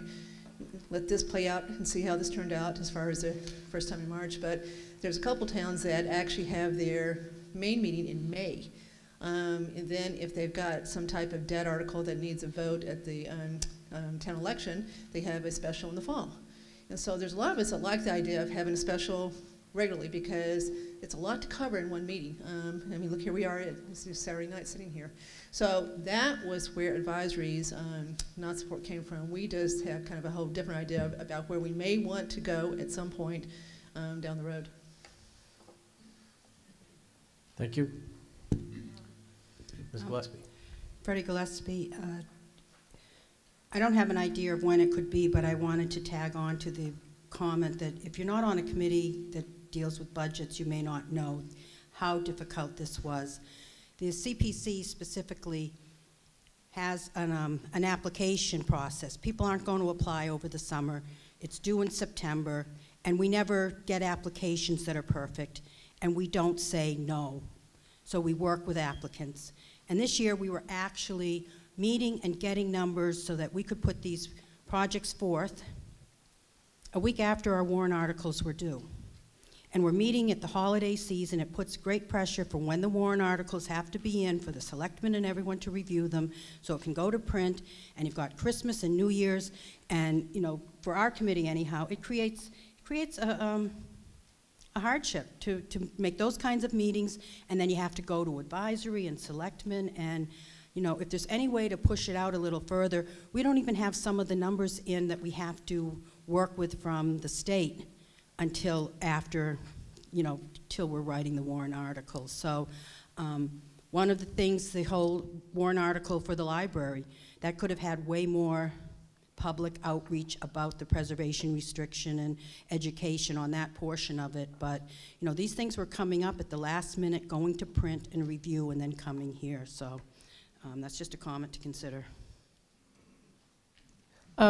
Eileen Sandberg, 7 Granville Road. I just wanted to say that in 2021, the last Saturday in March is the first night of Passover. In 2024, it's the Saturday before Easter Sunday. And in 2027, it's also the Saturday before Easter Sunday. There are lots of other dates, but I'll stop there. Thank you. Jim Caleri, 51 Central Street. I made a joke earlier today that I've been here 50 years doing this. And I noticed when I came in today something. We went from nights to weekends. We're supposed to get a lot more people. Well, I see a lot less people here. So obviously, at least for the first round, we didn't get or the townspeople didn't get what they thought they would get. And also, when March and April, you're dealing with weekends with holidays, and being a Catholic, I know the Easter moves all over the place in April, so it gets very difficult when to plan these. So I wonder if it'd be worthwhile to take a deep breath and sit back and table this motion, to really rethink that, and possibly if we have another special town meeting, or the Board of Selectmen, if we don't mandate to you, you have the right, from what I understand, what was said tonight, to schedule the town meeting and give you guys some time to do that, and see if we want to go back to, you know, really come right down to it. When you get into May, most of us are cleaning our yards and stuff, so we don't want to go on a weekend there.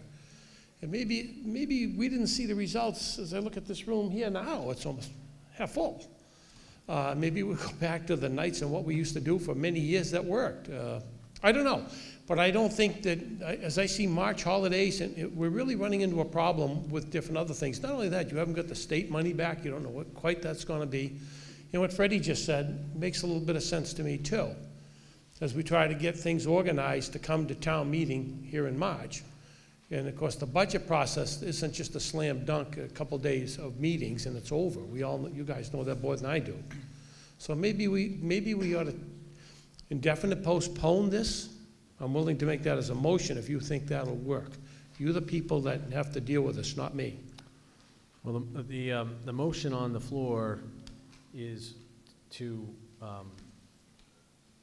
add the words second to last Saturday.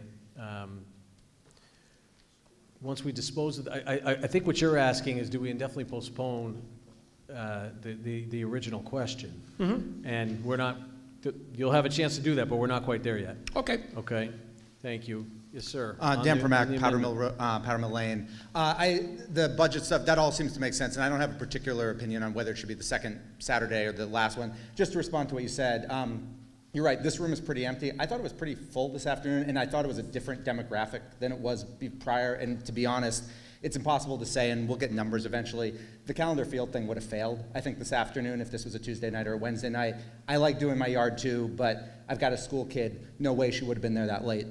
So just saying, for the selectmen, I do hope we continue on Saturdays, whether that's in March or April or May. Thank you. Sir, are you going to the mic, or are you? Okay, go ahead. All right, Robert Reeder, 4 Blendon Woods Drive. Not to drive things crazy, but if I possibly amend this to say no later than the last Saturday, and that addresses the issue of giving the selectmen the chance to do it on the next to last, second to last, if it's a Easter or something, or to do it on the last if there's no conflict and gives them more time. Would I amend this amendment, or would I wait for this one to be voted on? You can move to amend the amendment. Yes, we have to get it in writing. I will come up. I move to amend the amendment to strike second to last Saturday and replace it with I'm sorry, shall be held on the second to last Saturday, and replace it with shall be held no later than the last Saturday. Is there a second? All right, let's get that in writing, please.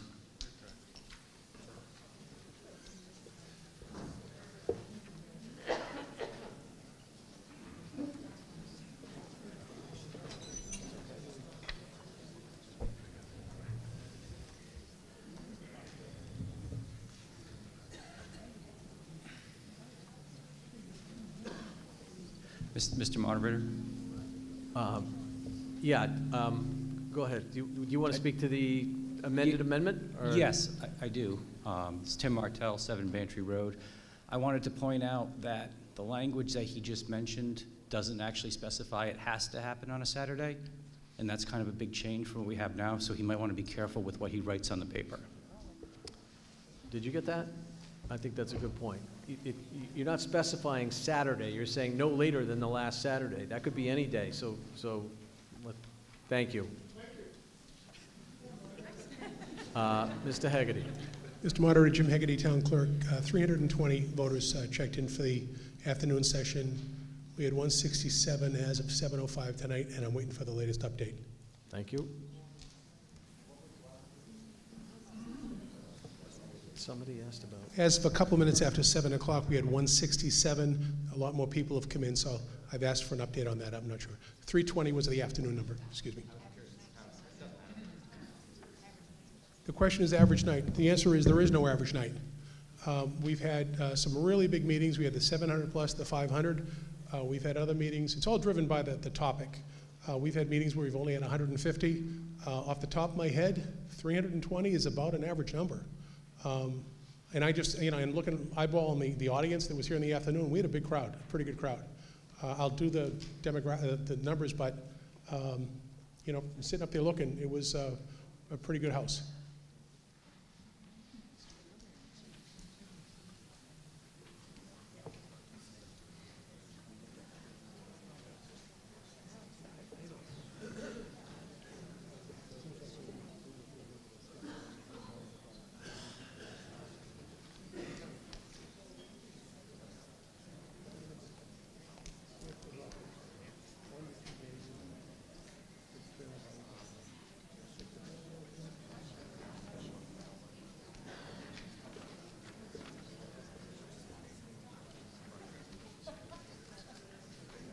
Mr. Hegarty tells me the current count tonight is 192.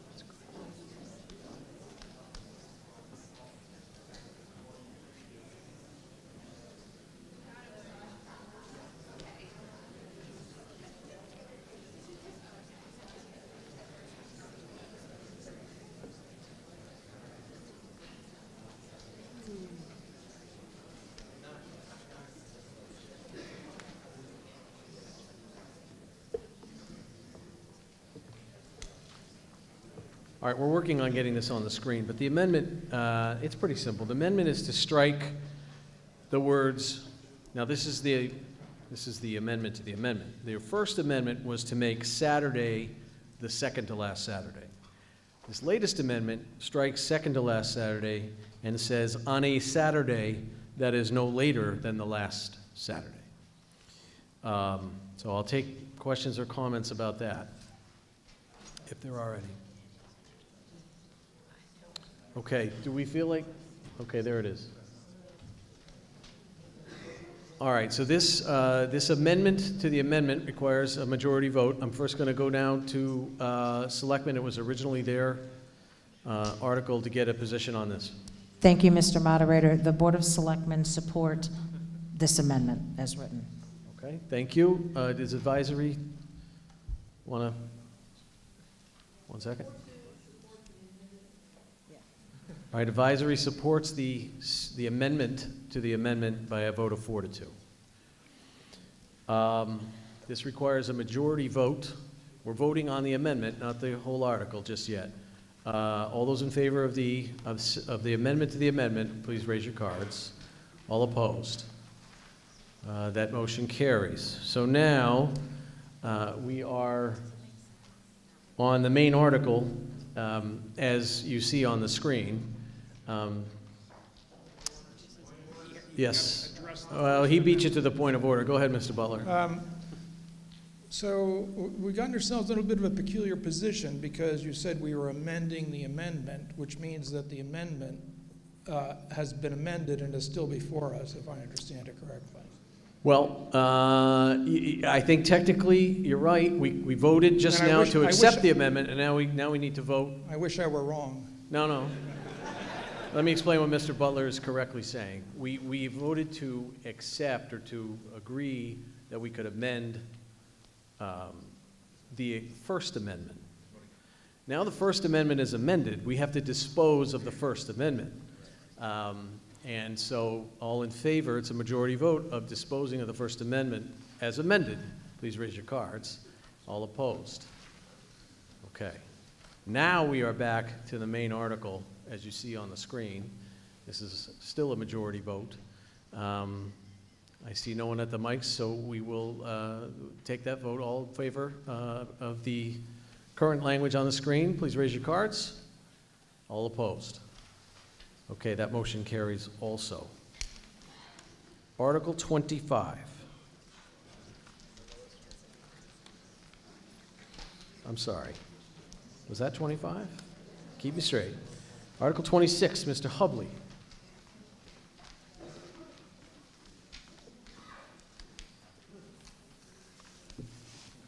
Mr. Moderator, I move that the town of Southborough will vote to amend Chapter 63 of the Code of the Town of Southborough, Massachusetts by striking Chapter 63, Section 63-3E, procedure in its entirety and insert in place, therefore, the following text as printed in the warrant. So receive a second. Mr. Hubley. This article will change the number of days. It's just a number change. It's not the whole, what's written in the warrant. It's just the number from 15 to 45 to hold a demolition delay hearing for historical or architectural significant building from 15 to 45 days. This will allow for compliance with the public posting requirements conducted for hearings. Thank you. Comment or question on Article 26? Okay, it's a majority vote. General bylaw requires a majority vote. All those in favor? All opposed? Motion carries. Article 27. Mr. Hegarty.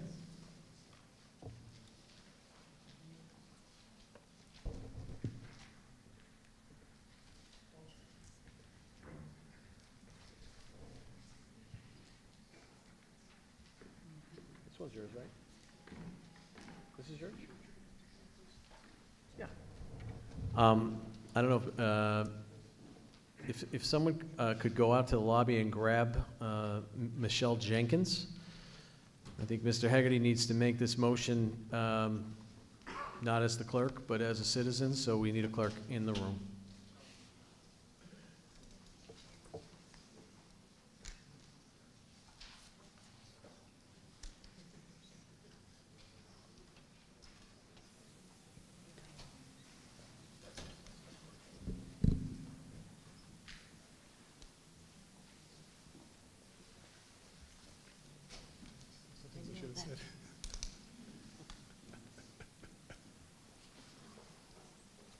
Thank you. Go ahead, Mr. Hegarty. Mr. Moderator, Jim Hegarty, 14 Melbourne-Crest Drive. I move that the town vote to amend the provisions of the Southborough Code, Chapter 9, entitled Committees, by adding a new Section 927 entitled Meetings Prohibited on Election Day or when town offices are closed due to weather or other emergency, with the following text. Chapter 9, Section 27.1, on any day that the Board of Selectmen or their designee announce that all town offices are closed for the day due to a weather or other emergency, any scheduled public meetings shall be canceled. The town clerk shall post notices of cancellation for all previously scheduled meetings on the town website. This prohibition will not apply to emergency meetings held to address the weather or other emergency. And Chapter 9, Section 27.2, no board, committee, or commission shall schedule a meeting on any day of any town, state, or federal election. Does that receive a second? Second. All right, Mr. Hegarty. This is essentially to clarify what has been the existing practice in town and eliminate some confusion. Commissions or hearings can't be held on election days. Yet you've got kind of a catch-22 where a board can't hold a hearing, but they can hold a meeting. It just clarifies that. Frankly, I think we shouldn't be holding meetings on election days anyway. That's the second half. The first half is in response to something that happened last year, where there was a weather emergency, a snow emergency in town, and the governor ordered everybody off the roads, and the town offices were closed, and there was a meeting scheduled for that night by one board, and I took it upon myself to say your meeting is canceled because the town offices are closed, and that created a little bit of pushback.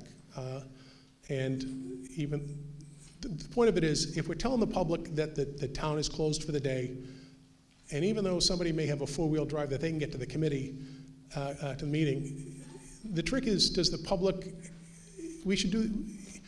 I'm sorry that it's the last minute in this committee last year, but it's not fair to the public on the one hand to say, stay off the roads and everything's closed, and people would make their plans and not plan to go to the meeting, and then the committee meets. So it's just, to me, it's just common sense, and that's it.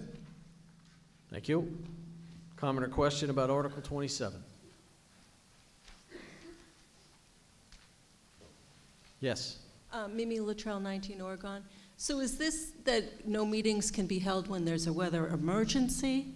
Because there are a lot of instances where it snows during the day and the townhouse gets closed and all the roads are clear and it's fine at 7 o'clock at night when most meetings are held.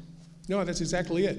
If the weather conditions are so severe that the town, the government, the executive body of the town say that the building of the town has to be closed, if it's that severe, then we're shut down for the day. And that's the message we're sending to the public. And I think it's wrong to expect the public to have the town offices closed in the morning, but then open up at 7 o'clock at night for a meeting. I'm trying to have the lowest standard of, we send conflicting messages when we do that, and I think that's wrong. To me, it's irrelevant that members of the committee can show up. It's whether the public would be expected to know that there'll be an exception and we'll open the building at 7 o'clock at night, and they're not going to know that. And I just don't think that's a good thing for the town to operate that way. But if the roads are clear and the public can get there. Well, here's the deal. To my knowledge, that was the only thing in the 4 years that I've been the town clerk where that's the only instance that's popped up. There's plenty of times where there'll be a delayed opening. No. There's instances where there's a delayed opening. I'm saying if something is so severe that they shut down the roads and they tell you to stay off the roads and they shut down the buildings. It hasn't happened this year, and it happened last year one day. So it's a pretty rare event. But I think if it's that significant that the town hall closes for the whole day, which is pretty rare, I think you're telling the public we have a weather emergency, stay home.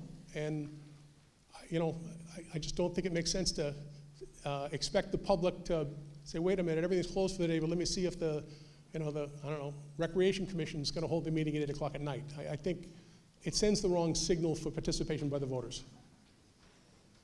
I'm sorry to throw Rec out of the bus. Sorry, folks, but I almost said the Tooth Fairy Committee. That's my usual one, but sorry. No, frankly, it just stuck in my craw that the person that it wasn't Mimi. The person last year said, well, several members of my committee have four-wheel drive vehicles. And I'm like, yeah? Well, what about the person that doesn't have a four-wheel drive? What about the person in the wheelchair? What about the person that has to walk there? And that's the standard that I think that we should hold ourselves accountable to, it ticked me off. So that's why I brought this Mr. forward. Hegarty. Well stated. Give him the hook. Any other comment or question about Article 27? It's a general bylaw, majority vote. All those in favor? All opposed? Motion passes unanimously. Article 28, Mr. Morris.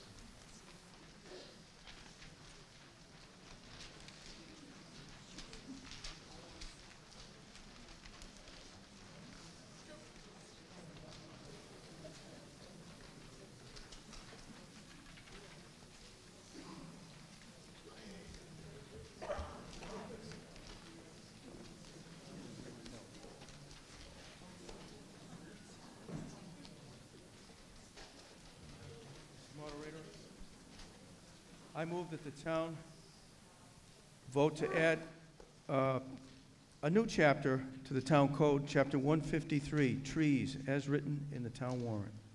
Does it receive a second? Mr. Morris?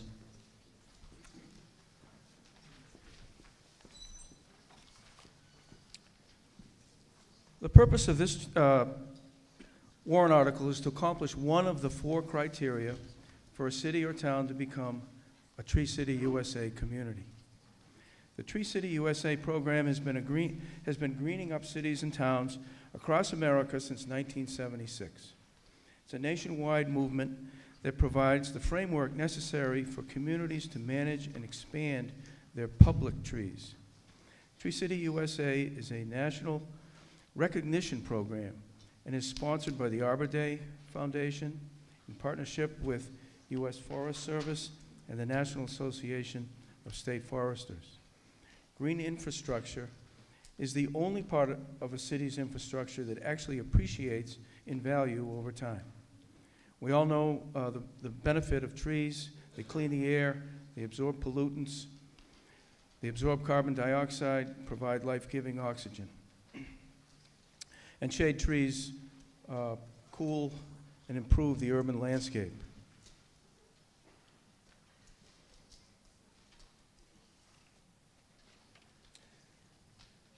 More than 3,400 communities have made the commitment to becoming a Tree City USA.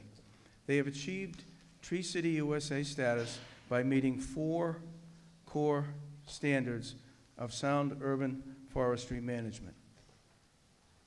According to the Department of Conservation and Recreation, the DCR, there are 87 cities and towns in Massachusetts that are Tree City communities, including these in our area. We have Westboro has been a Tree City for 9 years, Marlboro for 7, Framingham for 27 years, Grafton 18, Natick 11, and Weston 15 years.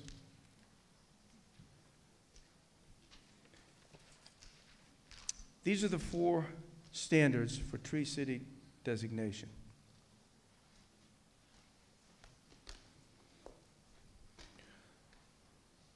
Southborough has had a tree warden for a long time.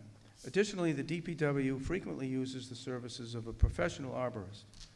Southborough meets standard number 1.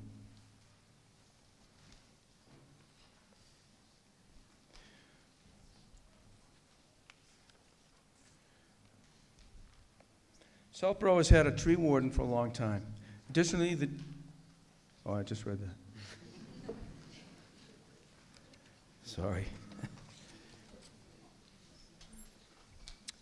Southborough does not meet standard number 2, and that's the goal of Article 28.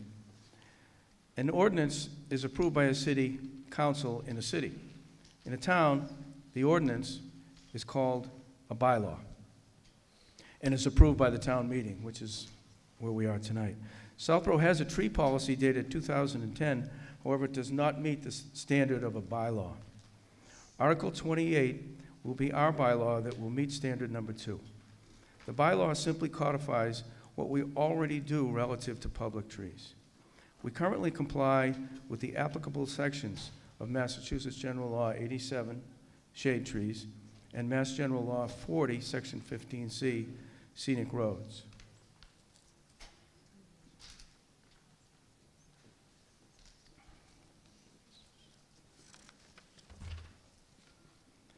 Southborough meets standard number 3. The standard requires a community to spend $2 per capita on its tree program. Southborough consistently spends over $60,000 a year, or approximately $6 per capita. Southborough does not meet standard number 4, the Arbor Day observance.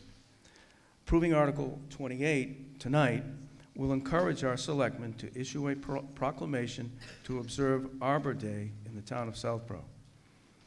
This proclamation can call for actions that may include involving school children, scouts, church groups, sponsoring contests, Tree of the Year contest, and of course, planting trees.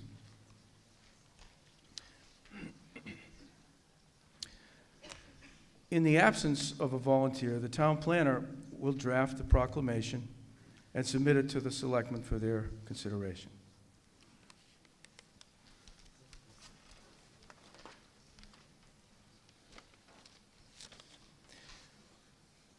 So we have to meet the 4 standards, complete and upload the application each year after the initial approval and designation. And again, in the absence of a volunteer, the town planner will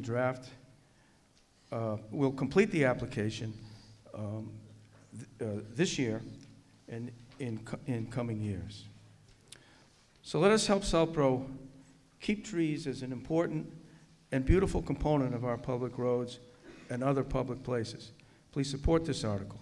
And in response to the question that was asked earlier to hold this, and I consulted with town council in our break, the town currently has no authority to go onto private property to plant trees or cut trees down, and after the town would become a tree city, that would remain the case. Although there is a provision in Chapter 87 that allows private property owners to plant trees within 20 feet of the right-of-way and have those trees counted toward the town's tree city designation. So hopefully this will pass tonight. We will have a proclamation for this year's Arbor Day from the selectmen. We will, and if we get to that point, then we plan to put a link on the town website for people to submit their name and address and volunteer to plant a tree at their expense on private property and have that count toward our Tree City program. Having discussed this just briefly with a few people, we already have three people that are willing to plant a tree in their yard along the streetscape within 20 feet. Thank you. Thank you, Mr. Morris.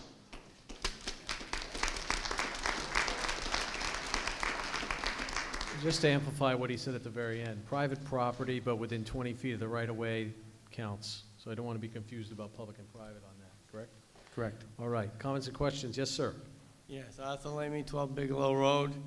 I asked to have this article held, and Mr. Morris has answered all my questions. I only have one additional question, is the Board of Selectmen did not support this. I was wondering if I could get a reason why they did not. No, it says they do. Oh, they do now. I'm sorry. The one I've got says that town, well, it's okay. Fine, just supporting it now. Thank you. Thank you, sir. Any other comment or question? This article is a general bylaw, requires a majority vote. All those in favor, show your cards. All opposed? Passes unanimously. Thank you. Thanks, Mr. Morris. Article 29 is Hanlon.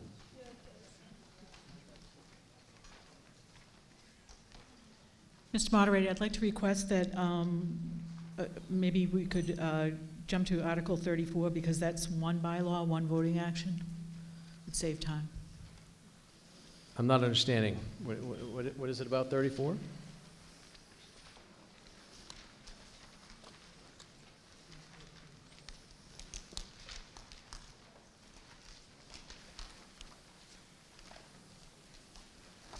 I don't understand what's significant about 34 versus... It's just one bylaw, one voting action. I can speak to that quickly and just move on. Why don't we, honestly, I'm not understanding, but if you want to move to advance 34, you have that right, and then we'll take Thank the you. leave of the hall. Are you making that motion? Yes, please. Does it receive a second? Second. All right. You want to speak again? Why do you want to advance 34? Again, because it's just faster. It's in the interest of time, saves time for the floor, and it's one bylaw, one voting action. All right. Advancing an article requires a majority vote of the hall. All in favor of advancing 34 ahead of 29, please show your cards. Moderator, question? Is it a point of order, Mr. Boland? It's a question relative to the motion. Fair enough. Normally Please take go ahead. questions, right? Yes. William Boland, 35 East Main Street. I don't understand how an article that's 3 pages long is going to be quicker than an article that's shorter. So it might be the proponent's feeling, but it certainly doesn't appear that way to me, that something 3 pages is going to go quicker than something that's shorter. Thank you. Well, presumably, Okay. everyone here is perfectly capable of having read this in advance. I think I've seen a lot of people during other articles reading that, so. Okay. No other comments or questions? All in favor of advancing 34 ahead of 29, please raise your cards. All opposed? Okay, that motion Okay. fails. We're back to Article 29. Ms. Hanlon.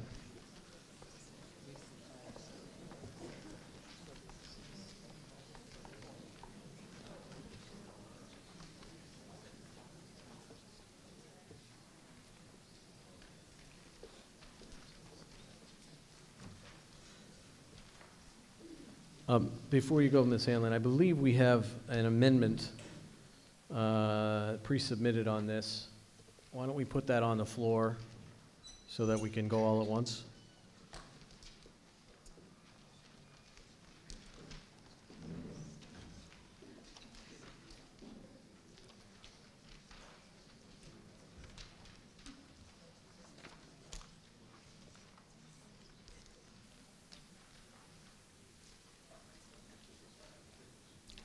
Do you want me to wait until the article is introduced? Well, did you? I'm sorry. Go ahead, Ms. Hanlon, make your motion.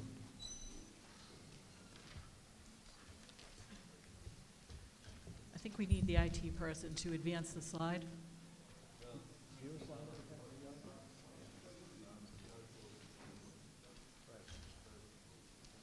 Speak louder. Article 29 is to see if the town will vote to repeal Town Code Section 41-221, electioneering prohibited. And it actually goes simultaneously with the second piece, which is to see if the town will vote to add the following to Chapter 41 of the Town Code. Please add as printed in the warrant. As printed in the warrant. All right, does it receive a second? Second. All right, Ms. Hanlon, do you want to briefly introduce what's happening here, and then we'll go to Mr. Hegarty?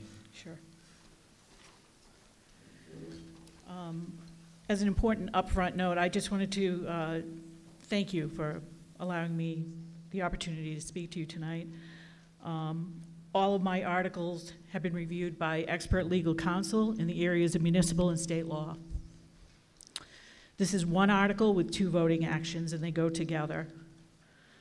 As a longtime resident of the town, I love the town, and the goal of these articles is simply to help in improving functionality and transparency by installing good policies. We don't have to reinvent the wheel. 2 of these policies are based on almost verbatim policies of other towns.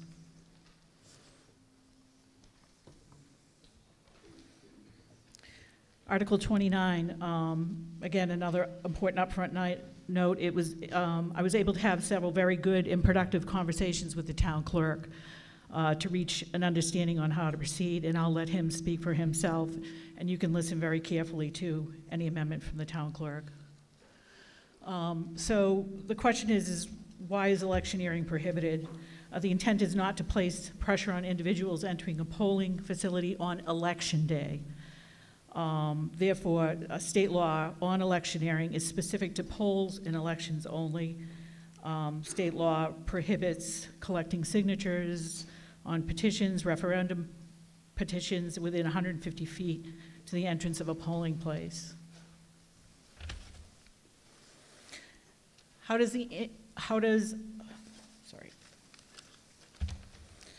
Why is Southborough's current electioneering law different than the state's?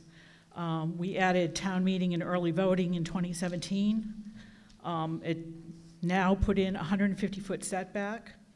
And unfortunately, this inadvertently, I think, obscures the freedom of distribution of voter information and the circulation of petitions to educate the voting community. Southborough is the only community known by Secretary Galvin's office that has amended electioneering laws to apply to town meeting.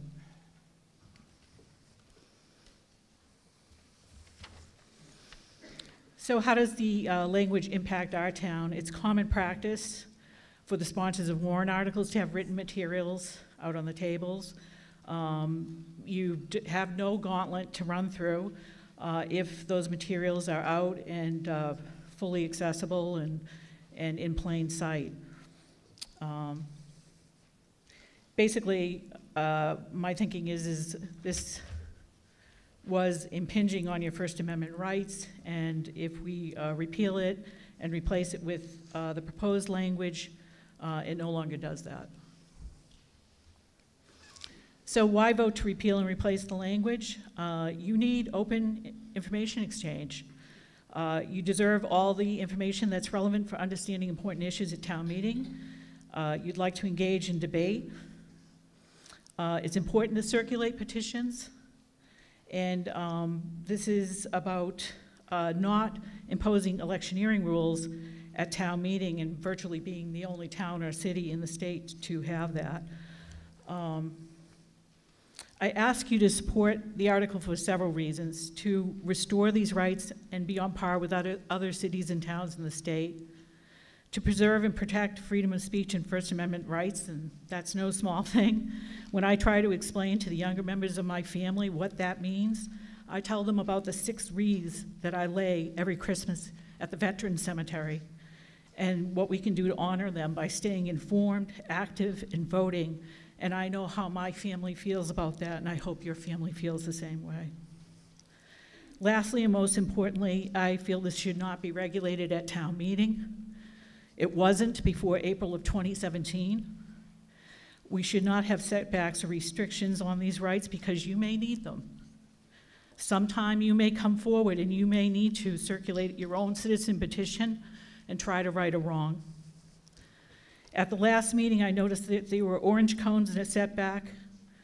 There was no gauntlet. We had one person out front. She's a mother and a wife of 2 with advanced degrees who bothered to get off the couch for all of us, informed, and was getting the last 5 signatures for a petition on behalf of all of us. So I would ask you to please support the article. And now Mr. Haggerty, I believe, has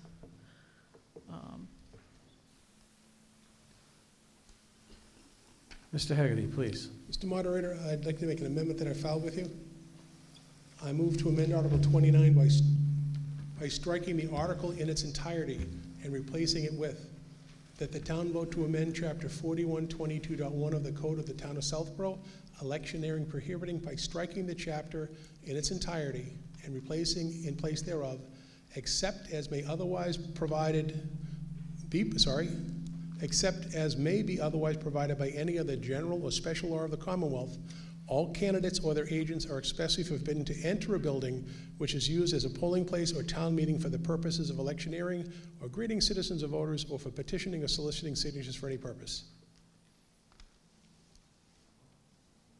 Does it receive a second? Okay, Mr. Haggerty. Okay.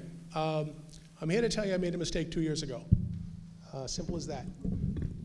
Let me give you a little background on this. I feel badly to have my back to you guys most of the time. I recommended to you that we solve a problem, and part of what we solved was actually create a problem and infringe your rights outside, and that was a mistake. So let me turn the clock back a little bit. There are rules that govern conduct at polling places on election days, but the state laws only govern election days. So early voting is not covered by the law because it's not election day, so it's wide open. So people could literally come in front of the building. In addition, as you notice, we've had changes over the past 4 years out front here. We've changed from manual to electronic check-in. We've changed the card systems. We've done a lot of things that change the configuration of the lobby. We have limited space here, and you also may notice a couple of years ago that I started allowing any group to put tables out front for any reason. And it turned into a circus. It turned into a flea market, and I had people complain to me that they couldn't find the warrants. It also, quite frankly, is a fire code violation. Now, my responsibility here, number one, is to operate this in a safe manner. Number two is to have a proper and accurate check-in process, and number three is to provide information to you. Those of you who have been like me that have had to leave a building in emergency, I take it very seriously, the setbacks. We've measured the 44-inch setbacks. We've had 6 feet setbacks and things outside.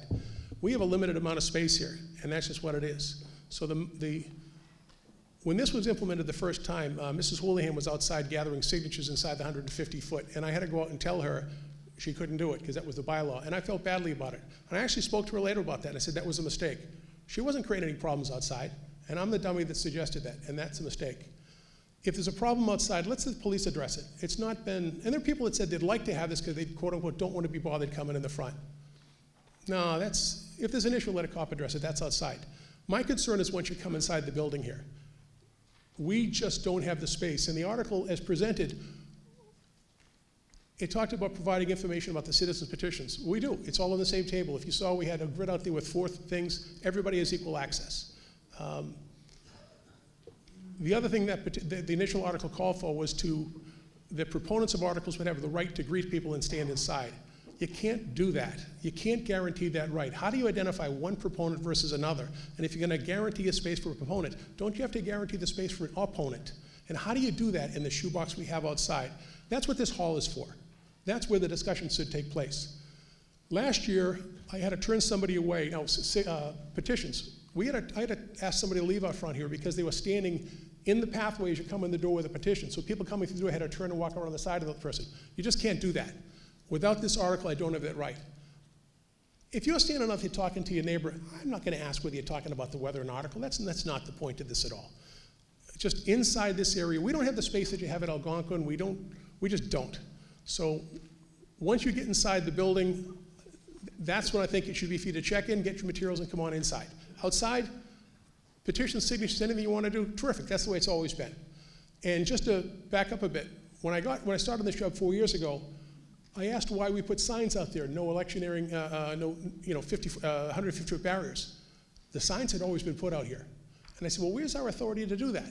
Well, it's kind of what I've learned in a lot of towns, clerks have their own rules.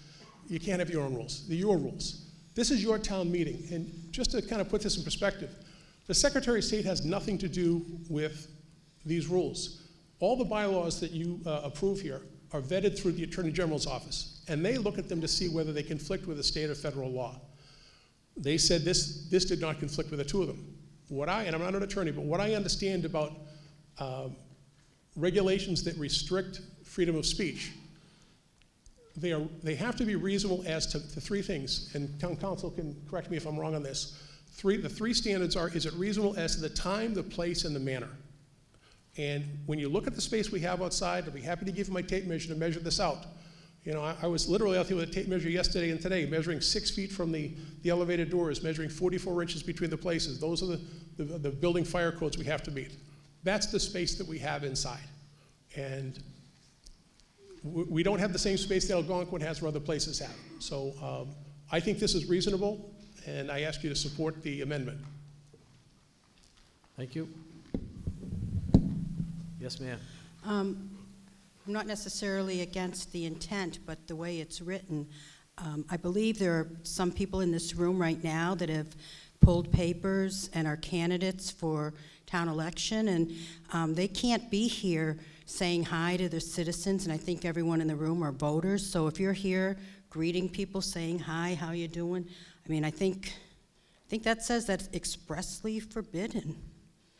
So I think you got a problem with the way that's written, because, you know, who's going to say this person's a candidate for town election and you're saying hi to Freddie, and that's campaigning. I think there's a problem with the way it's written. Mr. Moderator, if I could point out in the second last statement, the middle of it, for the purpose of electioneering.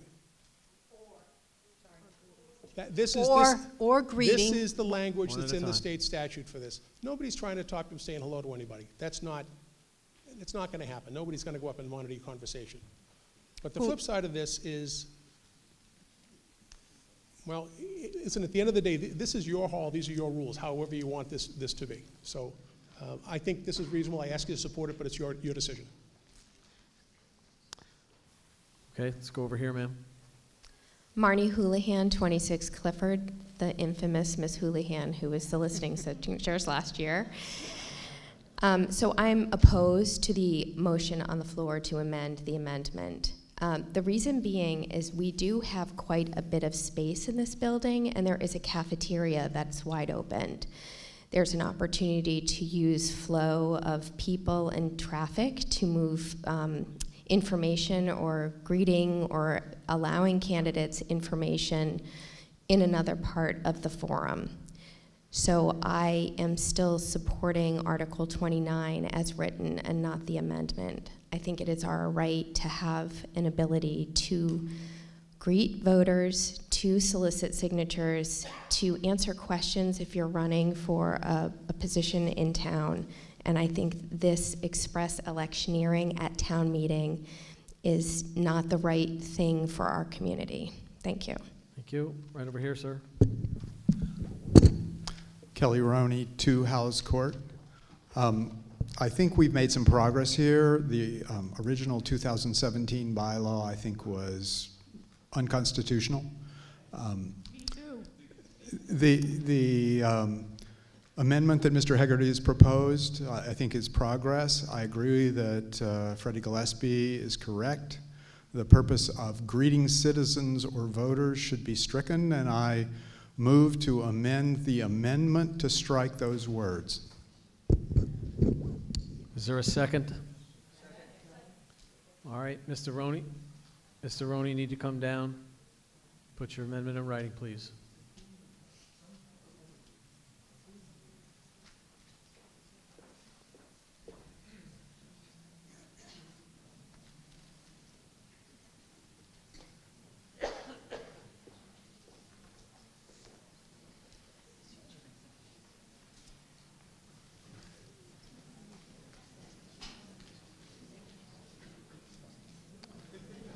While we're waiting, let's go over here. Rose? Rose Morrow, 6 Winchester Street. As a practical matter, I'm not going to get into constitutionality or, free speech or that sort of thing, but I don't know that this proposal is really as effective for the people that are proposing it. As a person who's... Ms. Morrow, hold on. Yeah. Are you speaking to Mr. Hegarty's amendment, or are you speaking to the original? I'm speaking to Mr. Hegarty's. Okay. I actually think Mr. Hegarty's is a good compromise because basically when you're doing political activity, you want to give people a chance to come and talk to you if they need more information. You also want to give people the opportunity to not talk to you if they don't want any more information or if they just want to get into the building and vote. So I think Mr. Hegarty is, I think this, good that he's basically has an intermediate position where, we have safety, we have ease of the voters to come in and not be disturbed, but we also have a loosen up on the, basically, people can be out there to answer questions, to distribute material if they wish. All right, thank you. Tom, are you? Just going to get Mr. Roney's amendment on the screen.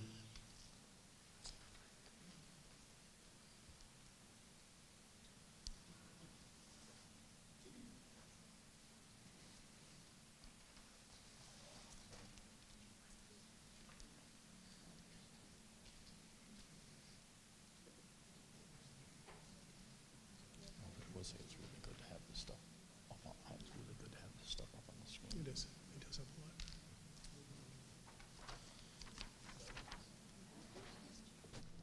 Okay, so on the floor before us is Mr. Roney's amendment to Mr. Hegarty's amendment that you see depicted on the screen, striking those words. Mr. Roney, do you want to speak to your amendment? Yes, I'd like to. I think Freddie Gillespie's point about townspeople, citizens of the town who are running, this clarifies that they can't, that they may speak to and greet citizens and voters. I think it's pretty essential to have that language omitted. If you're concerned about a candidate for wider office coming and greeting inside the building, that should be handled by normal procedures. They can't come on the floor without our permission. And so if we need to make a different case for state representative, somebody who's running for governor, that's fine, but certainly somebody who's running for local office can come in and greet citizens and voters, and we can't pretend to make a prohibition against that, which would be the black and white meaning of that terminology. Thank you, Mr. Hamilton. Al Hamilton, 35 Pine Hill Road. I think this needs a bit more work. I'm not sure this is the right forum to do it because we still have left in the word electioneering.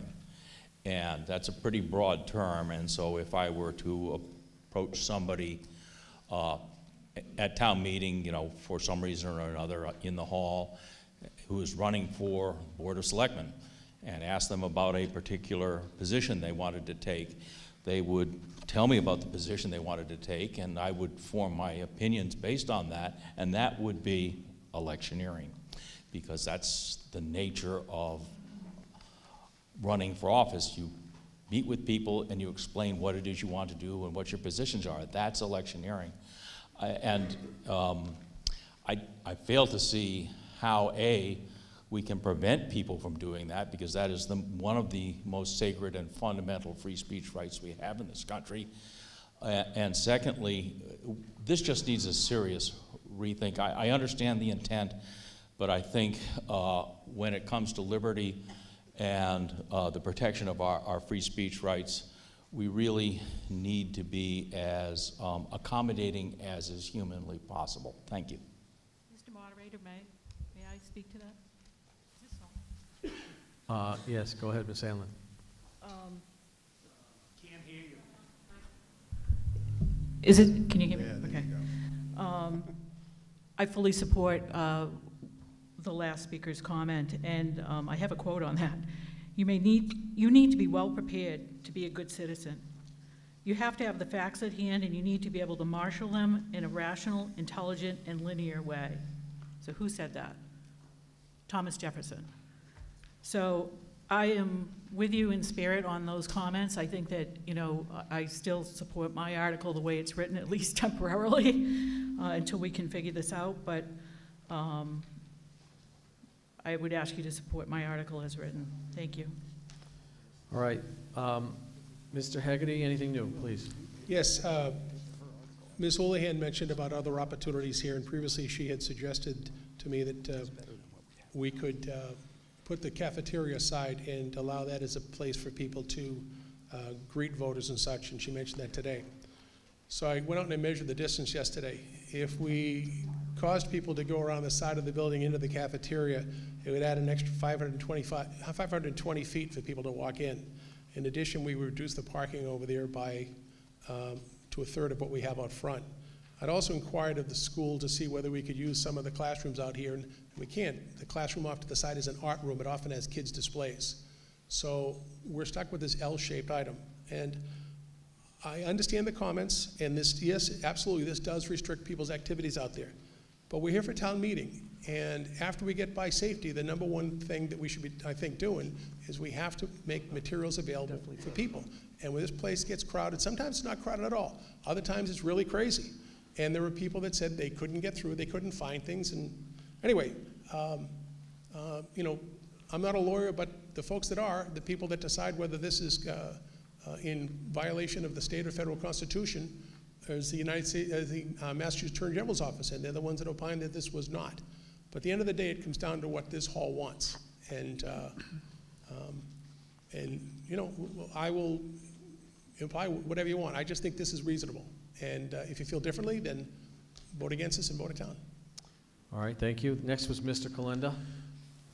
Thank you, Mr. Moderator. I think, you know, one of the challenges for me anyway with this, and right now we haven't had support on this board for this article, and I'm not sure about this particular amendment, is where's that happy medium for, you know, the resident who simply wants to come to town meeting, be able to walk from their car and enter the hall, and not have to go through, whether it's, you know, there's nothing today, there could be that situation where there is the gauntlet.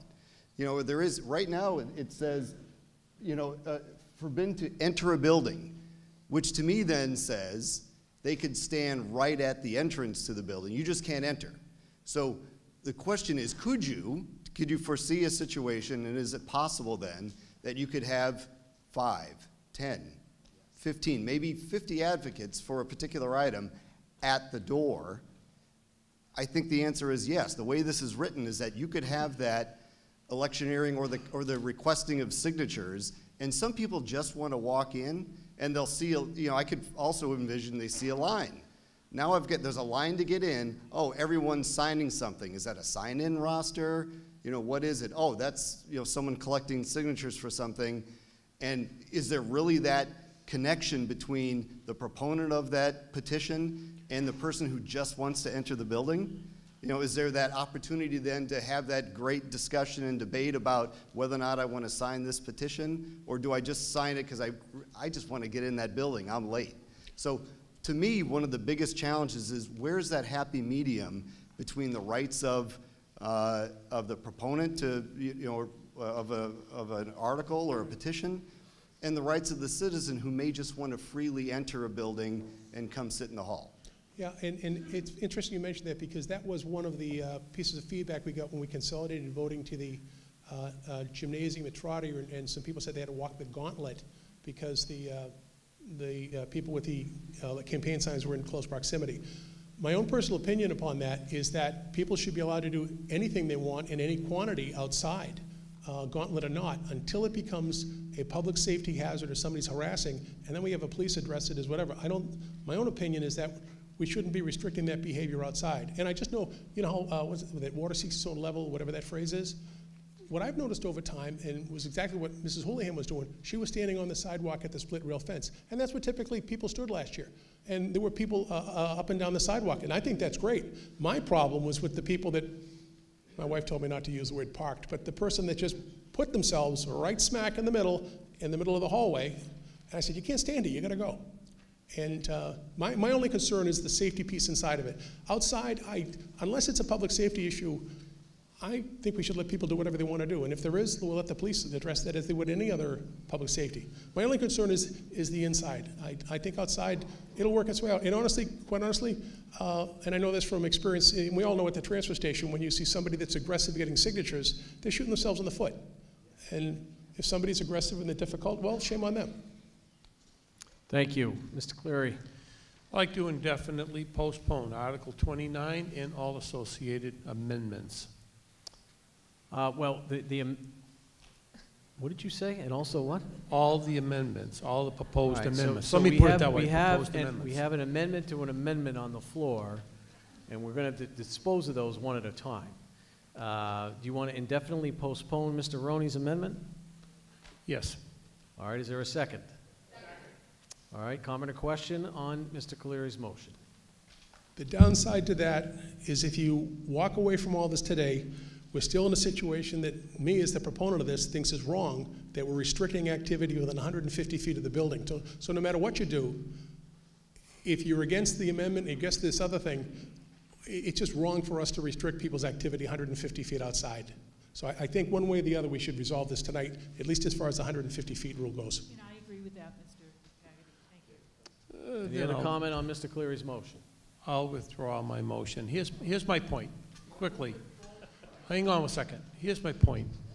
I think Jim's hitting the nail on the head. You both bring good points. We've had amendments to amendments. Obviously, we have a problem with what we do right now. But I think if we hurry and get this through tonight, we're going to get it wrong. You have a good idea, Jim, and I back you on that. But you bring some good points, along with Freddie and you, Kelly. But these things need to be thought about. When I go back to the days before we did this, and what caused this to happen in the first place was we were being bombarded with politicians wanting to run for office statewide and everything outside the door.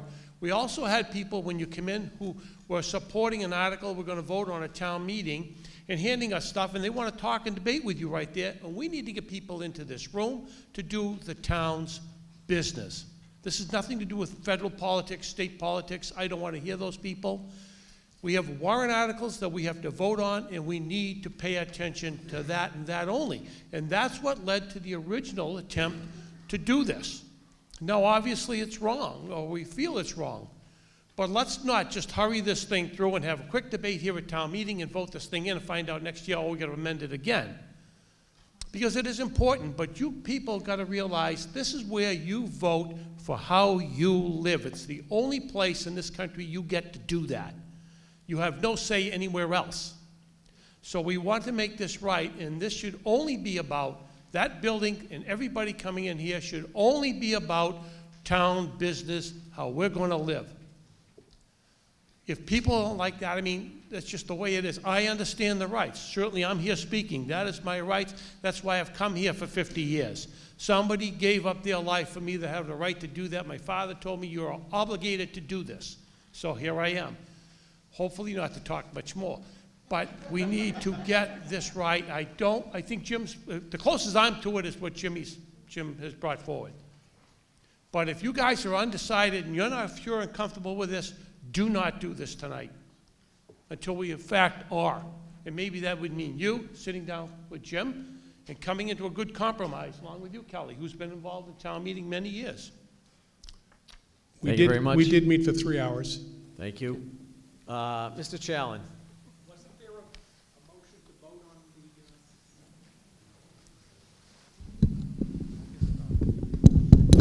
the... Roger Challen, 29 Oak Hill Road. I'm supportive of Mr. Hegarty's attempt to control electioneering activity inside the buildings. I find myself agreeing with Mr. Hamilton, and even after Mr. Roney's amendment, we're left with language that says we're expressly forbidding people to come into the hall for the purpose of electioneering. I don't even know how you can mandate, somebody coming in for the purpose of. How do you know they're coming in for the purpose of? So I think maybe the language does need some further work, even though I support the concept. Thank you. Mr. Moderator, may I make a comment? Hold on a minute, please. All right, so we've had Ms. Hanlon, Mr. Roney, and Mr. Hegarty take the mic several times. Is there anyone else in the hall wants to speak to this, to these articles or these amendments? I'm going to give them each one more very quickly. I'm going to start over here, Ms. Hanlon. Very quickly, please. I think the difficulties, and I very much appreciate the time that Mr. Hegarty and I spent together to work this out. The fact of the matter is, in virtually all the towns and cities in the state, this is not regulated. And I did speak with Secretary Galvin's office, and they didn't know of any town that regulated these types of activities at town meeting. Yes, for elections, but not town meeting. So. Okay, thank you. Mr. Roney? Okay. Mr. Hegarty? Okay, I still think that I personally agree with this amendment. The amendment to the amendment, I like that. But at the end of the day, if the hall doesn't like this, I don't think you should walk away from this. If you don't like these things and you're confused and you're tired and it's getting late and you want to walk away from this, here's what I'm going to suggest. After you vote this down, I'm going to make another amendment. And my amendment is very simple: to strike and delete Chapter 4122.1 in its entirety, period. If it's a sense of the hall that you don't want to do this and you don't want to square this away tonight, let's not leave a bad law on the books, okay? So, and again, I'm the one that sponsored in the first place. I think this is a good solution. If the hall disagrees, let's not walk away from this. Let's not leave a situation where we're restricting people's activities outside, which we shouldn't be doing. So I support that, Mr. Hegarty. I might add that the three of us were working on a compromise here. It seems pretty good. All right. The motion on the floor is Mr. Roney's amendment to Mr. Hegarty's amendment. What? Yes.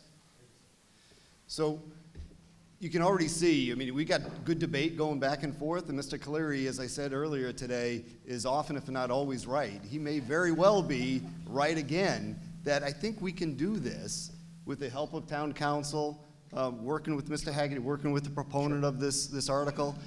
I also, if you got to put back up what you want to strike then in its entirety, and then we got to go through this whole exercise again of reviewing those words. I mean, we could spend the next hour, 2 or 3 talking about this one item, which isn't going to have any effect until we... 15 seconds, that's all it'll take. I don't know that it's 15... Right now, there's no support from the Board of Selectmen. I don't know what advisory is saying yet. They were previously not supportive.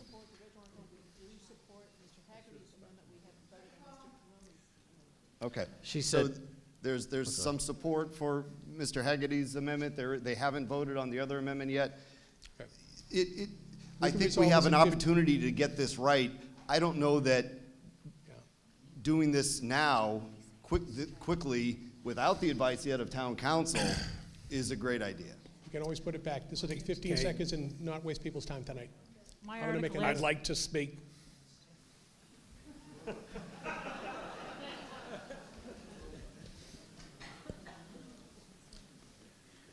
All right, so, yeah, no, I don't think that's the suggestion.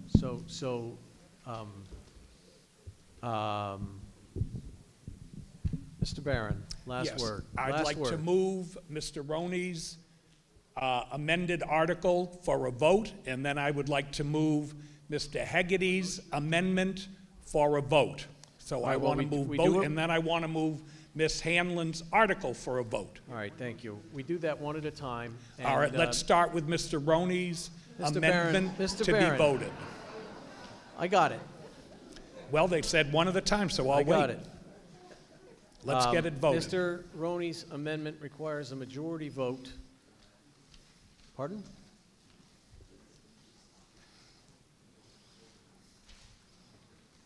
Let's get the position of the selectmen and advisory on Mr. Roney's amendment, please, quickly. Sorry, we're wasting your time, folks.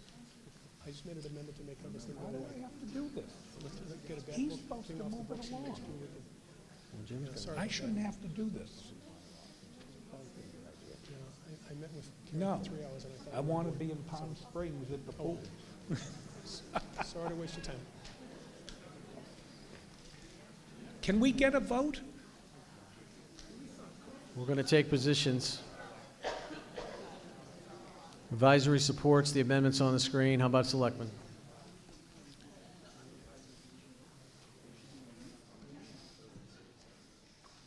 Can't you see he's trying to push it?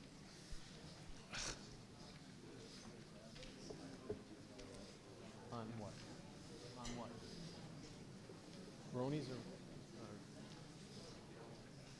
Okay. Selectmen are split on Mr. Roney's amendment 2-2. Okay, once All right, again, I move so for a vote. Mr. Barron, please, I'll get to it. Please do. It requires a majority vote. You've heard the positions. All those in favor of Mr. Roney's amendment, please raise your cards. All opposed?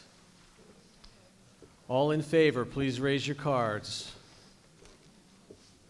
All opposed? The motion passes. Okay. All right, so now, Mr. Hegarty's amendment, as amended by Mr. Roney, is on the floor. Mr. Moderator, I have an amendment to make, please. Please go ahead. And I filed it. Sorry, folks, I'm going to try to save the rest of the night, and I apologize that what should have been simple has become complicated and spent your time. I move to amend the amendment by striking Article 41.22.1 in its entirety. Second. Okay, here's the end of the day. I still think that what we were trying to do made a lot of sense, but rather than waste your time and go through all this tonight, I don't want to leave a bad law on the books. We can always go back and address this next year. Just let you get your night on and we'll move on, okay? Thank you.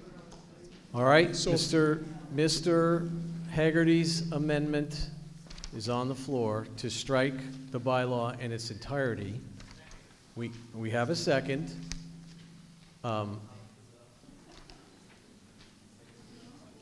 Yeah, I mean, basically what's on the screen is now gone. We're just simply striking the bylaw as it's written in the town code. Someone want to speak to Mr. Haggerty's newest amendment, Mr. Butler? John Butler, 4 Davis Road. I support the amendment. I would point out that the town managed to govern itself for 300 and some odd years without that thing that Mr. Haggerty now says is broken. So let's take out what's broken and go. Can't be horrible to go back to the way we all were here for all our lifetimes. Thank you. So I will move for a vote on Mr. Anyone else on Mr. Haggerty's amendment. amendment?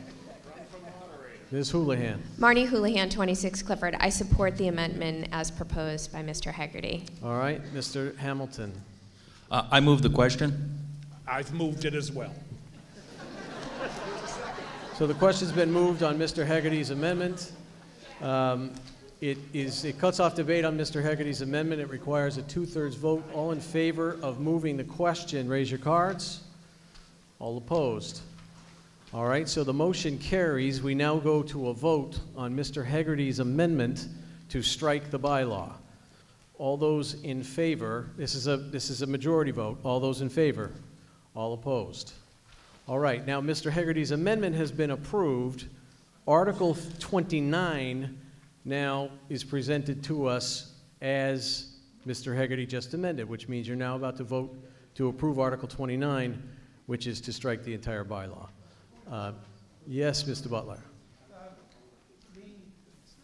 The proponent initially said that there were to be, in her view, 2 votes under this Article 29 on the 2 separate sections, which is unusual for a citizen petition. And I wanted to know if you were in support of the notion that there were 2 parts to this which were voted separately. No, and in fact, I didn't hear her say that, but the article, first of all, citizens petitions obviously are not amendable, or, wrong word. They cannot be changed. They're presented to the town clerk as written, and they're included in the warrant as written. But I'm not contemplating 2 different votes on this article. I can speak to that. Well, right now you have 2 passed amendments.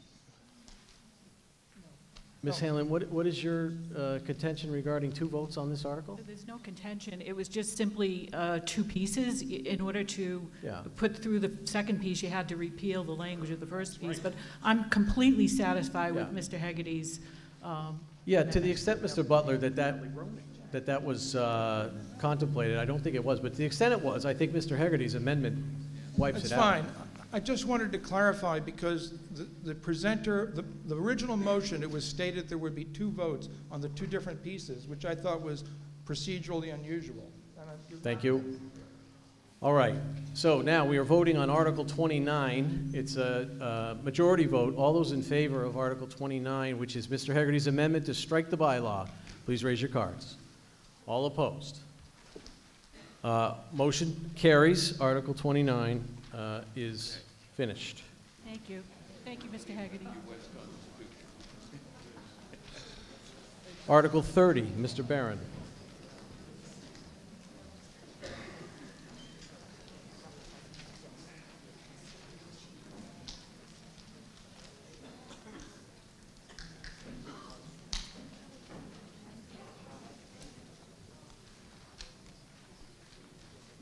Okay, thank you. Article 30. This is a non-binding article. That means if you vote for it, it cannot be forced upon the town. It cannot be forced upon the selectmen. Mr. Barron, please put your motion on the floor. Okay.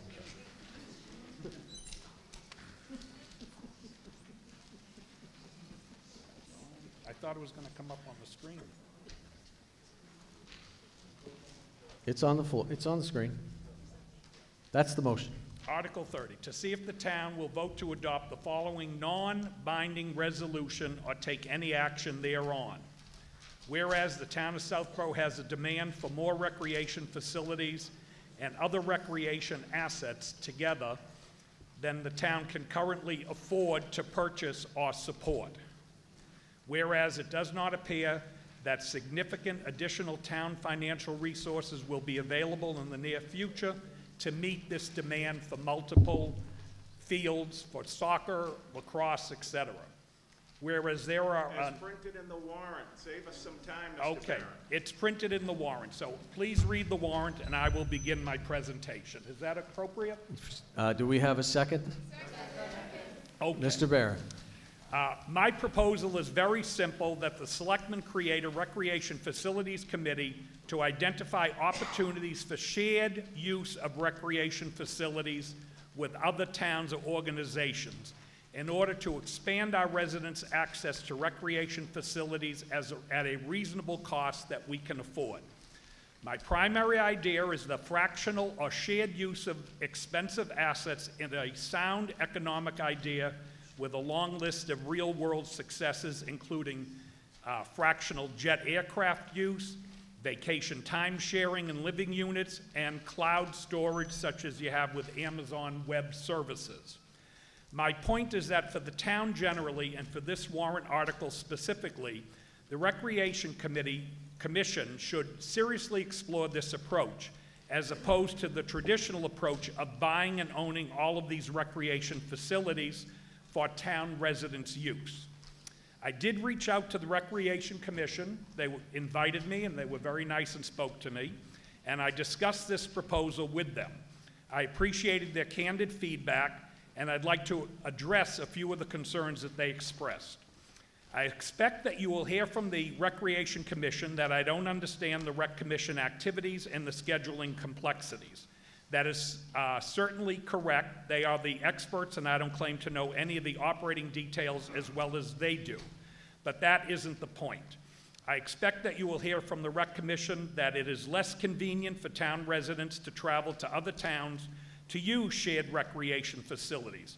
That is certainly correct, but that is only part of the picture.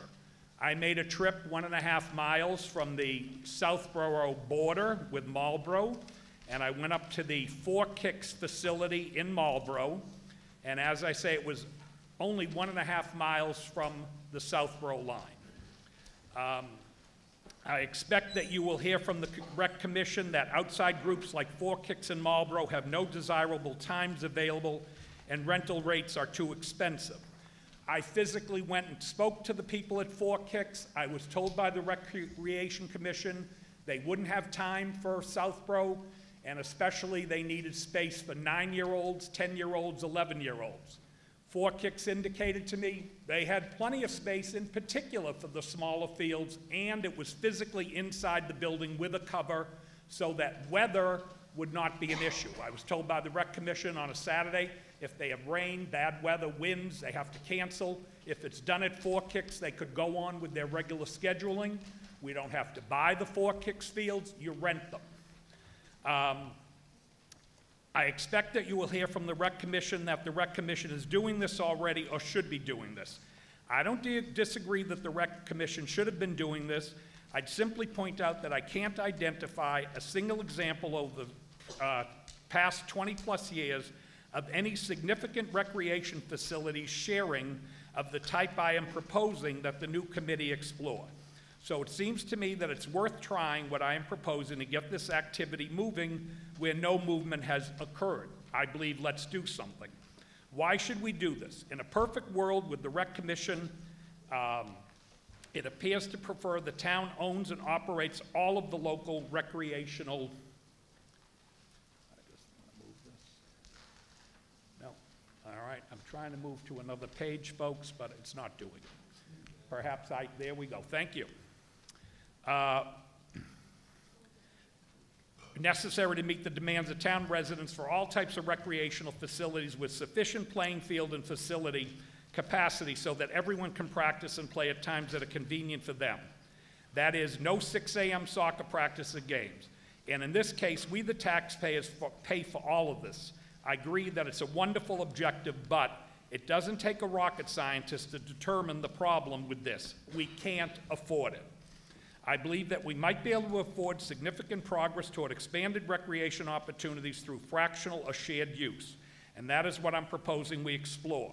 I am, in fact, trying to make it possible for the Rec Commission to provide more recreation, not less, opportunities for all of us, young and old, and not just students in school, at a cost we can afford. I'm on their side, so I'm disappointed that they have resisted my proposal and went so far in their January 6 minutes to ask the attorney for the town to review this proposal to make sure it was properly written. It's not even binding. They just could have let it go.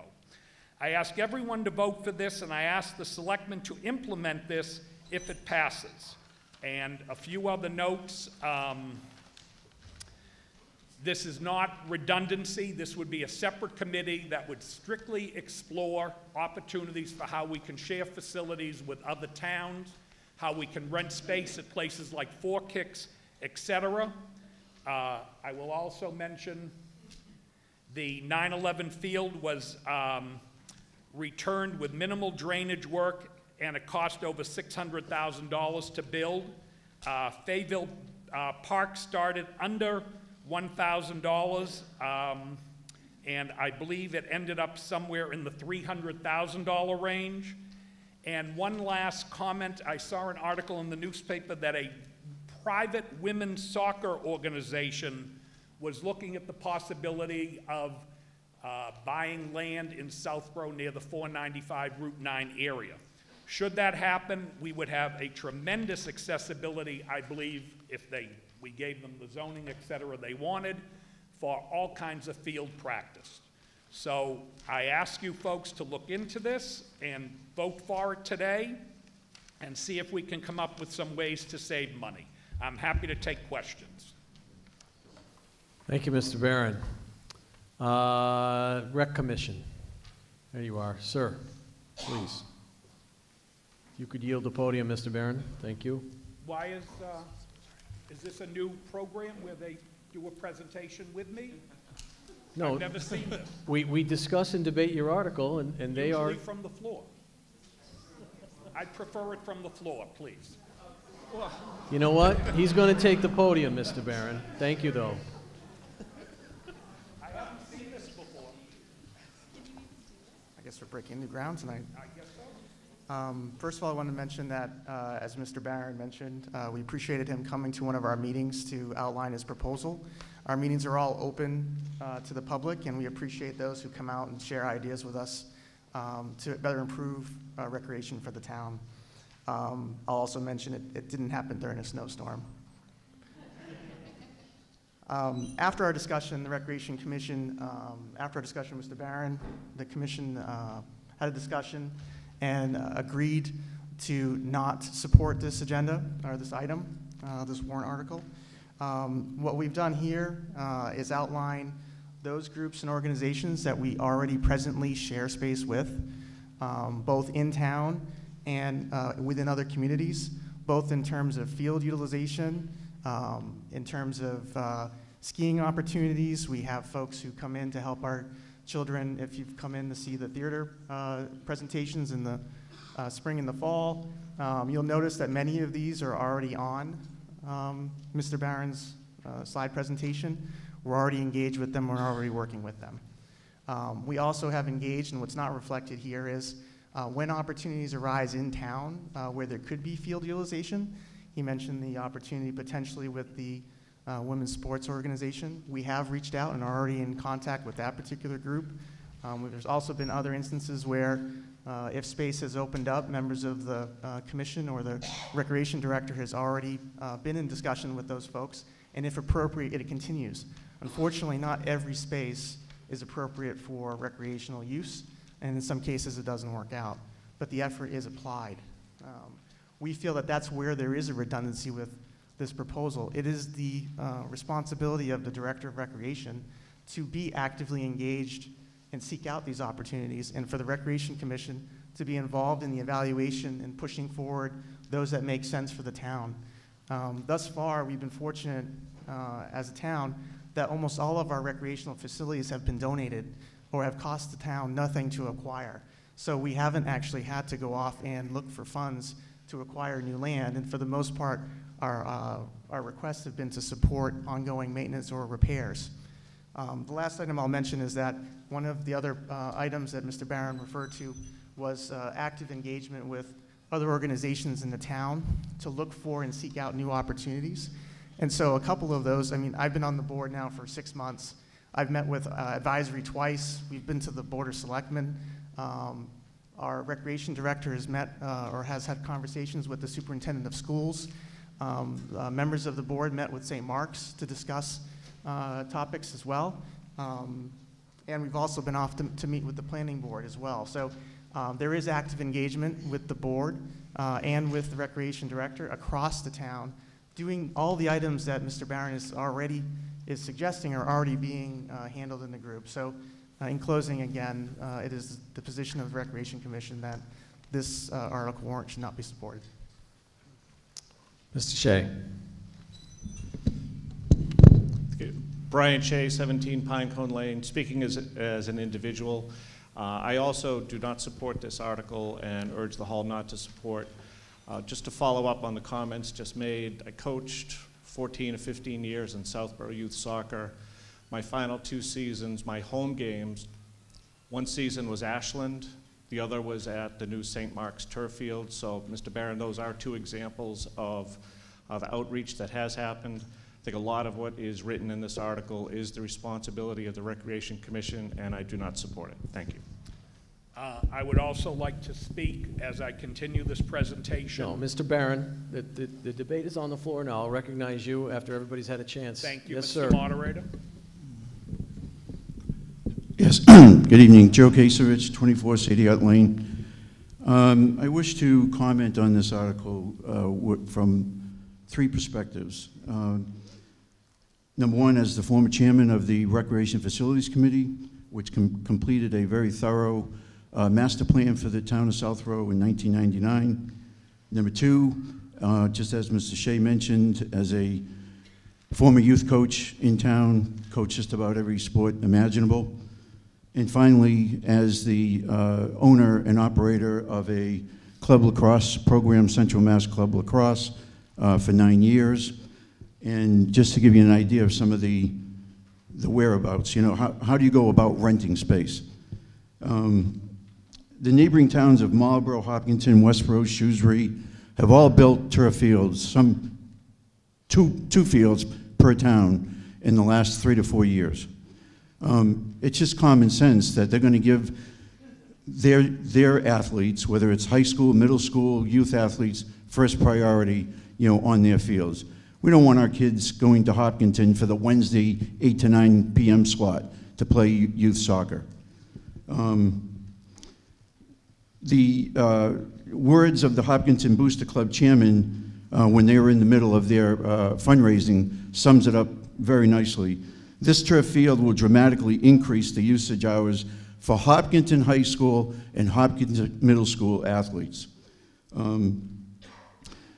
Co-op, it already exists. It's already going on. A typical youth soccer team in Southborough will play 10 games in a season. You play 5 home games, you play 5 away games at different towns. Same thing for basketball. You play 5 home games, you play 5 away games. So the cooperative nature that is being proposed, it already exists. Teamworks, okay? Now we're going to get into the specifics. Yes, there might be room, additional space, but you have to pay well in advance. Four Kicks is an extremely popular place. It's one thing to run a club lacrosse program where you have players under contract, you have money up front in your bank account to pay for this rental, you know, months ahead of time as is requested, as is demanded. Put yourself in the place of, say, the chairman of Southborough Youth Soccer. You've got your registration going until until February, sorry, for the spring season, and now you got your money in your bank account, you call up Teamworks, sorry, you know, that time is already allocated. It puts a tremendous amount of pressure on the youth sports programs. St. Mark's. When I ran my club program, I had a wonderful experience with the people at St. Mark's. They were cordial, they were accommodating, extremely professional. They had a website that was very easy to navigate. They made it very clear that between their sports programs, practices, and games, and just keeping some space open for their kids to go over there, throw a frisbee around, kick a soccer ball around. In other words, they couldn't max out the facility from a rental perspective.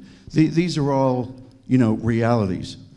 And finally, going back to the 1999 Recreation Master Plan. Ironically, that plan took us to the year 2017. That if certain facilities came online, 9/11 Memorial Field, Calander Field, Lundblad Field, that given the population and the number of practices and games per team, we would have adequate facilities. Well, the thing that's changed is the projected K through 8 population has reduced by approximately 25%. That would suggest, and all those facilities came online, that would suggest that if they're properly maintained, you would have enough facilities. That's not the case. They're not being properly maintained. That's where the money needs to go to. And finally, as a taxpayer, you get police and fire protection, you get your roads plowed, you get a nice library, you get wonderful schools, you get a senior center. To suggest that as a taxpayer, I have to travel out of town and pay an additional fee, I really think that's very distressing. As the member of the Rec Commission stated, let the commission do their job. Okay, that's their job, to explore other opportunities, and it's already taking place. Thank you. Yes, Ms. Cook. Advisory does not support this article by a vote of 1 to 5, but to make clear why we don't. We support the spirit of what Mr. Barron is proposing. We like the idea of creative solutions to our problems as far as supplying enough fields to do what we need to do. Our problem is we don't want another committee. We think this is a Rec Commission's purview. This is their job. We already have many committees that don't have people on them, and they should, so we're having trouble staffing the committees in place, so we don't think we need to add another committee. We have a commission in place that is extremely competent, that is doing a great job, that we feel that this is their purview and should remain their purview. Thank you. Mr. Butler? John Butler, 4 Davis Road. Can we move the question? I have another comment. Mr. Butler has moved the question. It receives a second. If we vote to move the question, it cuts off all debate. It requires a 2/3 vote.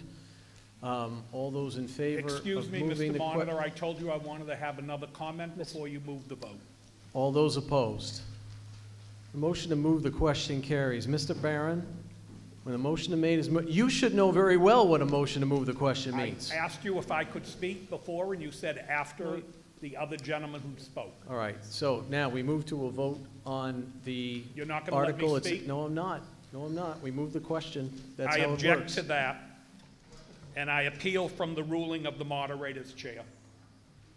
All those in favor of Article 30? I said I appeal that. It's a majority vote. Please raise your hand. I appeal that. All those in favor of Article 30, please raise your cards. But I appeal this. All those opposed? Article 30 fails.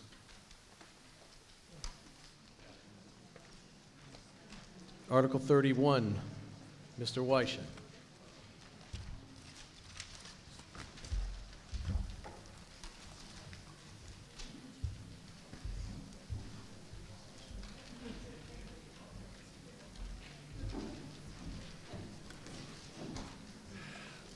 Ladies and gentlemen, you will be delighted to hear that there is no presentation with this article. Mr. Moderator, I have a question, if I may. you need to put your motion on the floor. Okay. Article 31, to determine if the town of Southborough will vote to amend Town Code Article 10, sections 27 to 26B by adding a new section B8 as written in the warrant. Is there a second? There's been a second. Go ahead, Mr. Weishen. In conversations with the town clerk earlier, we've had a suggestion to amend this, and so my question is, should we do the amendment first, or should I just do my quick explanation first? Do a quick explanation first, please. This article arose from the fact that during the last election cycle, I wanted to find out what the attendance record of the incumbent elected office holders was. And in doing so, I wrote over to the town administrator, and the answer was that one has to actually go look meeting by meeting for the selectmen, for the school board, for the library trustees, for all the elected officials, even though this data is collected. And I think is a transparency issue in town government that since this data is easily collected, it's collected for every meeting, it's no more complicated than putting this into an Excel spreadsheet and putting it in a central location. It is essential that we, essentially as the employers of these elected officials, in the same way that an employer would want to know what the attendance rate of their employee is, we would like to know who's actually showing up to work. And the fact that this was so difficult to do and that the onus is on the voter seems unfair. And that is the entire proposition. The amendment is to move to the amendment. Hold on. Who's making the amendment? I have made the amendment. Hold on. Okay, go ahead. I move to amend the main motion under Article 31 by striking the words town administrator and substituting the words town clerk. Does that receive a second? All right, go ahead, Mr. Weishen. This was in conversation with Mr. Hegarty, that he would be happy to do this, and that would probably be the more appropriate official.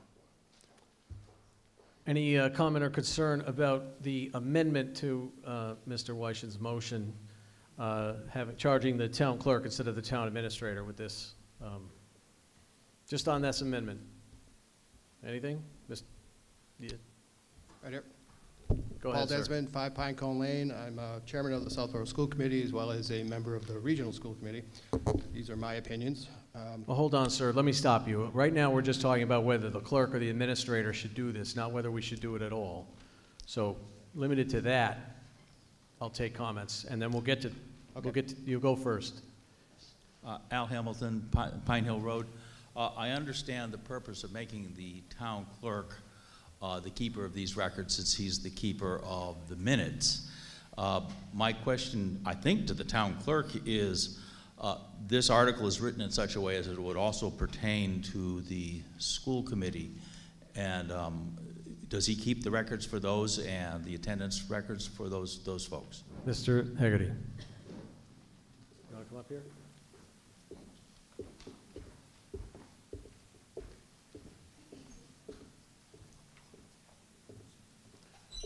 Mr. Hamilton, we currently don't keep the records for the school committee, but it's an easy thing for us to do. I can accomplish this simply by getting the data off their website or literally off the TV, because it's a very easy fix we can do. If the hall wants this to be done, I can do it very simply.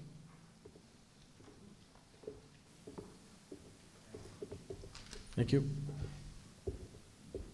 Mr. Rooney, do you want to speak to the amendment? No, sir. Okay, so to the amendment, Mr. Kalenda? To the amendment. So part of the amendment then would require the town clerk then to basically keep attendance records of, for every meeting.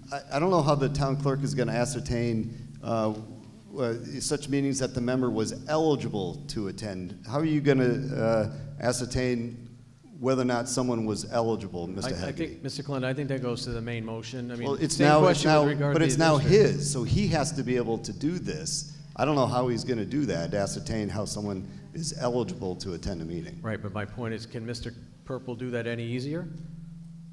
It's no longer. I would have asked Mr. Purple that as well, but now I have to ask the clerk. How is he going to ascertain whether or not someone's eligible?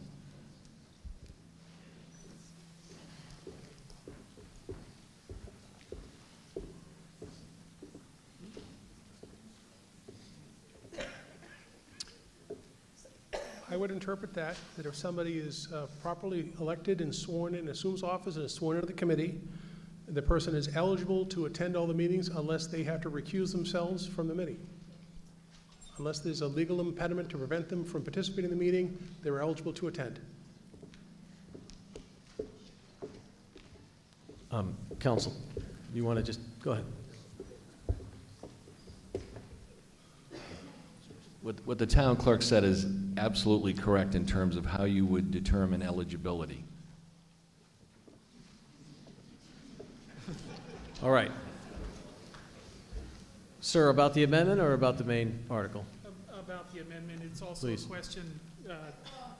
This is Will Warren, 6 Sunrise Drive. What's the definition of attendance? Is it the first 10 minutes? Is it the whole meeting? All right. Is it the last 50 minutes? Okay, that's going to the main article. That's not about the Okay. amendment. So stick close. We'll come back to that. All right, Mr. Weishen's amendment requires a majority vote. All those in favor of the amendment to switch administrator to clerk, please raise your cards. All opposed? All right, so that amendment carries. And now we're back to the main motion. Mr. Desmond, you were first. Thank you. Paul Desmond, 5 Pinecone Lane, chairman of the school committee, as well as a member of the regional school committee, speaking on my own behalf here. First, it's great that the town clerk is offering to take on this administration work, but I suspect it's going to be more than he thinks, and I'm sensitive to the time of our central office. I'm not sure if everyone realizes this, but we have one central office that serves 3 school committees and 3 school districts, really, Southborough, Northborough, as well as the high school. And I would think at some level they're going to have to be involved in this and forwarding to him who's at what meetings. And the other thing is, in terms of the question of who's eligible for a meeting is a good one, because in addition to the monthly meetings that we have, there's a whole slew of subcommittee meetings. And usually there's like 2 members of the committee that are on each subcommittee, but everyone is eligible to attend all those meetings. And I'm sure Mr. Haggerty really doesn't have a lot of insight into that. So again, it's going to be a lot of paperwork. And the other thing is, to what end? So I understand that you had a problem with finding out who's attending what meetings, but and I've been on the school committee now for almost 8 years. In that time, I think there's been 2 contested elections. So it seems to me we should be encouraging participation in these things, and this is certainly going to discourage it, I would think. It just seems to me like we're setting ourselves up for some unintended consequences. So I would urge folks to vote against this. Thank you. All right, thank you. Ms. Braccio. Thank you. Lisa Braccio, 13 Oregon Road. First, the Board of Selectmen does not support this article. Next, my comments are my own. The board hasn't had this discussion. I don't support this article as a whole. Putting the attendance information in the annual report of each board, committee, or commission, I do support. Asking town staff to monitor and track on a daily or weekly basis attendance information to then update and post online, in my opinion, is a poor use of taxpayer monies. When you as a citizen currently have access to this information, if you so choose to get it, via the minutes section for every board, committee, commission posted on the town website. Also, for reference, there are 9 boards and committees, I understand, that would be affected by this, averaging 192 meetings over the last 3 years. So this isn't a small undertaking by any task. It's asking a lot, and Mr. Haggerty, I do appreciate you trying to find a solution and find a way to do this, but I certainly think for the taxpayer, there's better use of town monies when this is readily available to the public. So for these reasons, I personally do not support this article. Thank you. Thank you. Mr. Rooney. John Rooney, Edgewood Road. My objection is not the compiling of the information and the access to the citizens who come to town hall to ask for it. My objection is the publication in the annual town report. And the reason from that position is we have a lot of great people who volunteer. And on occasion, people cannot make meetings or, more tragically, get ill and can't make the meetings. They make every effort to get there, but they just can't make the meetings. And I don't think it should then be published in an annual report to be accessed forever. I have no problem with the information being available to the residents at Town Hall on a compilation, but the publication in an annual report to show that someone didn't show up to his or her meetings because of circumstances perhaps beyond their control, or just being dealt a set of cards in life. I just don't support the publication of the annual town report. Thank you. Right here, sir. Will Warren, 6 Sunrise Drive. I'm on a couple different committees, and I know that we meet sometimes for 2 hours plus. My question would be, what is the definition of attendance? Is it attending the entire meeting?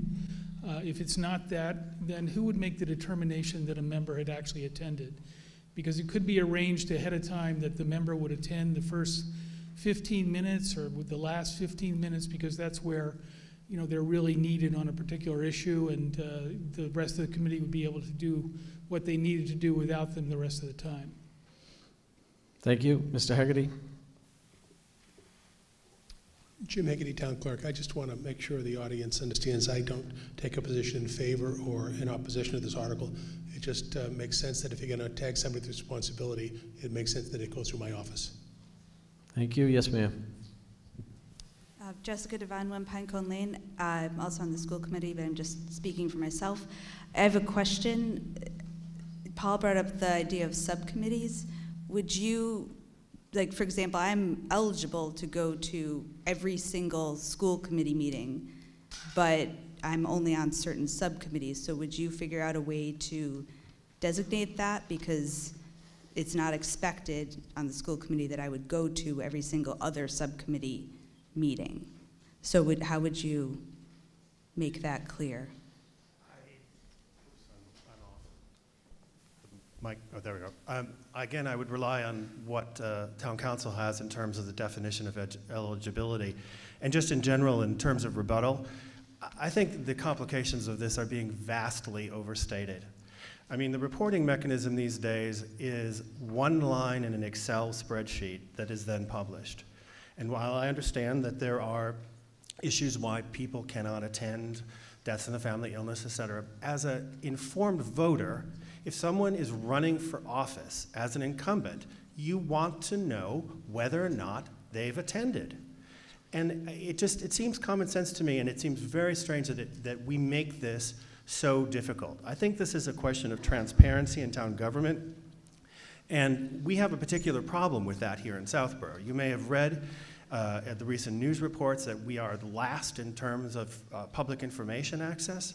So I don't think we need to make this more difficult for our townsfolk to get this really simple piece of information. I think we're all able to judge when illness or other issues have been the cause.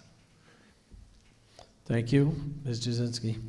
Dorianne Jasinski, 33 Presidential Drive. I'm speaking as a taxpayer. I'm not really sure why we need this information. I'm a volunteer on 3 boards. I attend my meetings. I'm not worried about it. This is coming across to me as almost a witch hunt, that somebody's looking to try to go after somebody who, A, they don't like, or B, misses meetings, or this doesn't make any sense that you need that. If you want to know what somebody's attendance record is, look at the minutes. There's no reason that the taxpayer should have to pay the employees to babysit or keep a record of something that's irrelevant. What's the purpose of that? What do you need that information for? What are you going to do with that information? I do not support this article. I just think it's a total waste of time. You have the capability of looking up the attendance yourself in the minutes.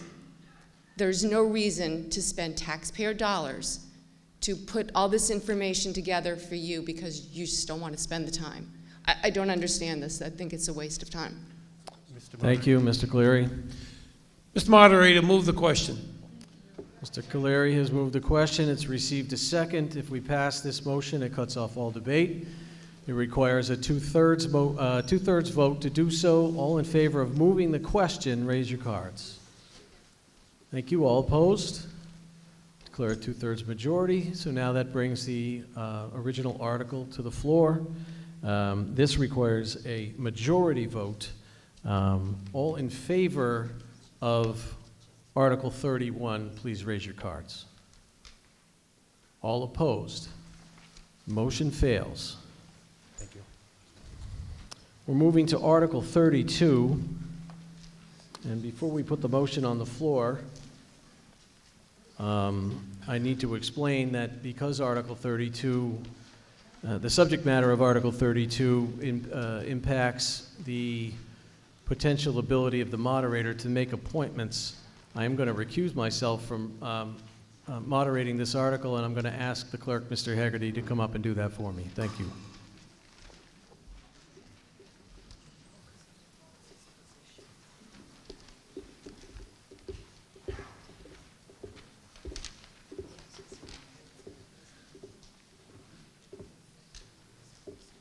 Ms. Hamlin? Article 32, votes to amend the language associated with the advisory committee. The intent of this article is to give you, the audience. Excuse me, Ms. Hannon? Yes. Would you move the article, please, first? Oh, sorry. I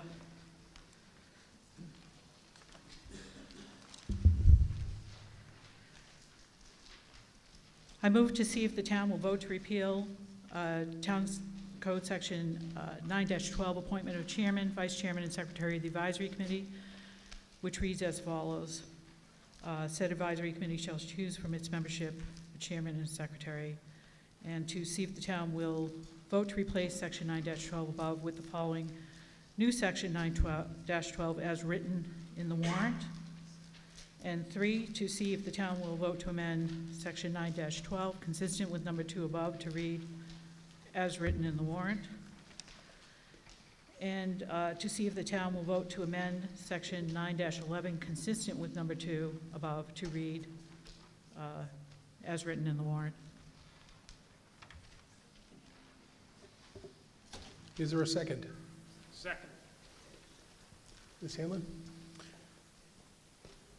Oops. Okay, well, this is one bylaw, obviously with a few voting actions, but the intent of this article is to give the taxpayers a voice and a vote and a say on who is on this important committee. This is your meeting, town meeting, and the current meeting structure, BOS and advisory influence, of course, and have their say, but town meeting is a meeting for the taxpayers, and whereby each individual in this room has an equal say. So, home rule rules. Excuse me, Ms. Hanlon? Yes. We've neglected a parliamentary procedural issue. Okay. There needs to be a motion to appoint me as the assistant moderator, please. Is there a second for that, please? Second. All in favor? All opposed? Okay, and I have been sworn in by the assistant town clerk. Sorry about that, I should have done it at the beginning. Please continue. Thank you.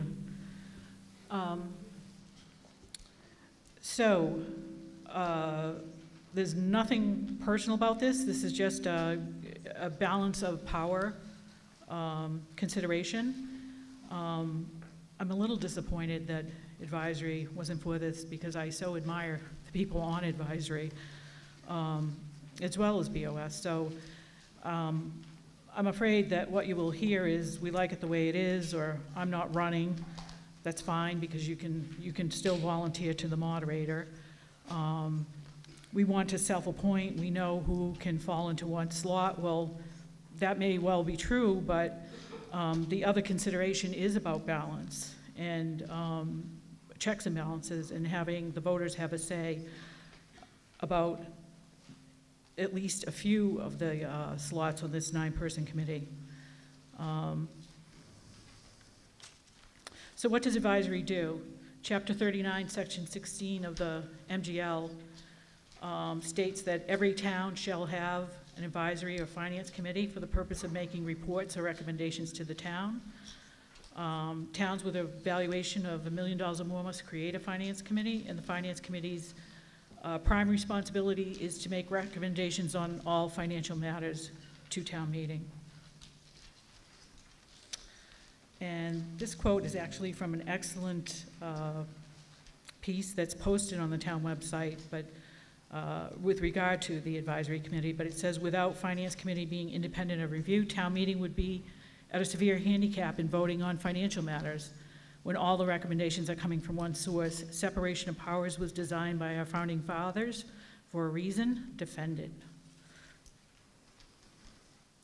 Why amend the advisory language? Town moderator, that position, currently appoints all 9 positions. Advisory, AKA finance, sets the budget. It's one of the most important committees in town. These actions give a vote and a voice to the taxpayers by electing the top 3 slots, chair, vice chair, secretary. And then really the point and goal of this entire proposed article is to, as with any election, the election process itself versus straight up appointment is less susceptible to political influence and therefore allows for independence in process and results.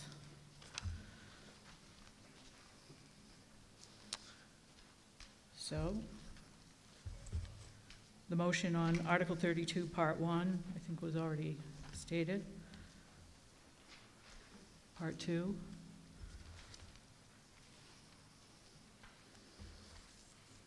Part 3. This is standard for any board, really, in terms of progression in term. Oops, uh-oh.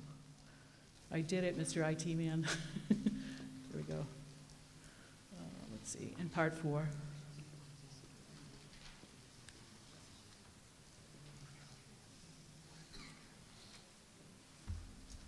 Okay, let me make an observation here. This is an unusual citizen's petition, unusual article. Can you hear me now? Okay. This is, I just want to point something out to the audience. This is an unusual article, and that it really is 4 articles combined into one. So I'm just going to point that out as we get further along in the conversation. Before we take any votes on this, I will be clear to tell you what a yes vote will mean, what a no vote will mean, okay? Mr. Butler, you're first to the microphone. John Butler, 4 Davis Road. I think the present setup is good, and I don't think that there has been any presentation of a problem to be solved. What we have now at the front table, which is really the group of people who decide about budgets and spending, which is the biggest issue, is that we have a balance of people who are appointed and elected. There are many people who don't want to run for election, but may be very capable and able to serve the town. And I served for 30 years or so in various capacities continuously for the town, and 20 or so years on advisory committee. And I think it's very important that the advisory committee continue to be an appointed board while the Board of Selectmen be an elected board. Furthermore, I would note in the particulars of this that we could have a chairperson who has no experience with the advisory committee's work suddenly become have a new person come in as chair without any experience of how they operate. This is flawed in many ways. It's not the way to change our government. This is a significant change to government. Doing this through citizen petition out of the blue is not the way to do it. We've had study committees looking at town structure, come through, review many possible issues, bring them forward. We've debated them at hearings and other settings. This is not the way to do this. This is a ill-conceived action that solves no problem. So I urge you to defeat it. Thank you. Thank you, Mr. Butler. Mr. Butler has spoken in opposition to the article. Is there anyone at the microphone that would like to speak in favor of the article? Mr. Challen, are you speaking in favor? No. You're speaking in favor? I am. To balance the debate, please go ahead. Yeah, I think it's a great article. Would you article. identify yourself, please? I'm sorry, what? Would you identify yourself, please? Jack Barron, Sadie Hutley. I think it's a great article. I think recently, if I'm not mistaken, the chairman and the vice chairman of the advisory committee got up and resigned, I believe, within a week or two of each other, and left the committee rudderless temporarily. I don't know the real reasons they both left. You hear different rumors. I think with elected people, you might get a much better kind of vote where they wouldn't feel they are at the mercy of the moderator. So I am very much in favor of it. I believe Wellesley and Brookline both use this method. Am I correct? I'm not. What other towns, Ms. Hanlon, use this method? I understand that there are some. The question that's come to me has been, is this even possible to have elected versus appointed? And the answer from... Pardon me. The questions are through the moderator. What is your question, sir? Oh, my question is, what other towns currently have this program where they elect some of the advisory? Okay, hold that thought for 1 second, please. I have the information.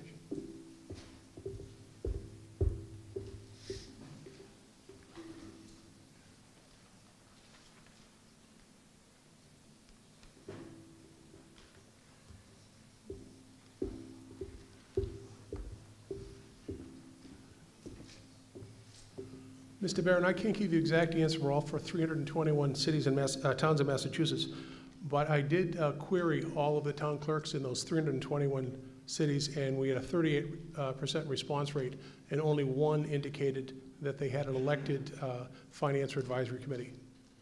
Okay, do you recall who that was? It was one of the small towns in western Massachusetts. Okay, all right, thank you. Okay. You have to go to a microphone, but Mr. Challen is next. Go, please. Roger Challen, 29 Oak Hill Road.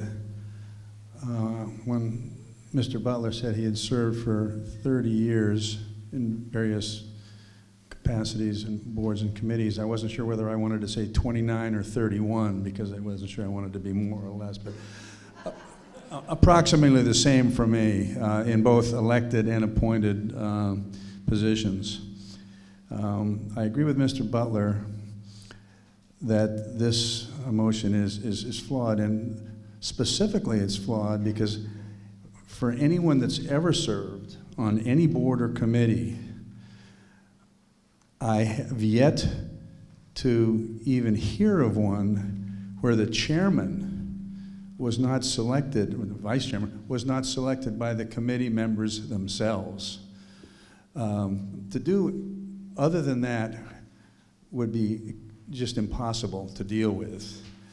And I suspect that the one example of the city or town that elected their finance committee, that finance committee also chose their own chairman or vice chairman. So I am not in favor of this motion, this article. Thank you, Mr. Challen. Is there anyone at the microphone that would like to speak in favor of the article? Okay. Ms. Cook. Kathy Cook, Chair of the current Advisory Committee. The Advisory Committee did not support this article with a unanimous vote of 0 to 6. We invited Ms. Hanlon to come before Advisory to explain to us what her rationale was for her article, and she did. We had a nice meeting.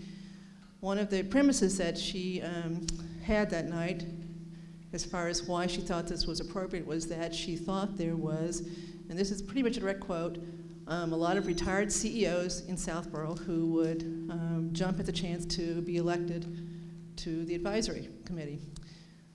We explained to her that night that we didn't agree with that it's hard enough to get someone to be on advisory, much less have to go through an election. So we didn't understand why she thought there would be more people in that pool to be elected than there would be in the pool to be appointed. Advisory is supposed to have 9 people on it. You can count what we have tonight. We've got 6. So we're already short 3 people. So to change this so that you would have 3 people elected, 6 people appointed, does not make sense to us at all. We think we'd have less people, not more people. Second, as far as electing the officers, to be the chair or vice chair or secretary of advisory, you need experience. You can't just come in with knowing nothing about advisory, knowing nothing about the town, and expect to be effective as an officer, especially chair. It takes a long time to understand this town's budget. I mean, I've been doing this for a long, long time, and I still learn things every day about the budget process. So to rely on someone possibly with no experience, I think would be a disaster. Third, and just to reiterate what Mr. Haggerty said, we asked Mr. Haggerty to poll the other towns in Massachusetts to see who else is doing this. I just want to make it clear. The one that he found is the only one that does the combined appointment election. So there are others that have elections, there's others that have appointments, but there's only one that does the electing and appointing at the same time. So for those three reasons, advisory is pretty adamantly opposed to this article. Mr. Haggerty, may I respond to some of those points? Certainly, Ms. Hanley, go ahead, please. Thank you. As for the comment about retired CEOs, that's actually not accurate.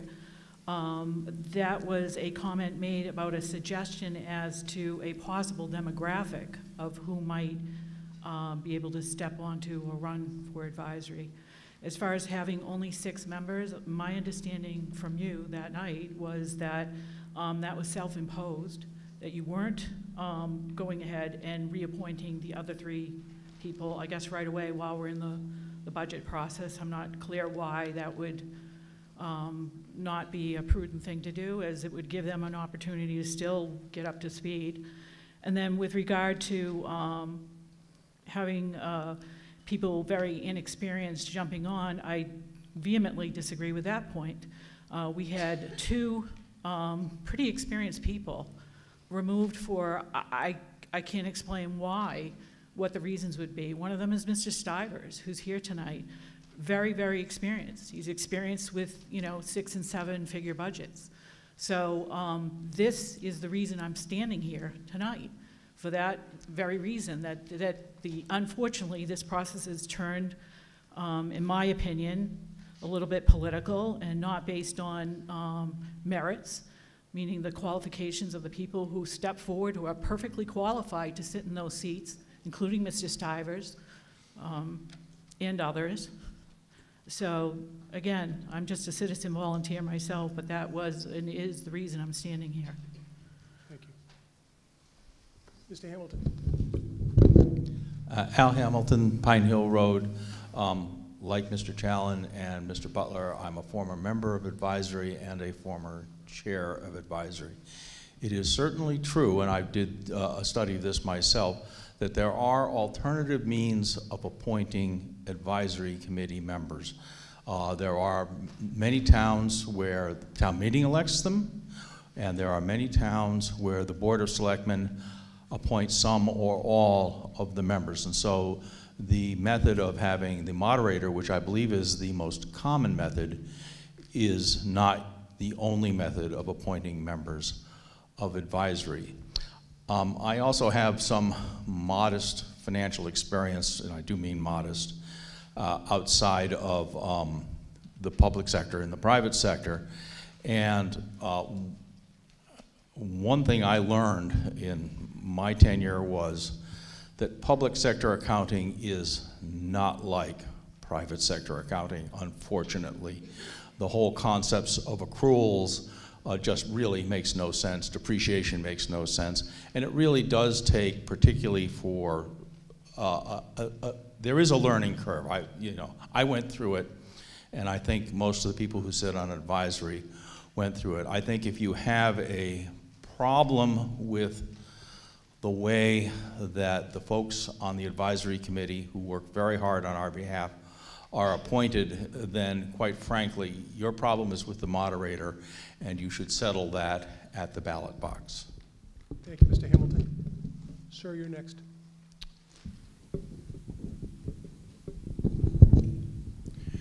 George McClelland, 12 Reservoir Drive. I was also chair of the advisory board.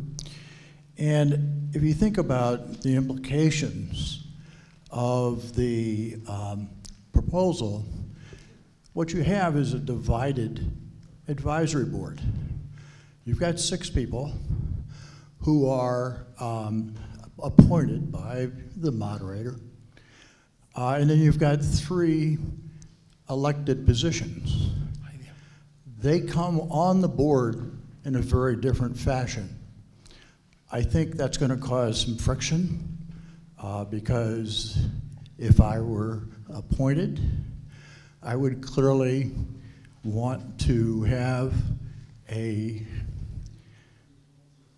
solid voice in terms of where the advisory board goes and what it says. I worry that that friction would be a problem. I, like the speaker before me, believe that there's never been, at least in my experience, a problem in terms of independence. The independence issue is really the moderator. And I don't know whether or not the people that are here have the same impression I have, but we have a very strong moderator. We have somebody who I believe is in the shoes of John Wilson, which I work with, or whom I work with, for about 24 years. He's the person who is responsible for the quality of the advisory board. And if I'm an advisory board member, I want to make sure, because I work very hard, I want to make sure that the person that is leading my board, that I have a say in who that is. So I'm opposed. Thank you, sir. Mr. Caleri, you were next, sir. Jim Caleri, 51 Central Street. Ladies and gentlemen, it ain't broke. Don't fix it. Mr. Moderator, move the question. Thank you, Mr. Caleri. Mrs. Semina was at the microphone. I will take his comment, and that will be the last one, please. Mr. Stivers was not removed. His term was up. He was not reappointed. I'm sorry you brought his name up. It was certainly not my intention to do it. I take my responsibility as moderator in terms of making appointments very seriously, both to advisory, personnel, and the Public Works Planning Board. There are three things in my mind that make a good candidate for any particular committee. One is competence, one is willingness, and one is chemistry. The more people on a committee, the more chemistry and the ability to work together to get a job done is important to me. My appointments to advisory last year were extremely, extremely well considered. And what I mean by that is I took a long time. The folks that were not reappointed got a personal phone call from me explaining my rationale. Other folks who were interested in my rationale contacted me, and they also got that personal explanation. Ms. Hanlon did not contact me. She has no idea what my motives were, but yet a couple of minutes ago she said it became political and she doesn't understand why I took the action I did. Make no mistake, this motion and her presentation started out as a policy-based action. It clearly is a reaction to an appointment that I did not make, that she did not like. This is no way to run a railroad. I do agree with Mr. Hamilton that your choice at the ballot box to get a new moderator is how to fix this problem, not to change what's worked for 275 years or however many years we've had a finance committee in town. Thank you, Mr. Doherty. Thank you. We have a motion on the floor to move the question. Is there a second, please? Second. Okay, that requires a 2/3 vote. All in favor of moving the question, which is shutting off debate, please raise your card. All opposed? I declare a 2/3 majority. Okay, we are now left to vote on the Article 32. As I mentioned earlier, there are 4 parts to this article. A yes vote would indicate that you are in favor of all 4 parts of the article. A no vote would mean you disapprove of all 4 parts. May I see the cards, please, for all the people who are in favor of Article 32? Raise your cards, please. Okay, all opposed? The motion fails.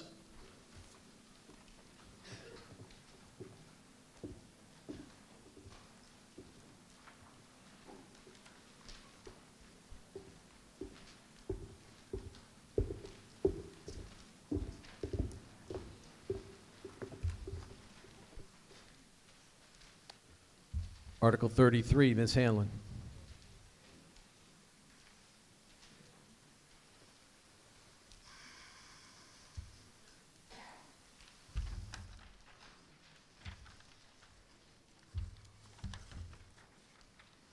Article 33 is to see if the vote will, excuse me, I move to see if the town will vote to amend certain sections of Chapter 27 relative to town council to read as follows, as printed in the warrant. Does it receive a second? Second. Receives a second. Ms. Hanlon. Section 1 as printed. Item 2, add the following Chapter 27 of the town code to read as printed in the warrant. Part 3, I move to see if the town will add the following to Chapter 27 of the town code to read as printed in the warrant.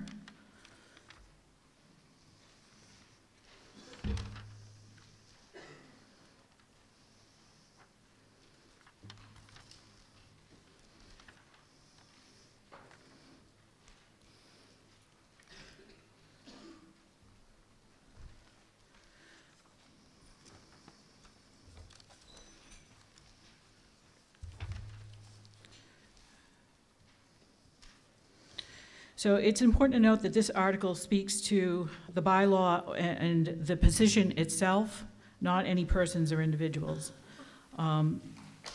This is based on our existing bylaw, and the large part of this proposed article is the actual existing town of Wellesley's current in-place attorney policy. What you may hear is we like it just the way it is. However, I do feel it's time for a change. Many of our bylaws have not been looked at in years and in some cases decades. The needs of the town has changed over time, become very complex with increasingly complex challenges. And again, this is Wellesley's policy in large part. It lays an excellent framework for duties and expectations and protects the town. So what's new in 27-4? Under appointment, Board of Selectmen shall each year after town meeting and whenever a vacancy shall exist, choose a competent lawyer to act as town counsel. The Board of Selectmen may remove him or her at will, and in case of a vacancy in the office, the selectman shall fill the same by appointment. He shall be paid such compensation as the town shall determine. What's new in 27-5? Refer to your handouts. It's pretty straightforward, self-explanatory, and is based in large part on Wellesley's bylaw.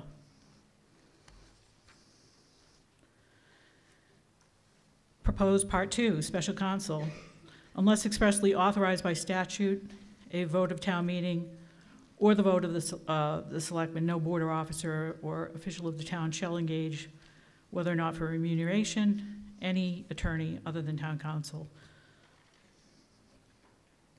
Selectmen may, whenever they deem necessary, employ special counsel. What else is new in 27? Again, this is just very straightforward, speaks to basic expectations to serve the community. Not any particular board or official. I mean, these are just common sense principles.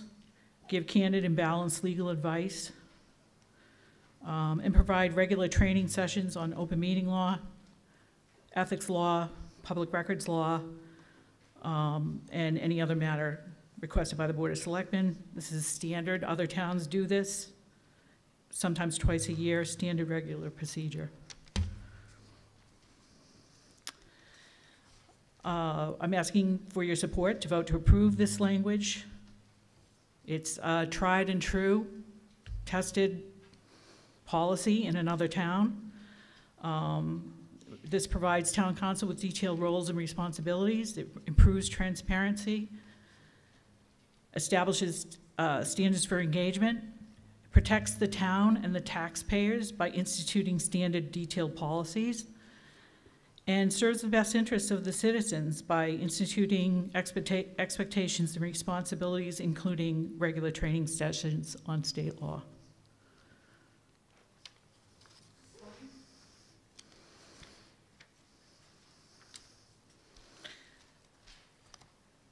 So the motion is Article 33 to see if the town will vote to amend certain sections of Chapter 27 relative to town council as printed in the warrant.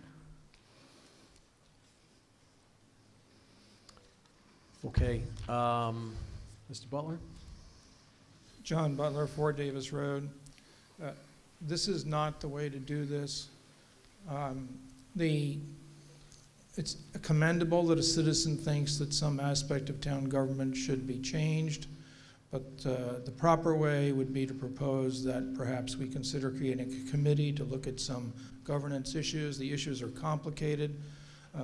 For a person who has no experience on the Board of Selectmen or the Advisory Committee to come forward and propose injecting a big text, piece of bylaw text merely because some other community uses it is wildly inappropriate for us to vote for.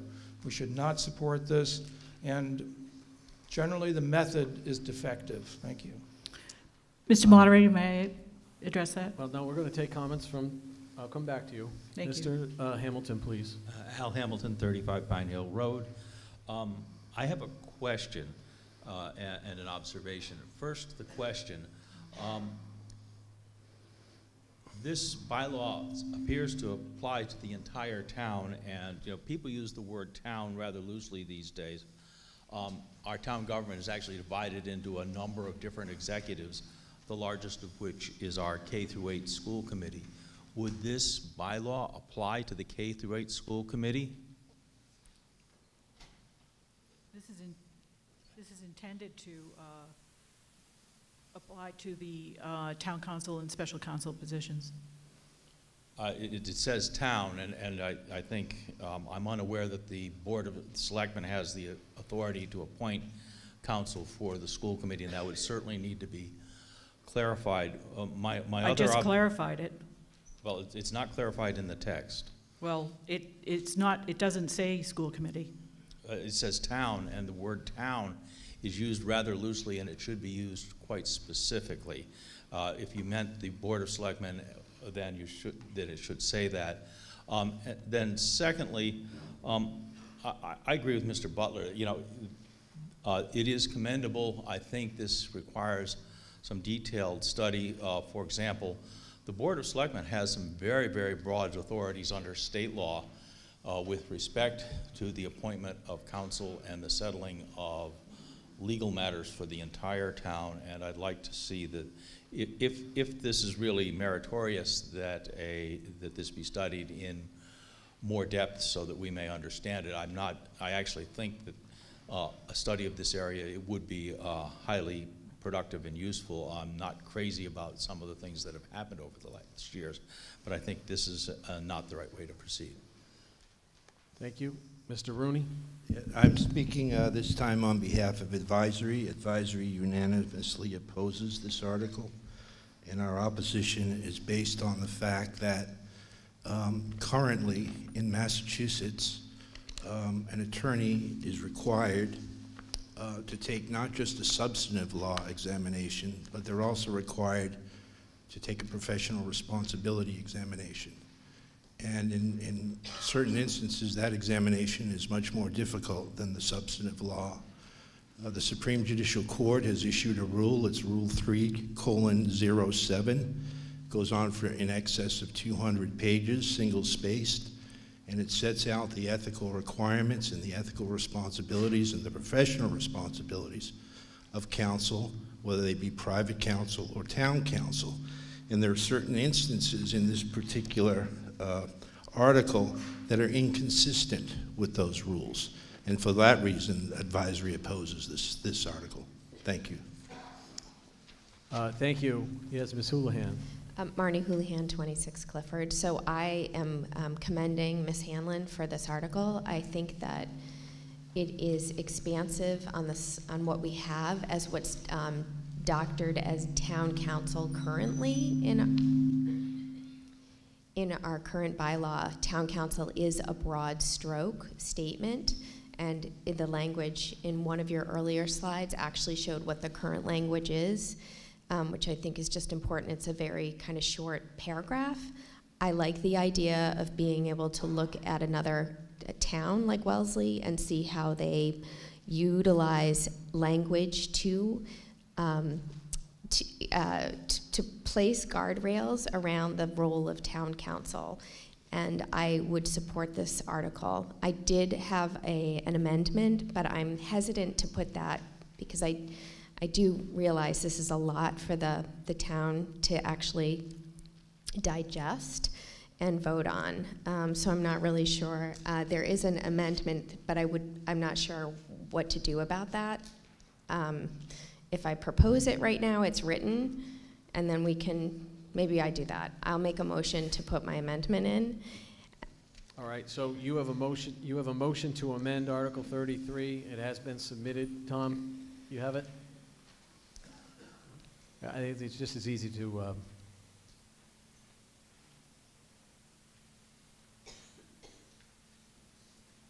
So my amendment is can you scroll it a little higher, Tom? I move to amend under Article 33 by adding the following. Add a new section 27-8 entitled Special Counsel and inserting at Section 2, first paragraph of the article, quote, a vote of the planning board after, quote, a vote of the town meeting and before a vote of the selectmen. Is there a second? Second. Okay. The additional wording that Ms. Houlihan is offering is on the screen. Any comment or question about Ms. Houlihan's amendment? I was going to say it.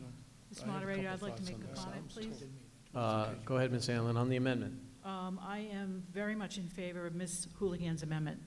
I struggled with that portion, actually, of the article as proposed, and I think this is a terrific proposed amendment. Thank you.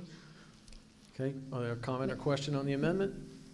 Yes, Ms. Houlihan. Mr. Moderator, can I just provide my rationale for yes, why please. I'm adding that? Yes, So yes. this town may or may not, if you're familiar, we've had a very long struggle with something called Park Central, and there was, I was very active in trying to get our planning board independent counsel. So they felt they wanted to appeal this, and our town council was conflicted and they couldn't. They needed to rely on the Board of Selectmen to appoint independent counsel.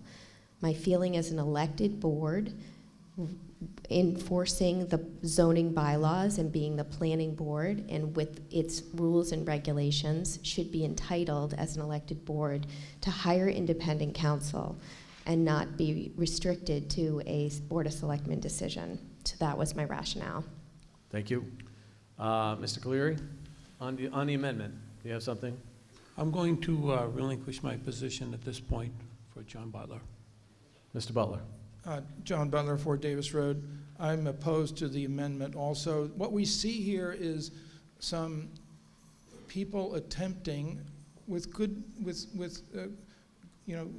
goodwill to fix things, but to dive in at a detailed level on machinery that's been working for a long time to fix some perceived problem of the last couple of years in some way, without the kind of consideration that's necessary by a group of people to vet this and be sure that we have some idea of what we're doing. And so this is just the wrong way for us to operate. It's dangerous for our community, and I urge to defeat this amendment and then defeat the main motion. Thank you.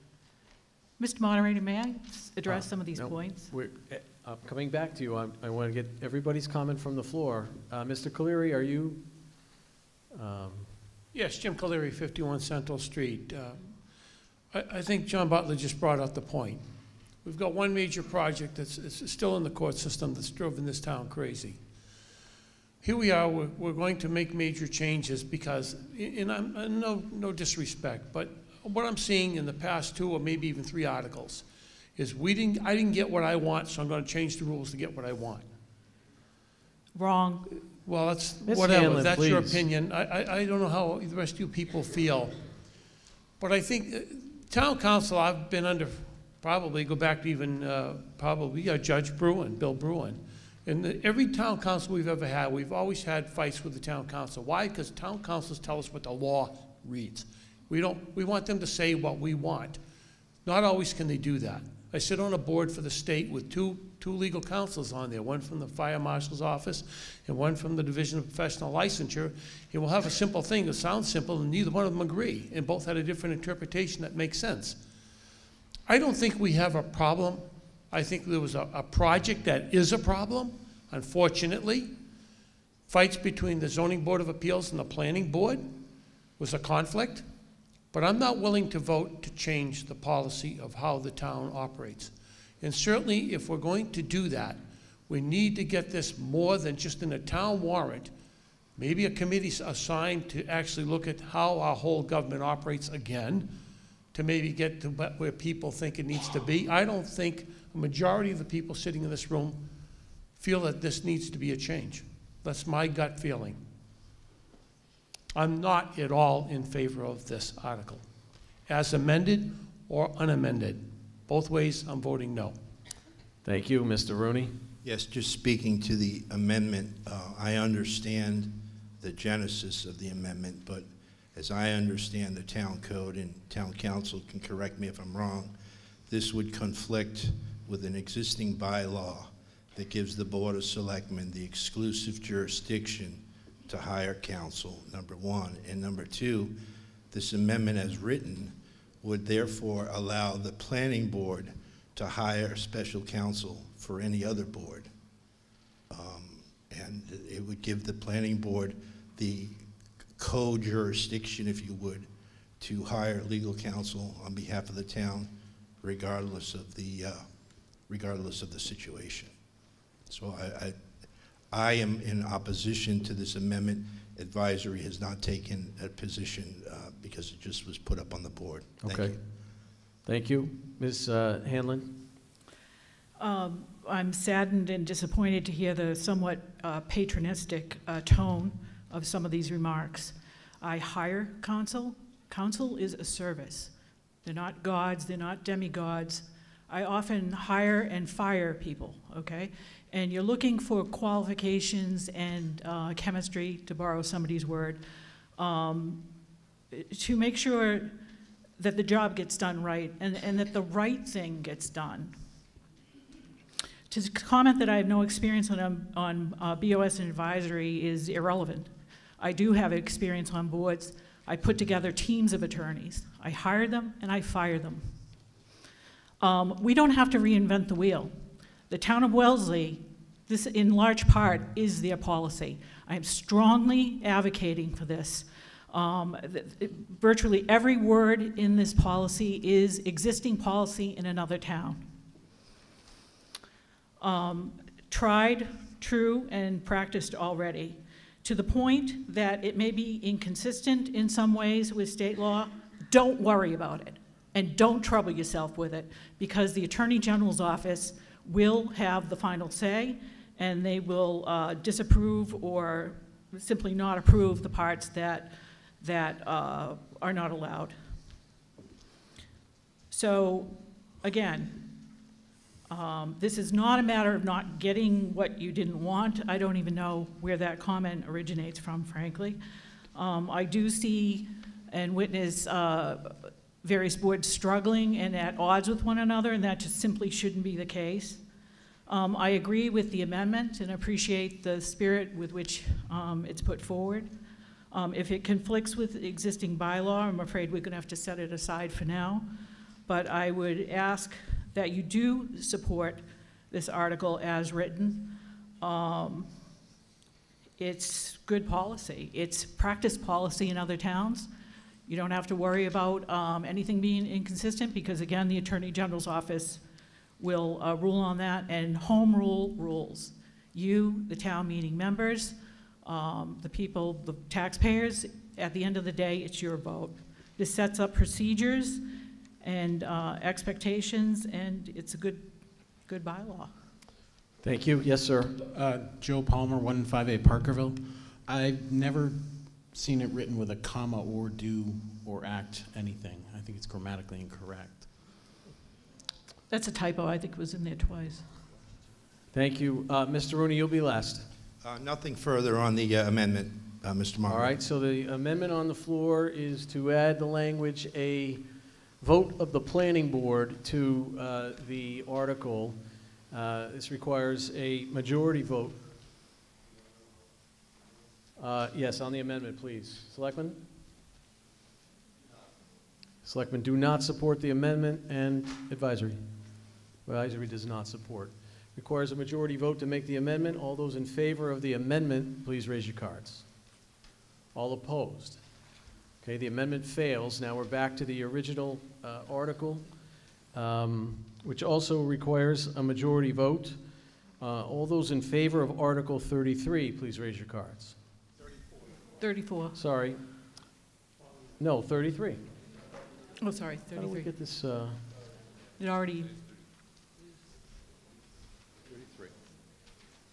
To go back one. Okay. Yeah, it's 33. All those in favor, please raise your cards. All those opposed? Okay, the article fails.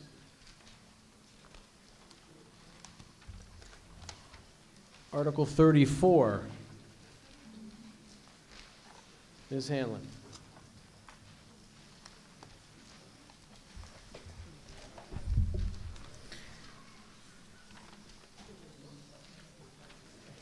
This is a prohibited conduct policy. I was hoping to put this forward first because to me it's so simple, so straightforward. Article 34, I move to see if the town will vote to add the following prohibited conduct policy to Chapter 27 of the Town Code. This actually is the existing town policy for the town of Brookline, almost verbatim. It's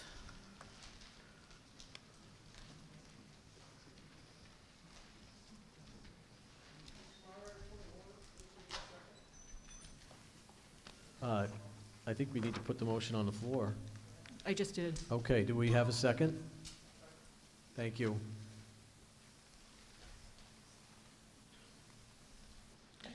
So why do we care about these policies? These actions protect the town and the taxpayers by instituting a self-explanatory standard policy for town government officials and volunteers. It's intended to be a common sense, helpful, written resource guide to laypersons. In addition to various state laws, the policy is an essential basic tool at the town level to ensure good and transparent local government performance as well as enforcement procedures. This is the long-established policy of the town of Brookline, almost verbatim. I called the town of Brookline. I spoke with their staff. I told them how I thought this was so well written, so easy to understand, and a very good layperson's guide to state law. And their response was, thank you. We appreciate that. I also looked at Columbia Law School white paper on improving transparency and accountability in town government, and their top priority recommendation was instituting a policy exactly like this. So what you may hear is, don't worry about it, state law covers that. Or let us do it, we've got this one. We've never seen this before, or, you know. The fact of the matter is we don't have to reinvent the wheel. I mean, this is excellent, in practice, long-established policy for another town. And the fact of the matter is that volunteers may not necessarily look at state law, never mind obey it, which you hope they would. But this establishes good procedures for transparent local government performance.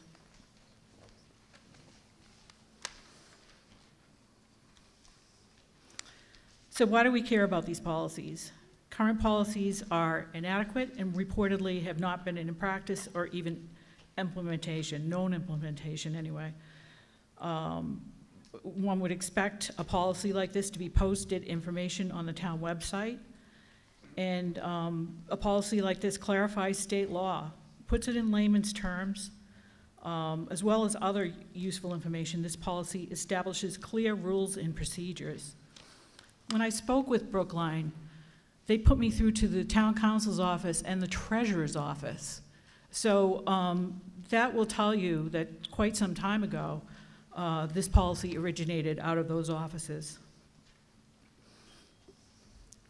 Why this handbook of policies? It would be a reference guide for all government employees and volunteers and elected officials. It provides clarity, and it reinforces expected behavior.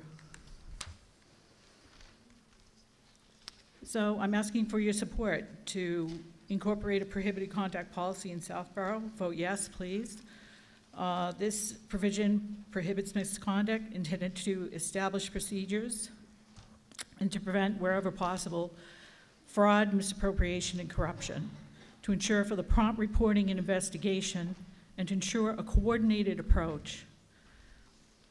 In other words, it provides a tool in the toolbox for process and procedure, but mainly it's a helpful and excellent guide long in place in the town of Brookline for the layperson, for anyone who wants to volunteer. So I'm asking you to support this motion on Article 34. Thank you. Thank you. Mr. Challen? Roger Challen, 29 Oak Hill Road.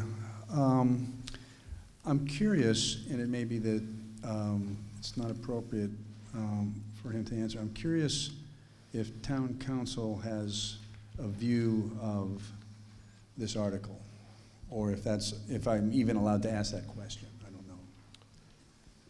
And more of a the kind of process of getting something like this implemented. With deference, I'm going to. Can you narrow the question a little bit? Okay. Well, it's not a narrow article. It's there's a lot of information here. So I guess moving along. My hesitancy, Mr. Challen, is that the policy or the article, if it were to pass, would apply to town council along with myself and everybody up front. So I'm hesitant to have him speak to it for that. Okay. Well, the proponent mentioned that when she talked to Brookline, and then they put her through to the town council's office. It sounded like it emanated from there. But that said, as I read through all of these items, I put them in at least 3 groups. And I think my overall view is this another solution to a problem that we don't have? Because I think that's how I view this. But the 3 groups that I came up with were behavior that's just plain criminal. It's, if you do some of these things, you're breaking the law, and we have ways to deal with that outside policy. There's also some things that are just unenforceable.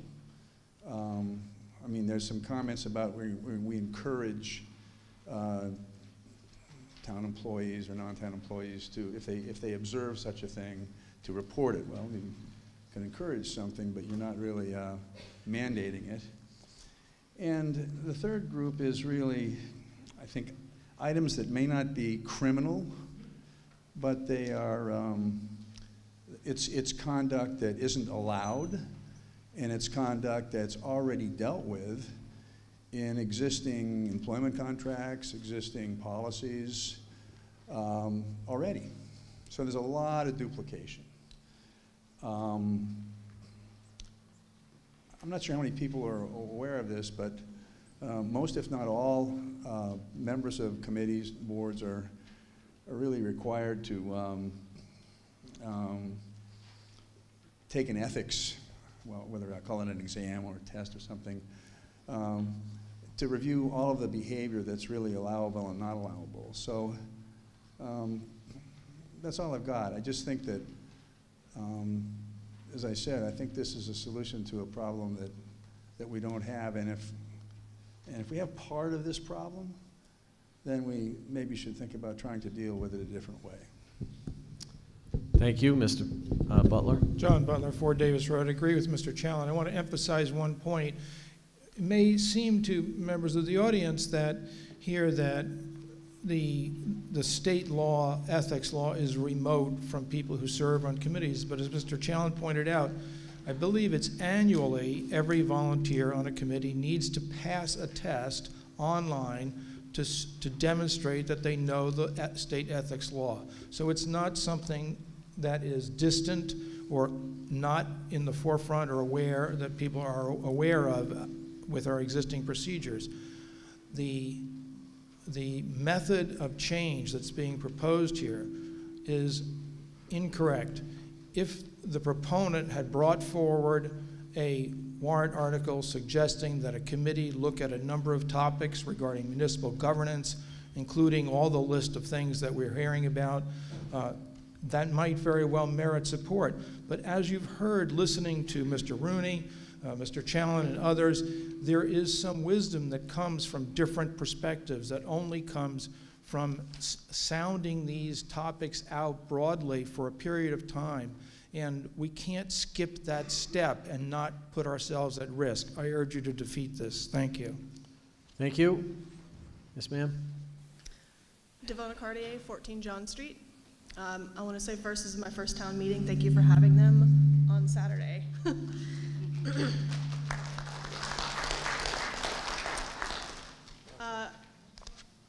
Are there any parts of this that are different from Brookline's bylaw? You said that it was mostly based on their what they have, and I wanted to know which parts were different from what they have. It's almost verbatim. So clarify almost. Which parts are different? The only part that was different was this enhancement of the other conduct prohibited by this policy, and it's not much. Basically, it states that conflict of interest forms and Mullen certifications must be completed with sufficient detail. That has been a problem.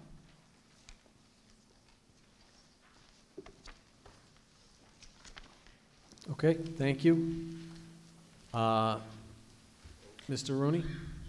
So I don't want to get into the debate as to Brookline versus Southborough, but I pulled up Brookline's policy on my laptop when I heard it was almost similar. There are a number of differences. In particular,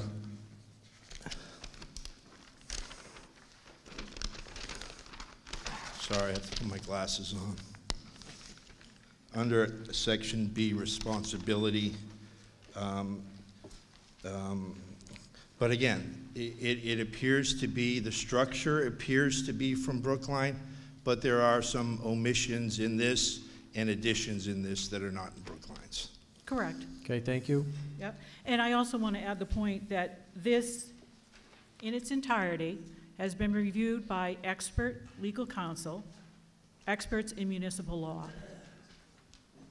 Okay, thank you. Mr. Boland.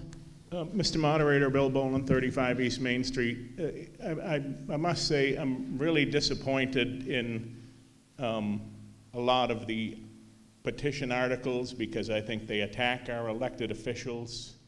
They question their integrity. They question and attack the values of people on the advisory committee as well. I don't live in Brookline. I don't live in Wellesley. I'm proud to live in Southborough. And we've done things very well for a number of years. And there's a way, if you want to change policy, if you want to change how people are appointed, there's a method. Run for elected office like these people and other people in this room have, and face the music. Make a decision and stand by it and be willing to be questioned on it. These people do it, they do an excellent job of it, and I'm proud to be represented by them.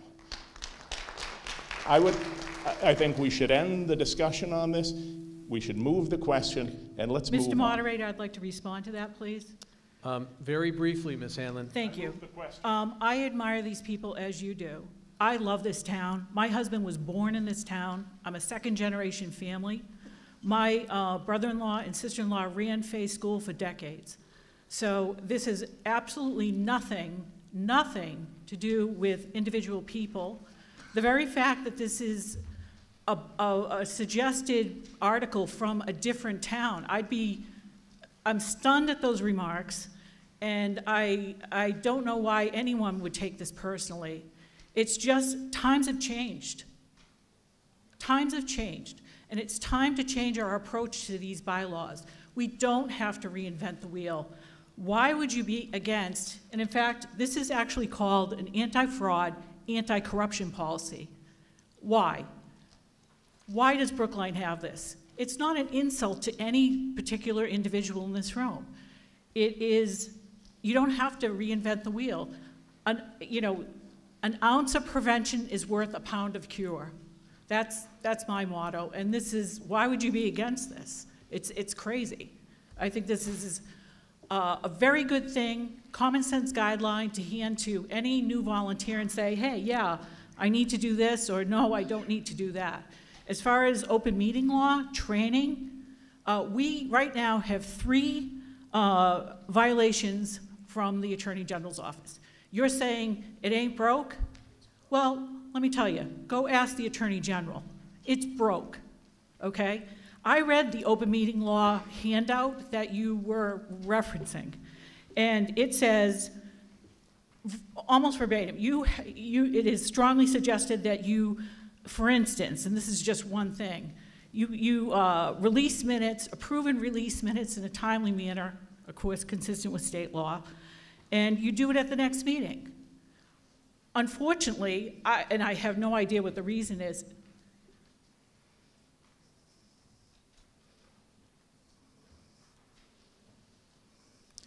unfortunately, we've had meeting minutes that you rely on, you, the taxpayers, rely on because you're working so hard. That's your information source to what's going on in my town, what's going on in my neighborhood. How does this affect my house? How does this affect my family, my children? How does this affect the equity in my home? You know what? We've had serial releases of minutes that have been overdue since 2013 with no discussion. So I read open meeting law. I read that in the open meeting law guide, you're supposed to release them or approve them at the next meeting. It's right in the policy. But for whatever reason, that was not done. All right, Ms. Hanlon, I think you've done a good job responding to Mr. Boland. Mr. Boland did move the question, cuts off all debate, requires a 2/3 vote, in which case the main article will come to the floor. All those in favor of Mr. Boland's motion to move the question, please raise your cards. All opposed? Okay, I declare a 2/3 majority. That brings Article 34 to the floor. This is a majority vote. All those in favor of Article 34, please raise your cards. All opposed? Article 34 fails. Very quickly, before we move on to Article 35. Thank you. Tom, could you come out front, please?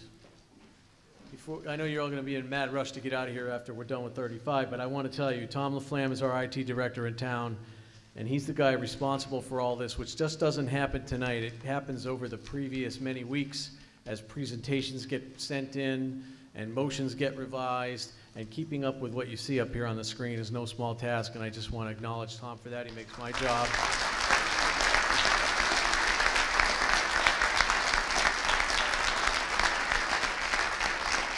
Thank you very much. He makes my job much easier. Okay, Article 35, last but not least, Ms. Patricia Burns-Fiore. I've been asked to present this. We need a motion on the floor, please. Okay, motion that the town vote to approve the article as printed in the warrant.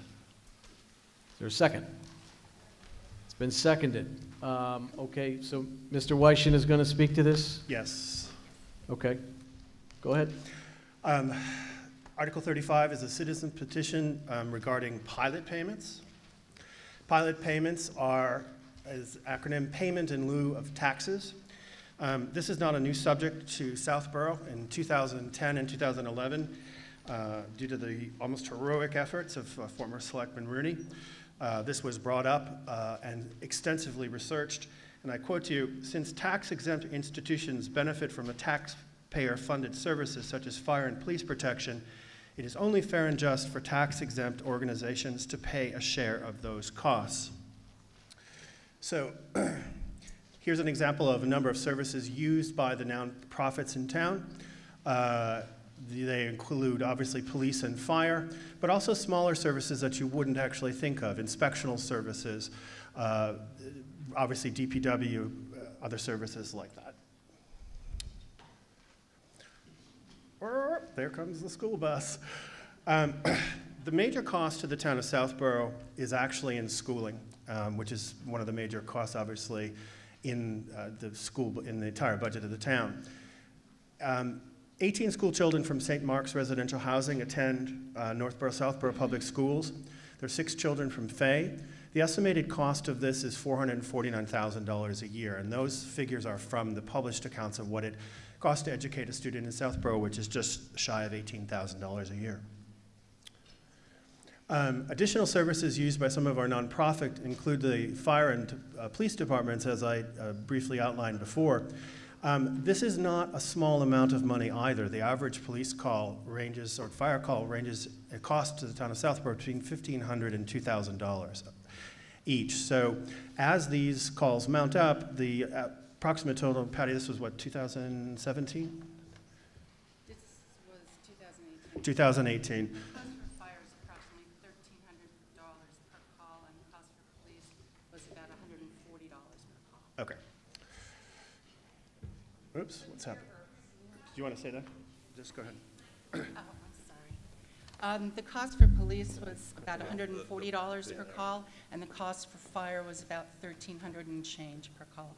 And that was based on the budget from fiscal year 18, and the call numbers were actually current year call numbers.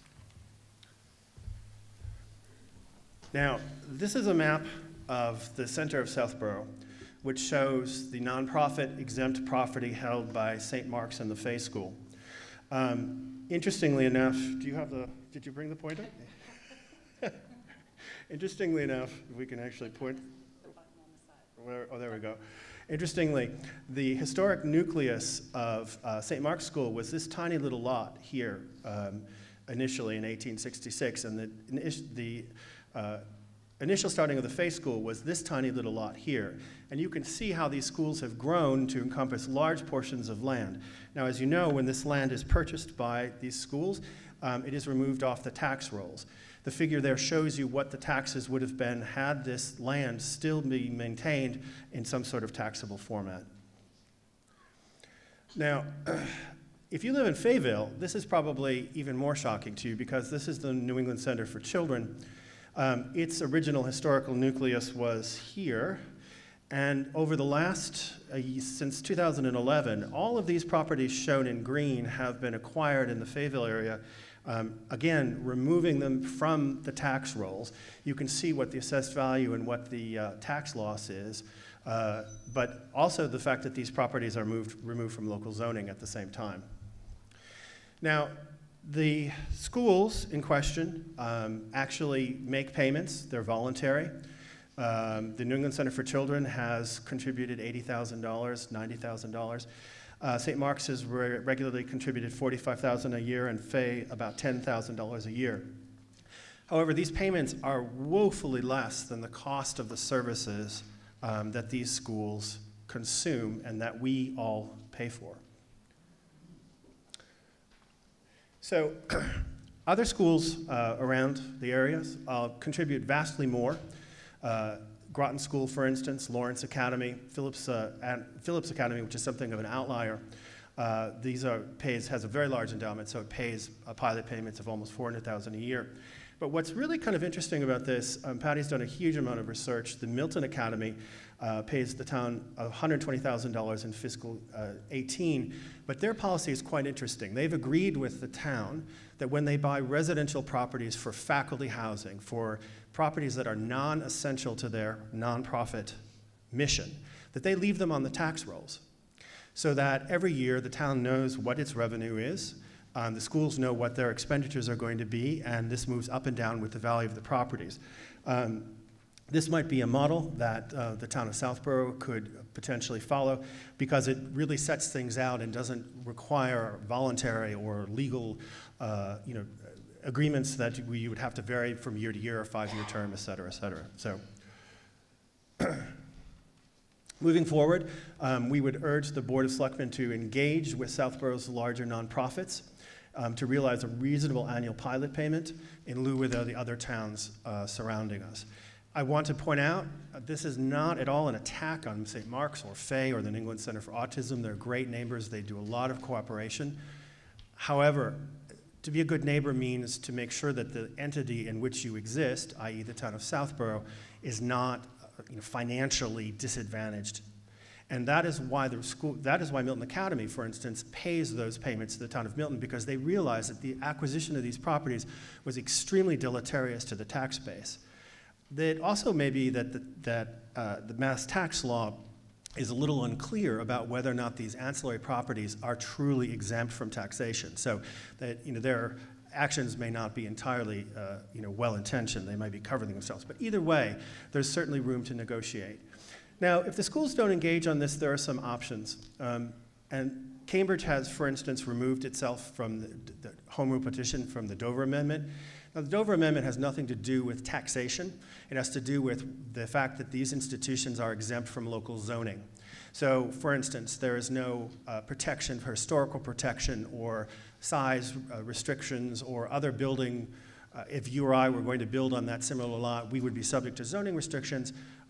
These schools are not. Now, why would this potentially help with the negotiations?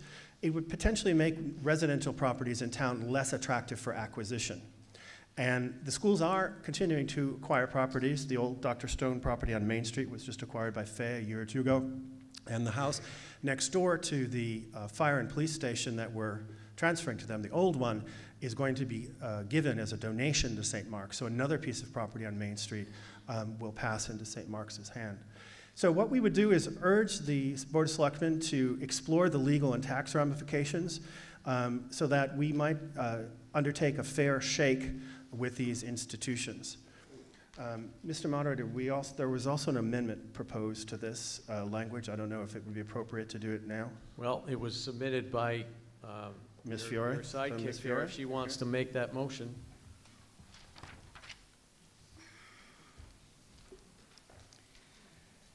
I move to amend the main motion under Article 35 by striking the words 3 before $1 million and by substituting the word 8. So receive a second? Second. Go ahead. This was an attempt to make sure that the negotiations for these pilot payments was focused on the major institutional educational institutions in our town and exempted smaller nonprofits as well as the Archdiocese of Worcester. Any comment or question on the amendment to change 3 to 8?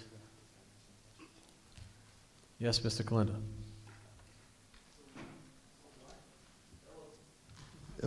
Thank you. So why wasn't that thought of before then? I mean, because this gets into that slippery slope that many have thought that this could be that threatening kind of article against nonprofits, including churches. So if it starts here, where does it end? Why wasn't this thought of before, what, a few minutes ago? Go ahead. Go ahead. Well, I mean, it starts at $8 million and ends at $8 million. There has been an incredible amount of research put into this, both by Mr. Rooney and by Ms. Fiore, which has taken weeks and weeks and weeks of being put together. I will honestly say that Ms. Fiore contacted many members of the town government, and it took an exceedingly long time to get these figures together. Many of her emails went unanswered. So this has been something of an evolution in process. Besides, we've been taking feedback from people as we move along, and we've ascertained through a considerable amount of research that the $8 million threshold is well above any of these other nonprofits. Open Space, for instance, has 1.7 million in property value. I mean, it's quite high. Granted, it's something of an arbitrary amount, but it is high enough set, again, to start this threshold. And again, I want to emphasize to you that what we're doing is voting to urge the boards of selectmen to open these negotiations. This started in 2011, and nothing has been accomplished in all of this time. These schools have continued to acquire properties, take them off the tax rolls, and not increase their payments at all. So that's a real problem. If I can just make one comment to Mr. Glenda's comment. The reason for that 3 was because we were trying to seek the big fish first. And it wasn't until after the research, when I got all the assessed values and we put the numbers together, that realized that this could cause some issues. The Dover Amendment was actually written for religious institutions and excluded educational institutions, if I'm not mistaken. And it was only over the development of the understanding of that law and case law that educational institutions were taken into it. But to get back to your question, the 8 was just because we didn't really have all the numbers at that time.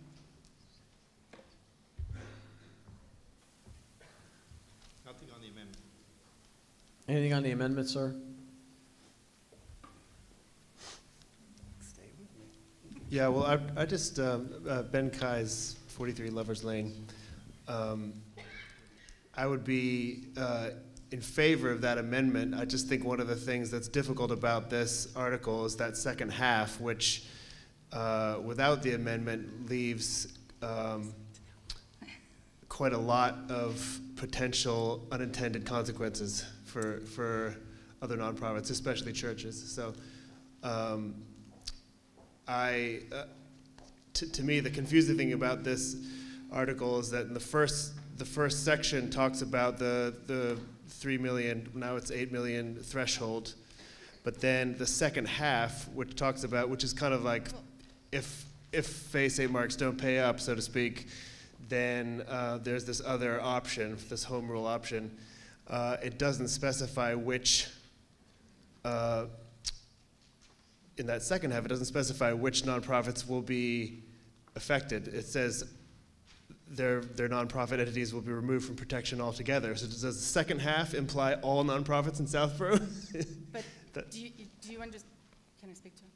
Yes. Do you understand the difference between the purpose of the Dover Amendment versus these nonprofit entities are tax exempt by virtue of a Massachusetts revenue statute that has nothing to do with the Dover Amendment. Okay. So repealing the Dover Amendment and gaining control over the zoning issues does not affect the current tax exempt status of the nonprofits. Okay. Trust me, they're still not going to pay you taxes. Well, that's a helpful clarification. Thank you. Ms. Brascio. I'm not speaking to the amendment. Mr. Hamilton. To the article. I'm not speaking to the amendment. All right. Why don't we take a vote on the amendment and then we can give it back to the main article. Amendment requires a majority vote to change 3 to 8.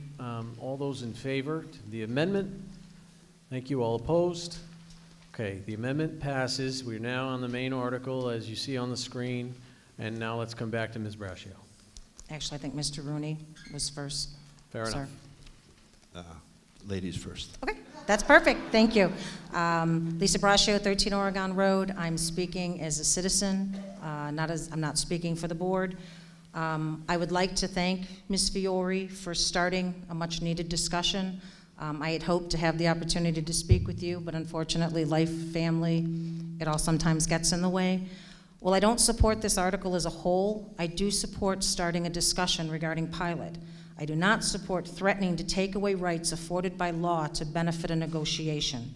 The Dover Amendment allows for exemption for agricultural, religious, and educational corporations from certain zoning restrictions and does not increase or decrease revenues to the town. Let me share some information before you decide if this article as a whole is what you, as voting citizens of Southborough, want to do. Fay and St. Mark have appeared to somewhat, obviously now as well, be the center of this discussion. I want to share with you some of the things that they do that may be overlooked. I'm not attaching a quantifiable value to any of these things. It's just for information purposes. So from a recreation standpoint, I had the opportunity to speak to recreation, and St. Mark's, they give to the town 4 to 8 hours a week based on status. There's no charge for grass use fields. 2 to 3 times Woodward Camp during the summer has use of the pool during their summer camps at no charge. 2 hours a week, November through March, for gym use, no charge. 2 to 4 hours a week at start of lacrosse and baseball cage, they have use of the baseball cages at a discounted rate. Free vacation and holiday skates. Reduced rate for turf. 3 large Southborough non-sports attended events are on St. Mark's Field. Heritage Day, which I'm sure many of in this room attend, Santa for many of the families coming down on the helicopter, and the food trucks with the Rotary just did this past year had a tremendous turnout and use of meeting space at no charge. As well, the police and fire department had use of the police and fire department at no charge for 3 years while the public safety building was being built. On Fay, and again, this is for informational purposes, no quantifiable value has been placed on this other than that. When recreation was scheduling youth soccer, there was no charge. The girls lacrosse has no charge for steady use for the season of fields. Men's basketball, no charge. A rope course, no charge for Woodward summer camps, and the town's farmers market is there as well. Well, I'm not asking you if you think this is enough. It should certainly weigh into your opinion. There is a value in what I shared, not monetarily, but if the town had to pay for use of the space elsewhere, it would affect your taxes. I would hate potentially to use of this space and putting the town in a negative bargaining position. That's what this does in my opinion. I am not here to debate whether this is enough one way or the other, but you should have all the information before you decide tonight. I believe a discussion certainly needs to take place, and I will bring this to the board for discussion. So today, I ask you to not support this article as written. Don't start a future negotiation for the board by threats of taking away rights afforded by law that don't affect pilot payments. Thank you. Thank you. We'll go over here, Mr. Remy. I'm not sure this hall realizes the amount of time that Michael and Patty have spent on this. I do. It was about a year ago. I started speaking with Michael about this issue, and I spent an extended phone call with Patty just recently. And the amount of work that they've done to shine light on this is extraordinary. I spent hundreds, perhaps even more, hours on the pilot issue early in my tenure as a selectman. And I had the occasion to spend numerous hours with the headmasters of both Fay and St. Mark's. And I got to understand their thought processes and also their boards of trustees' thought processes. And speaking on behalf of advisory, I can also tell this hall that we do not support this article, but we support the objective.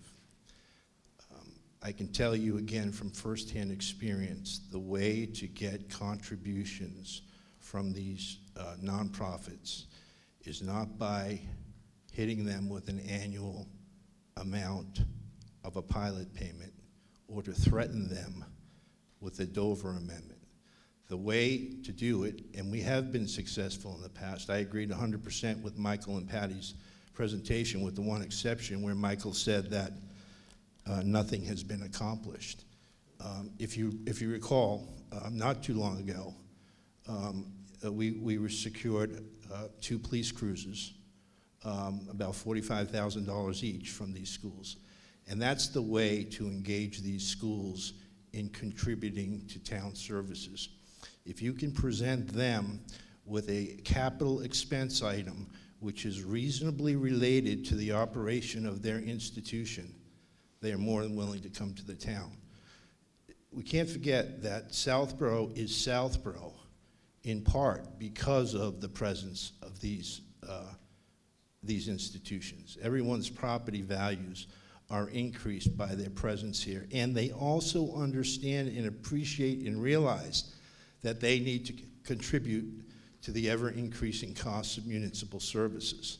But the way to do that, for instance, is you go to them on an annual basis, having done the homework that has already been prepared as a result of this citizen's petition, and you sit down with them, and then you ask them for specific capital items, whether it be cruisers. We're building a new public safety facility. We need a new radio system, certainly reasonably related to their educational objective. Every year, this hall is asked to approve between $250,000 and $400,000 of road maintenance monies. You go to them and look for road maintenance monies. If Ms. Galligan needs a street plow, a sidewalk plow, something related, if you can relate it back to their overall educational activities, they are more than willing to have the discussion with you. I can tell them if you sit down with them and ask them for a 6-figure annual pilot payment, you'll be met with the exact same response that we were met with, and that was a resounding no. They are very reluctant. The boards of trustees, which may have changed obviously in the last 7 or 8 years, but they will not assign a particular annual payment as a pilot payment and be committed to that. But they are willing to come to the table. And it's for that reason that advisory does not support the article as written, but supports unconditionally the amount of work that's gone into this and the objective of bringing them to the table in the future. Thank you. Thank you. Mr. Hamilton? Al Hamilton, 35 Pine Hill Road. I want to note that it's a rare day when Mr. Weishen and I agree, but in this case we do. I think a couple of figures that he didn't put up are telling, and I think we need to think about this.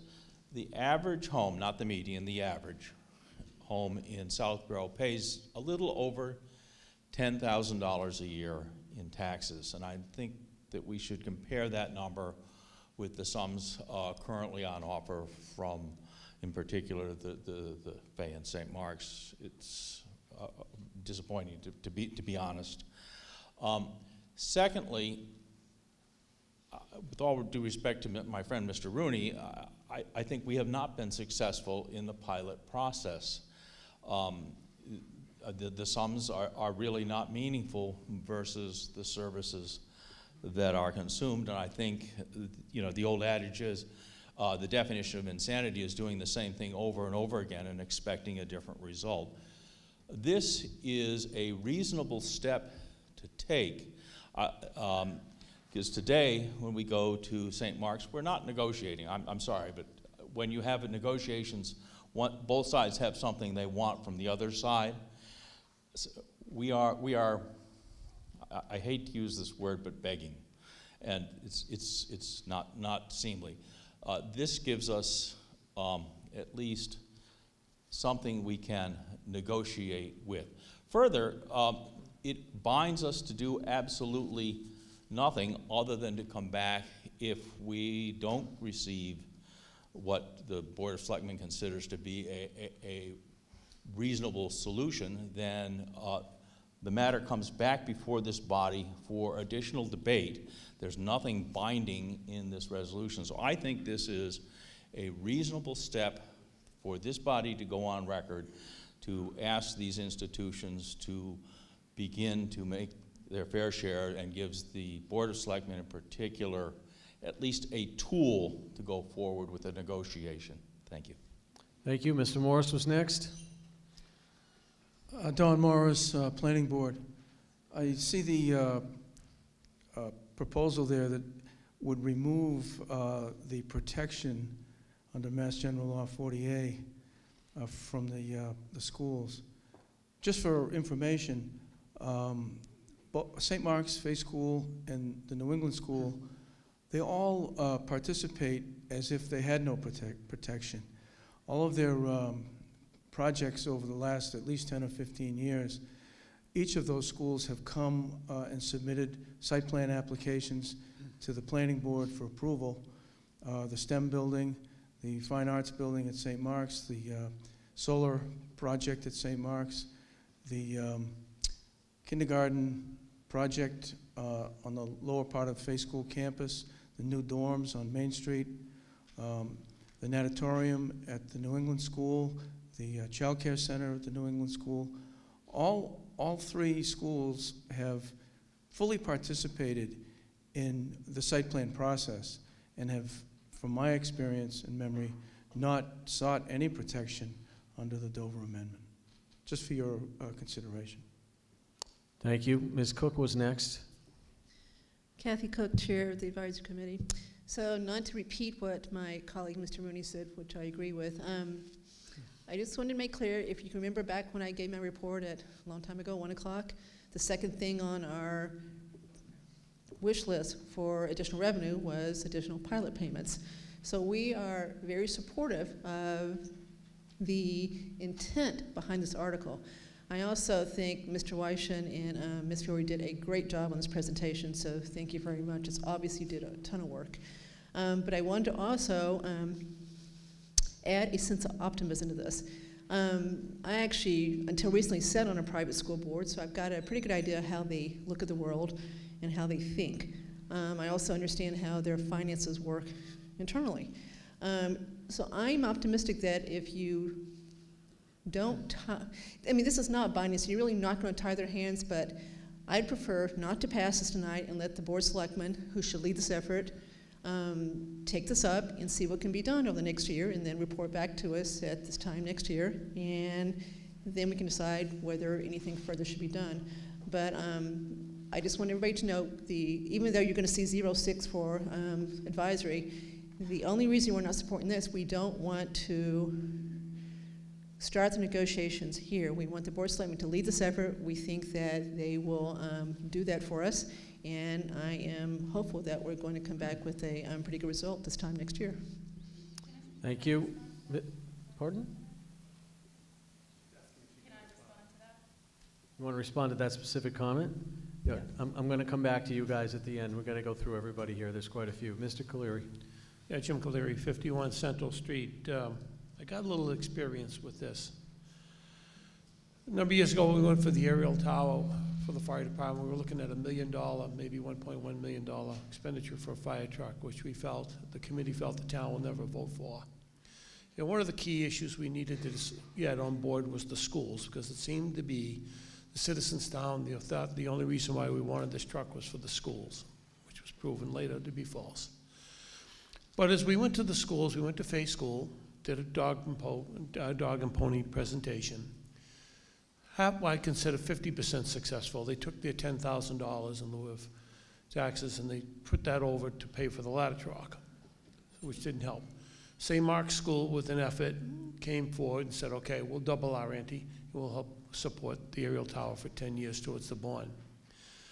The committee didn't have to go to New England Center for Children. I worked for them, for their fire alarm company, for over 20 years, and they said to me, I met with their development director, and she said, tell me why we need to consider giving you a dime for this truck. And I explained what it would do for the school for protection.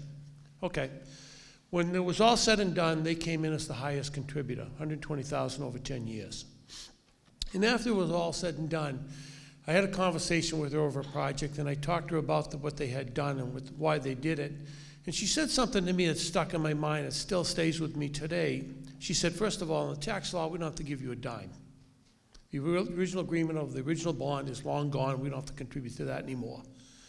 We want to be good citizens, but the other thing you gave me, when I went to the board of directors, in most of these schools, most of the board of directors do not live in our community. They don't send kids to our schools. Their job is to develop their programs for the school. She said it was easier to tell them, I need this money because it's going to help our school. It's going to protect our school. It's going to protect our students and staff. So it was very easy to prove the point, the data you gave me, to contribute the additional money. She said she and the school itself contributes much better than the other two, as you saw. And I'm quite frankly frustrated with St. Mark's and especially Fay School for not anteing up and helping us when we need. And I think we need to pressure them. However, I don't think if you go with a threat, you're going to win, because they don't have to give you anything by tax law. Whether we like that or not, that's the law. So you can threaten them all you want, you're not going to get it. But I think with the projects we have going in this town, going into the school, hey, look, we need help. Or even go to them and say, look, we need help. You're putting your kids in the school. We can't sustain this any longer. We're going to lower what we can do for your students as well as our own. You've got to help us that way. You can convince them it's going to help them with their staff. And I think going at it with a positive spin will help. And the other thing is, if you have an organization or a thing that you're building a police and fire station, maybe we need equipment for going in that station that we don't have the money for in our budgets to do with the warrant article we approve for it. Let the firemen and policemen go with you and tell the schools how it's going to affect their school, what they need to improve their condition. That gives them some bite to go back to their board of directors to make a decision. Because if they take the money away to give it to us, they're going to take it away from one of their programs. The last I knew, St. Mark's was in somewhere around a $500 million eventual rebuild of the school. And they've done a number of the buildings. I don't know where they stand at this point. They have endowments. Fay has endowments. New England Center, I do not believe do. We do not want to annex that school in particular over this project. I endorse what you're doing, and I think it's right, but I think we have to be really careful how you go down that road. And I think there's a chance that we can win. If we go at it wrong, we'll lose totally. Thank you. Ms. Devine was next. I just have a quick question. I'm really sorry if you already answered this, but are you confident with the $8 million threshold that it only applies to these 3 schools?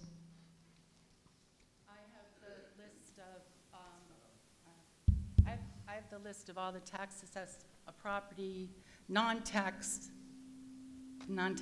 tax exempt property, and what the assessed values are as supplied by the assessor's office.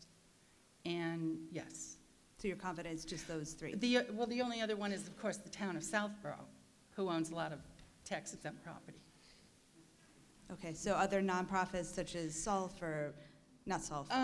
Well, the Open Land Foundation, Open Land. is $1.7 million, $1.79 million, I believe, in current assessed value.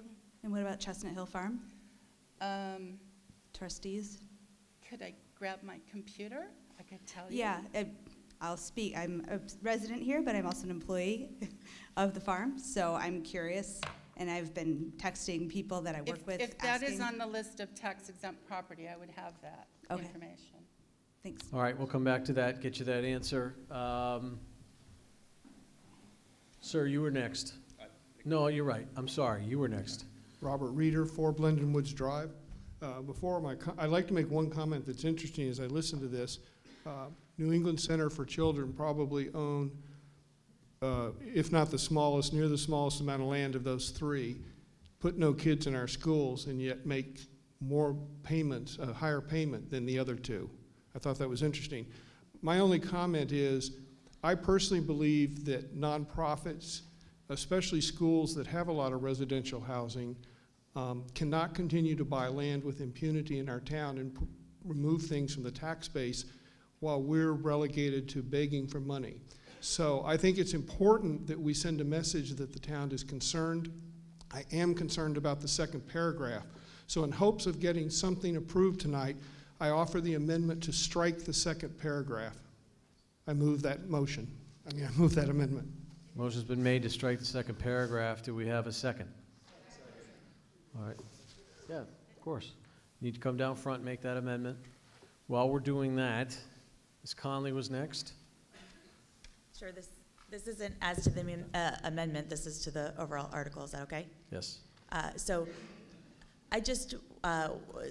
with the budget the way it was this year, we've heard a lot in our town about the budget crisis that we're under and that we're going to continue to be under for the foreseeable future. I know as a member of my committee, even though I'm not speaking on behalf of my committee, that we had to be very careful with our budgets, and all the other boards and committees were hearing the same message. So certainly this is an area of opportunity. My thought is that this is more of not doesn't need to be used as a threat, but is more of a mandate that the town is supportive of this, and I think we have the facts with the numbers that the proponents have put together, comparing what the private schools are paying as to what other private schools and other similar towns are paying. Again, we don't have to do this in a hostile way. We have excellent relationships with the schools, and as everybody agrees, they offer so much to our communities, but there has to be some sort of equitable balance there, and I think if anything, this gives the Board of Selectmen, who would be the negotiators here or otherwise, some ammunition to say, listen, this is something that our town really wants. This is what our resident wants.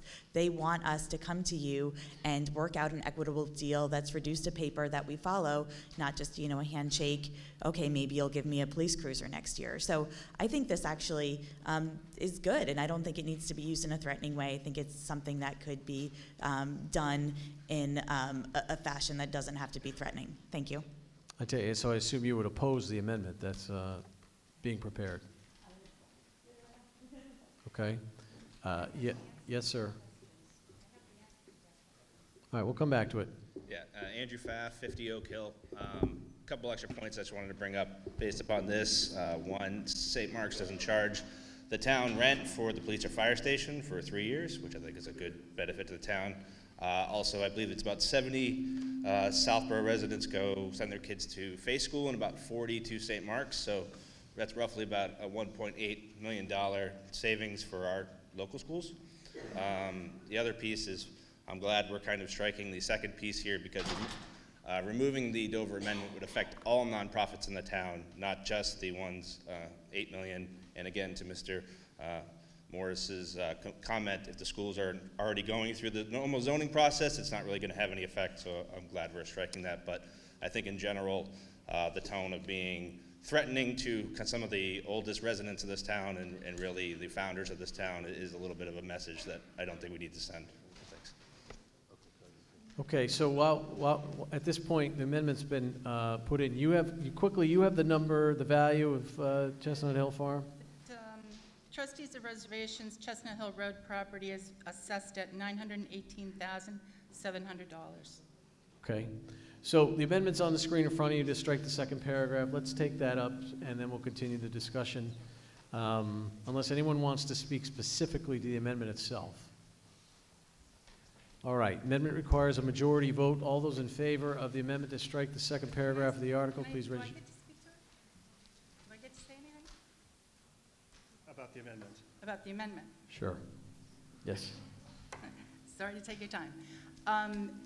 Please note where it does say non-binding and the fact that if paragraph 1 does not work out in the same way that we've been doing it for the entire 28 years I've lived in this town and each year seen my taxes go up, the next step is to come back to town meeting and request the home rule.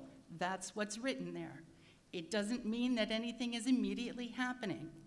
But if we continue to do this in the way that we have done it for the 28 years that I've lived in this town, we're going to get the same result. Okay, thank you. And my apologies. The amendment requires a majority vote. All those in favor of the amendment to strike the second paragraph, please raise your cards. All those opposed? All those in favor? All those opposed? Let's do it one more time. Doing my best. In favor, please. Hold them up, please. Keep them up for a second. Okay, and opposed? I have to count it. I have to count it.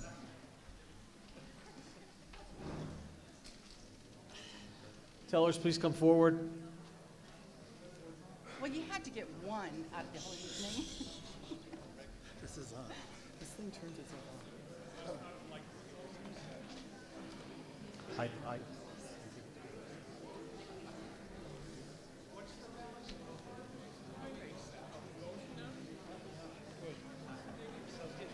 Yeah, he getting tired. Otherwise, they would have nothing to do.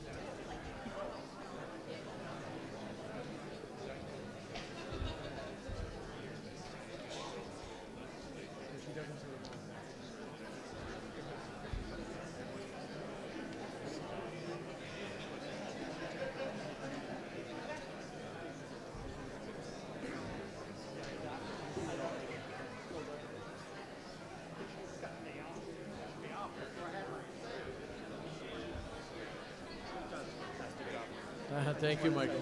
Listen.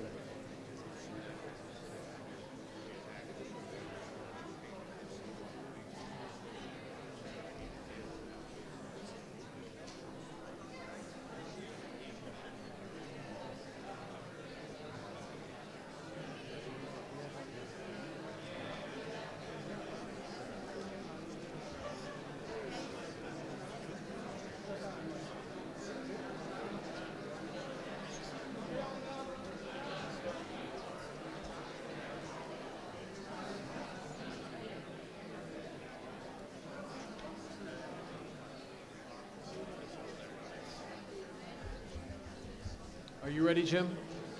All right, all those in favor of the amendment, I need you to stand up with your card. Hold your card in front of you and stand up and stay standing until the tellers can count. This is in favor of the amendment.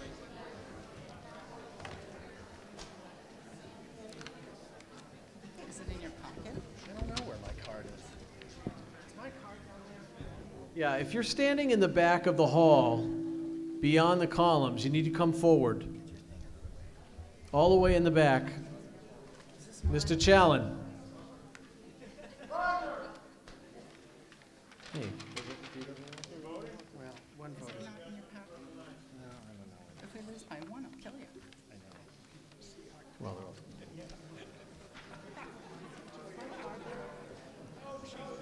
all right, there are 2 tellers per section that are going to count you. Please stay standing and hold your cards up.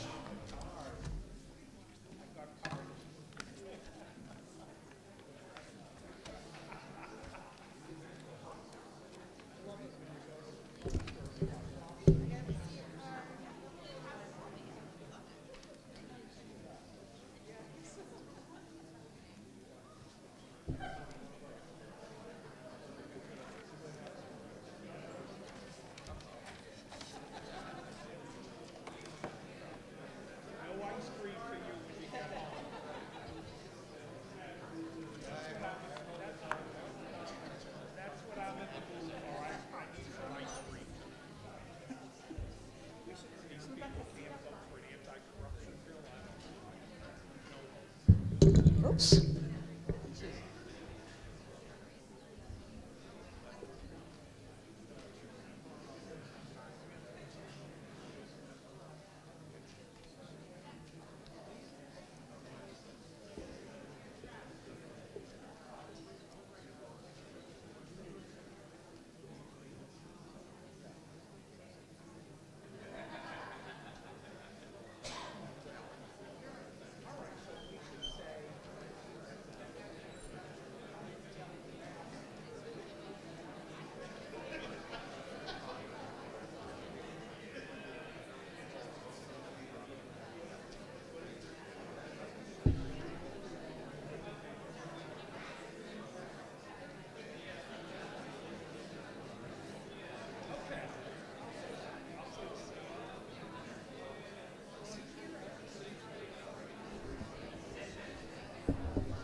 Yeah, add one more. 21.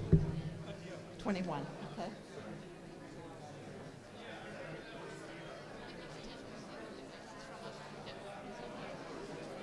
Please stay standing.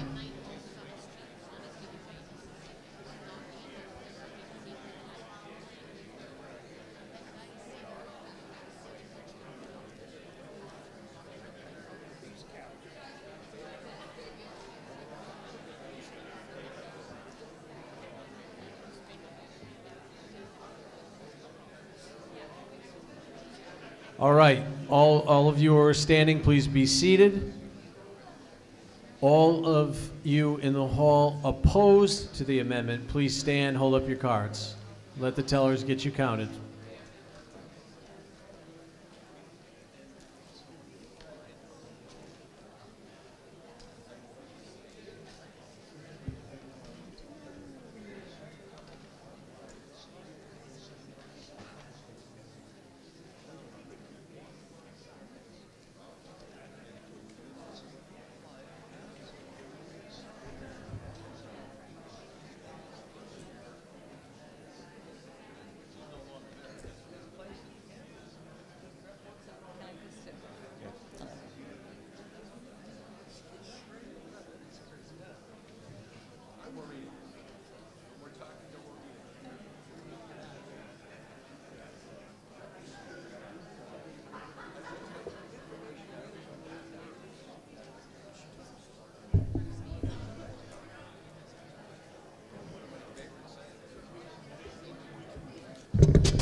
Got you.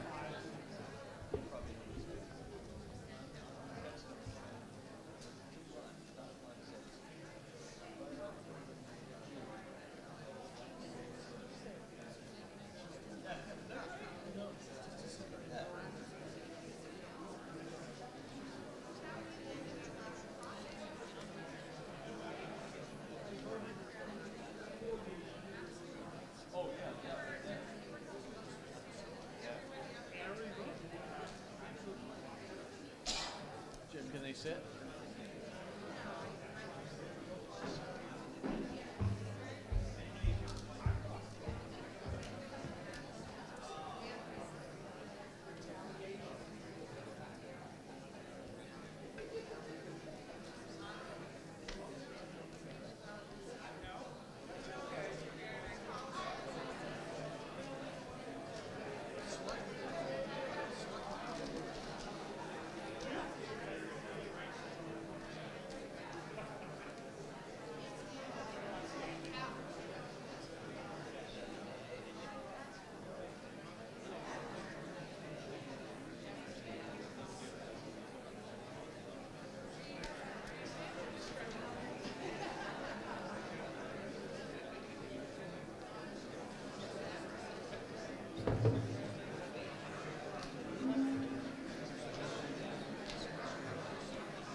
Jim.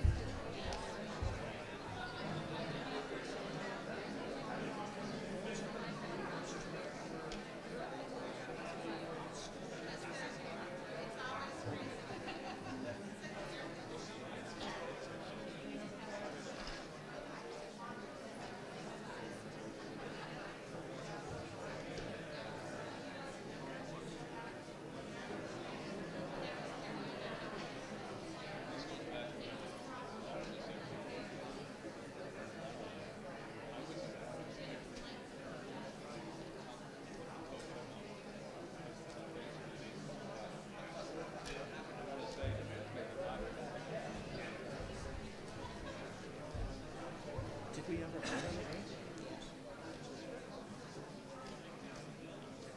I think so. Yeah, that's right, at the very beginning. I forgot your computer. I never got to use my pointer. I used it.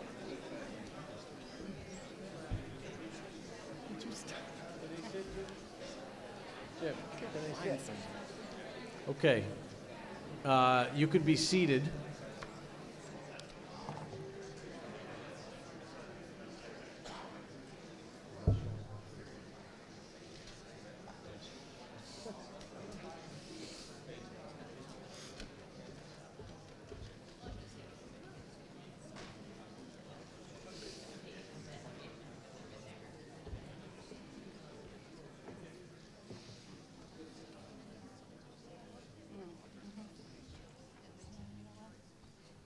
Okay, on the motion to amend, all in favor was 75, all opposed was 59.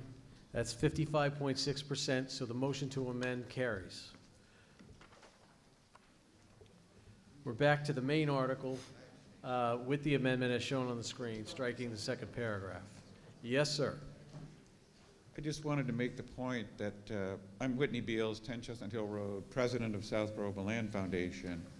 You know that we don't require any public services in the parcels of land that we own.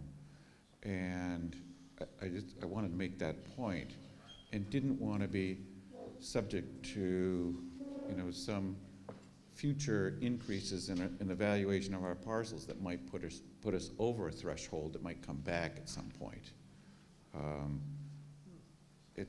So we're not a burden on the town's finances. In fact, we're quite a positive influence on town finances because of all those open parcels of land which increase property values for people who live nearby.